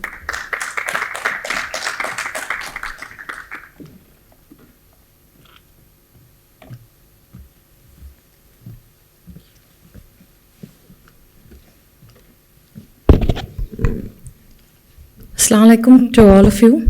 So thank you, Dr. Khalid and Dr. Huda for inviting this. And I would like to start. As this is a last session, I don't have a time limit, I guess. Okay, fine. So it will be an interactive session and you can gain lots of learnings regarding cybersecurity. So we'll be starting. So all of you who don't know me, I am Dr. Shahila, working in oil and gas, and a mentor in cybersecurity too. So this is a QR code for my LinkedIn. Whoever requires any consulting or anything regarding to cybersecurity can contact me. And firstly, I would like to start up with a slogan that is increasing digital world interaction cybersecurity into education isn't just an option. All you know is it's not an option, but it has become a necessity in today's professional cybersecurity knowledge, equips them to protect not only their personal data, but also digital infrastructure. So it is not going to help only the persons who are involved in cybersecurity, as we all professionals in cybersecurity keep on saying it's responsibility of everyone to be secure and protect their own data and even others' data. So I hope everyone tries to understand this regards to cybersecurity. Okay, so we have a spotlight over here. So yeah, we have a spotlight over here. If everyone can see this, spotlight is from Gartner. If you see, there is a year mentioned below, that is some 2 years, 5 years, 10 years. So this is a study from the Gartner where it says that AI and cybersecurity will go on more than 10 years. So all the people who wants to study or learn or emphasis on cybersecurity and AI, so you need to work out from now, that is from the day to day, so that you can have an experience in emerging technologies. So these are all the emerging technologies in 2024, and from here till 10 years this will be there. So in there, the upcoming is 6G, and you have your humanoid robots, that is AI. Then an infrastructure of cybersecurity and architecture. So for education, I would tell a clear advice as per Gartner, so that you can entirely emphasize or go to the career path for security and other cloud services, generative AI, and everything. So why cybersecurity education is crucial today? See, it's crucial today so that we have a rise in our cyber attacks. There are lots of cyber attacks, whether it is in education, whether oil and gas, whether banking, whether in any field, you have a rise in attacks. Then data privacy and protection, you need to be very private and protected from your data, because nowadays that data is not at all stable. You find it always moving. So data is not still in one place. The data is moving from one to another. That is, we are all in cloud, and we are sharing multiple cloud services so that we can manage our data. And digital transformation, yes, we have to upgrade ourselves with the trend. We have to go on digitally. We have to upgrade our things, whether it is education, whether it is in other things. We have to do it in the digital way, which makes us smart and which is giving us more efficient of working and accuracy also. And as per the national and global security, yes, we are intact with all the regions in GCC, US, Europe, like if you take GDPR, if you take from Kuwait National Cybersecurity Council, if you take UAE, there is a Cybersecurity Council. So everything has a regulation. Other than that regulations, we have certain frameworks, NIST framework and other frameworks, ISO frameworks, which we have to follow. And skills gap. This skills gap is the question mark for today's world. We are learning cybersecurity. We are still learning. We are still in the point of research. We are researching, and we have to build the skills and gaps which is available here. So I'm here really to entirely encourage all of you, whoever is in education, to build that skill gap. And growing crime in the economy, then user awareness, as whoever is using the digital world need to have an awareness, and cybersecurity foundation and innovations. There are lots of innovation still to go, still to come, but we need to innovate. It is not who is going to do, or it's I am going to do. So these are the things which you have to fill up. Next thing is for all the kids over there, whoever comes in the category of Gen Z or Gen Alpha. I hope everyone knows the difference of Gen Z and Gen Alpha. The nowadays kids, we have to have an education in cybersecurity, because early you start learning, it will make you strong and your habits will be very safe. We all are digital, we all in social media, the kids and the family, we all are going online. So we need to have a proper education in that one so that we can be more stronger. And build up in cybersecurity awareness. This awareness is around everything, how we are going to work out, how we are secured or not, is my appliance secured, whatever social media I'm doing, am I changing my passwords, is my password regular or unregular? So all these awareness come from the building of cybersecurity. And critical thinking, that is teaching us the logical things and decision making for digital environment. So if we learn about cybersecurity, I'll be giving a second thought before I post something, and the platform which I'm posting, or even the things which I'm going to do in digital world. So I'll be responsible for the digital citizenship, And even I'll be understanding the ethical understanding of the technology. Is what I am doing, is it ethical or not? And diverse career. Cybersecurity is very vast. There are lots of skills which is required. So it's very future and ready skills which we need to adapt. And it is the growing demand for professional. Cybersecurity, as per today, if you see the graphs, it will be more and more requirement of professionals, and we require lots of cybersecurity experts. That doesn't mean that I have to be my basics of knowledge only related to computer science or something. The other knowledge people is also required to expert in cybersecurity.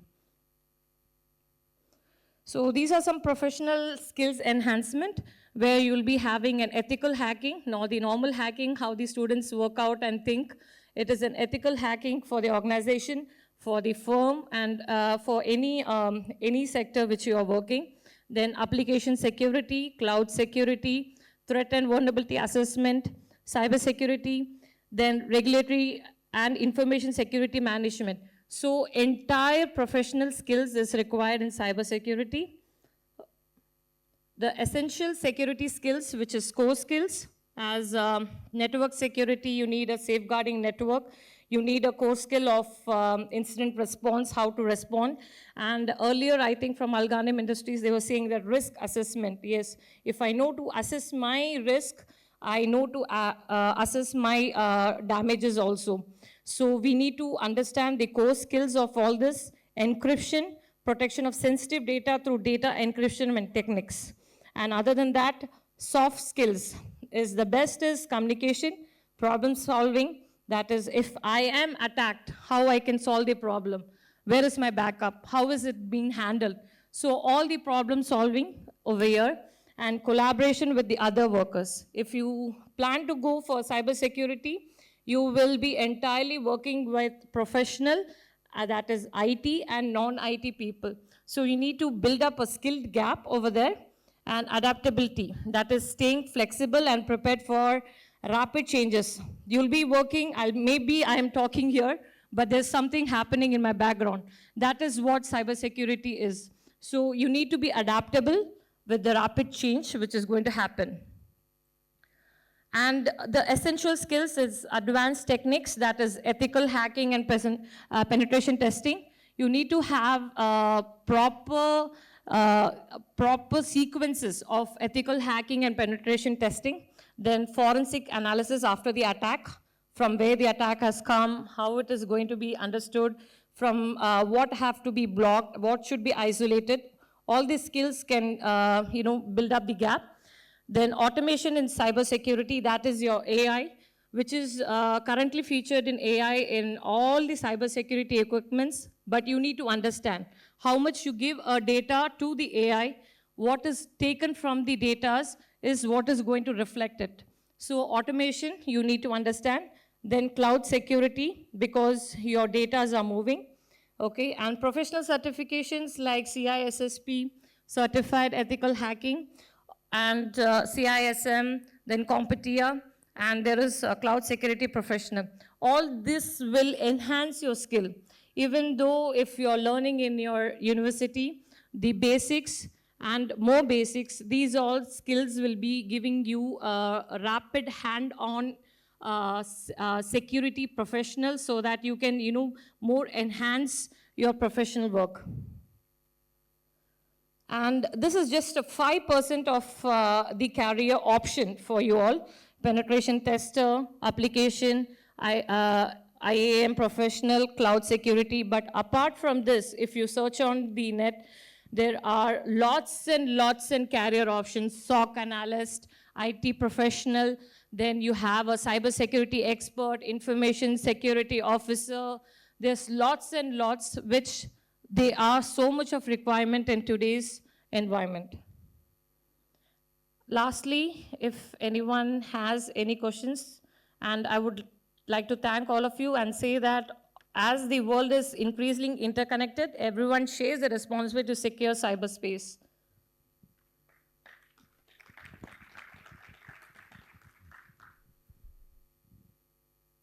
Hello, questions?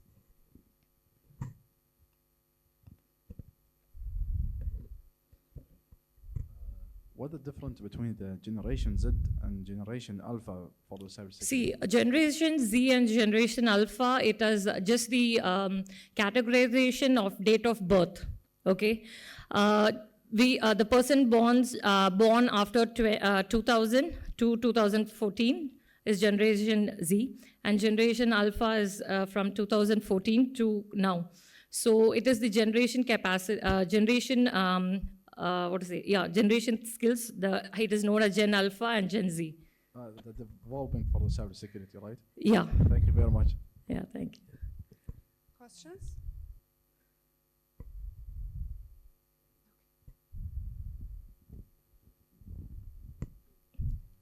Thank you so much.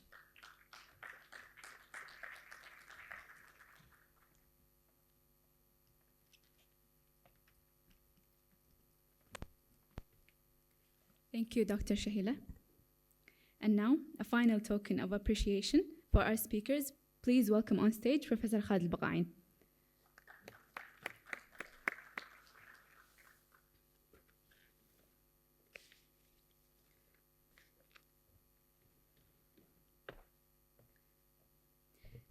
Dr. Fawzia Idris Abro, please welcome on stage.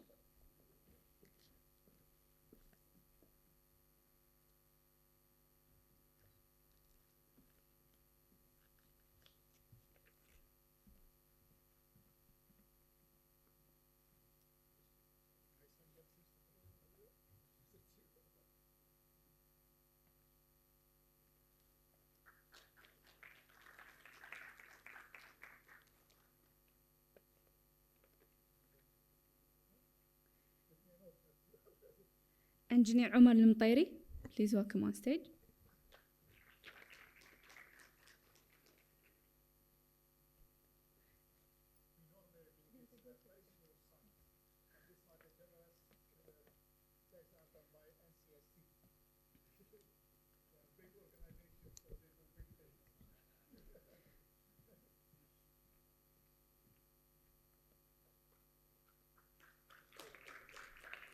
Engineer Fatma Al-Abdel Karim, please welcome on stage.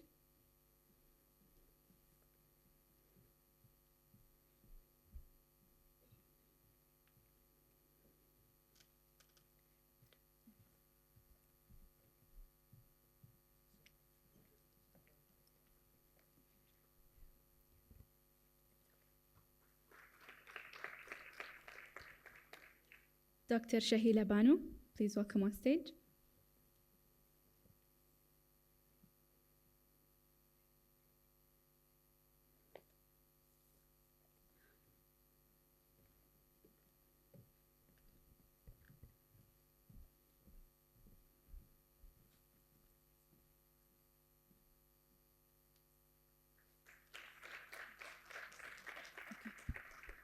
And lastly, Dr. Aiden Abadi, please welcome on stage.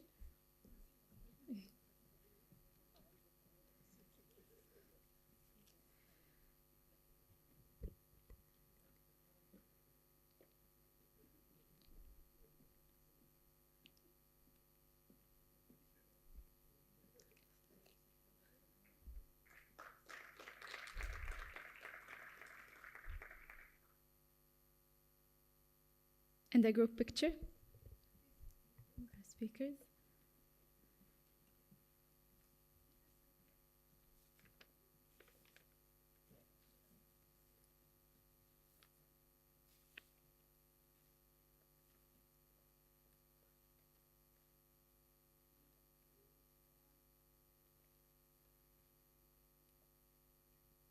And now, if I can please ask the UK speakers to come on stage for a group picture. All the UK speakers, please on stage. Okay. Mr. Basil Abdul Rahim from NCSC, please welcome on stage.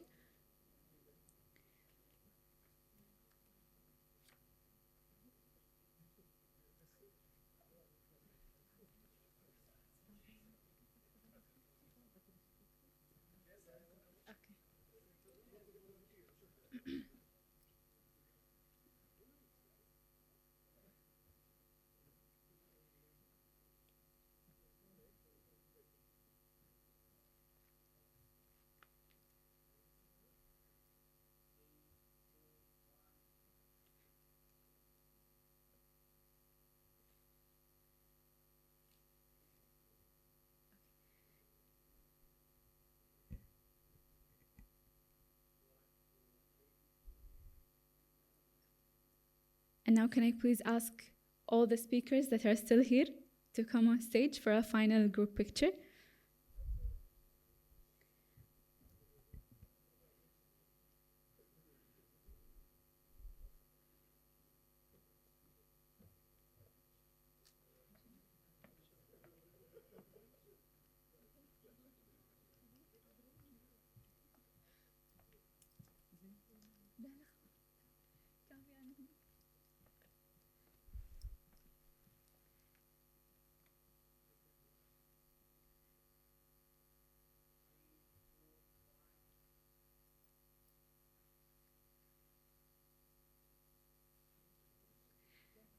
Thank you everyone for your valuable time and attention and for contributing in the massive success of this year's conference.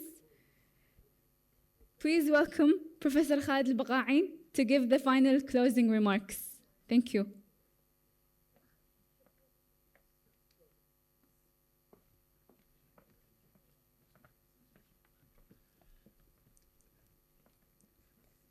I will not hold you very long. I just need to truly thank everybody who contributed to the success of the conference.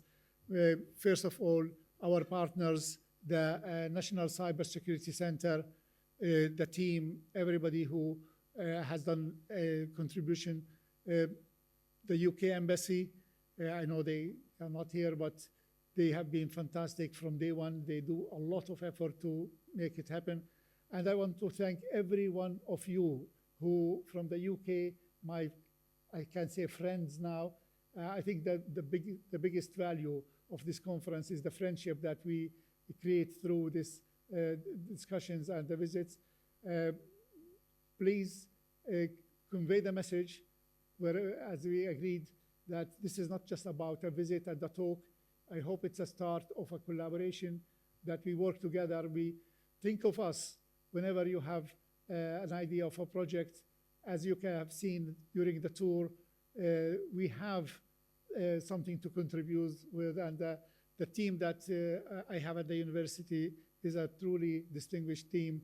We have a lot of contribution to add. I thank everybody, the speakers. Thank you very much for your contribution. Thank you for your valuable time. This conference is the 6th, so it survived the initial times when conferences disappear. I hope this conference will continue, will grow. And over the 2 days, sometimes we academic like conferences that are very specialized. One of my personalities of the past, I used to be academic in stochastic modeling. So maybe that doesn't mean anything to many of you, which is a very narrow branch of mathematical modeling where we sit all together, 30, 40 people in the room, speak about Markov chains and parameters, how to change. Yes, these are kind of conferences where very specialized, very, very, very dedicated. However, a conference like this is amazing. For me, I learn in a conference like this more than I learn in that kind of very highly specialized. Professor Omar Rana laughs because he is part of this community that I'm talking about, the analytical modeling community. So I thank everybody with their contribution. I think every presentation that we listen to, we learn something. Some of them look like they are identical in the title, but when you get to the content, when you get inside, you see a different perspective. When you presented AI and cybersecurity, so generic, I thought, yeah, it's just repetitive. No, there was so many new things that from different perspective you showed, Dr. Fatma. Thank you very much for that. Thank you for Shana. Thank you for you all. And allow me again to thank my really big friend, Professor Omar Rana, for coming for the 6th time to the conference. Your talk was today inspirational. I think there are a lot of projects that will spin out of that. You did not come without a tour. I was telling the other colleagues that we are building a smart farming setup here to start exactly what you were describing. And I think you inspired us how to do it right with an edge computing rather than doing it in the natural way. So these are valuable events that for us, academic, for the university, for Kuwait, to have this fantastic insight of what our colleagues in the UK do. And I hope that we will get more and more from Kuwaiti participants in the few years. I learned now that there are interest in the banking sector. They have very interesting case studies. Today, I got a note from a colleague say that, please let me speak next year. We have fantastic about cybersecurity in the banking sector, which is something we may not understand. The same way we were not aware of how the oil sector and the K companies deal with cybersecurity. So we will continue with this conference. I don't know whether it will be here or in another venue, but as an organizing team, all together with the British Embassy. I see, Dominic is still here, but in different, I was searching here for you, Dominic. So thank you all for being here. Thank you for your time. And let us meet next year. Thank you. Allow me before leaving, these two people here, Marquesa in particular, she used to be a marketing employee in the marketing department doing things. But I noticed on her a capability that nobody else has. She can do a whole conference on her own. She can beat me in looking into details. She's the one who tells me what to do now. She tells everybody in the university what to do now. She has a long list. So she is the real boss. And thank you, boss. Thank you very much. And of course, you noticed this beautiful presenter that we have. Out of nowhere, we ran out of MCs, speakers, somebody to present. So we asked Lulua to be the one. And since then, she is the one. She is not only in our conferences, but they borrow us. In Cyber First conference, they came to us and said, please, we heard that you have fantastic MC, and our MC is not coming. So she was the one. And actually, she was the star of the show. So thank you very much. Thank you, Lulwa, for that. And of course, our IT team, marketing team, everybody that had contributed, thank you on behalf of everybody. You are stars. Thank you very much. And now I really finish with a note that please put this in your calendar. Next October, CERC 2025, the 7th edition will come. Thank you.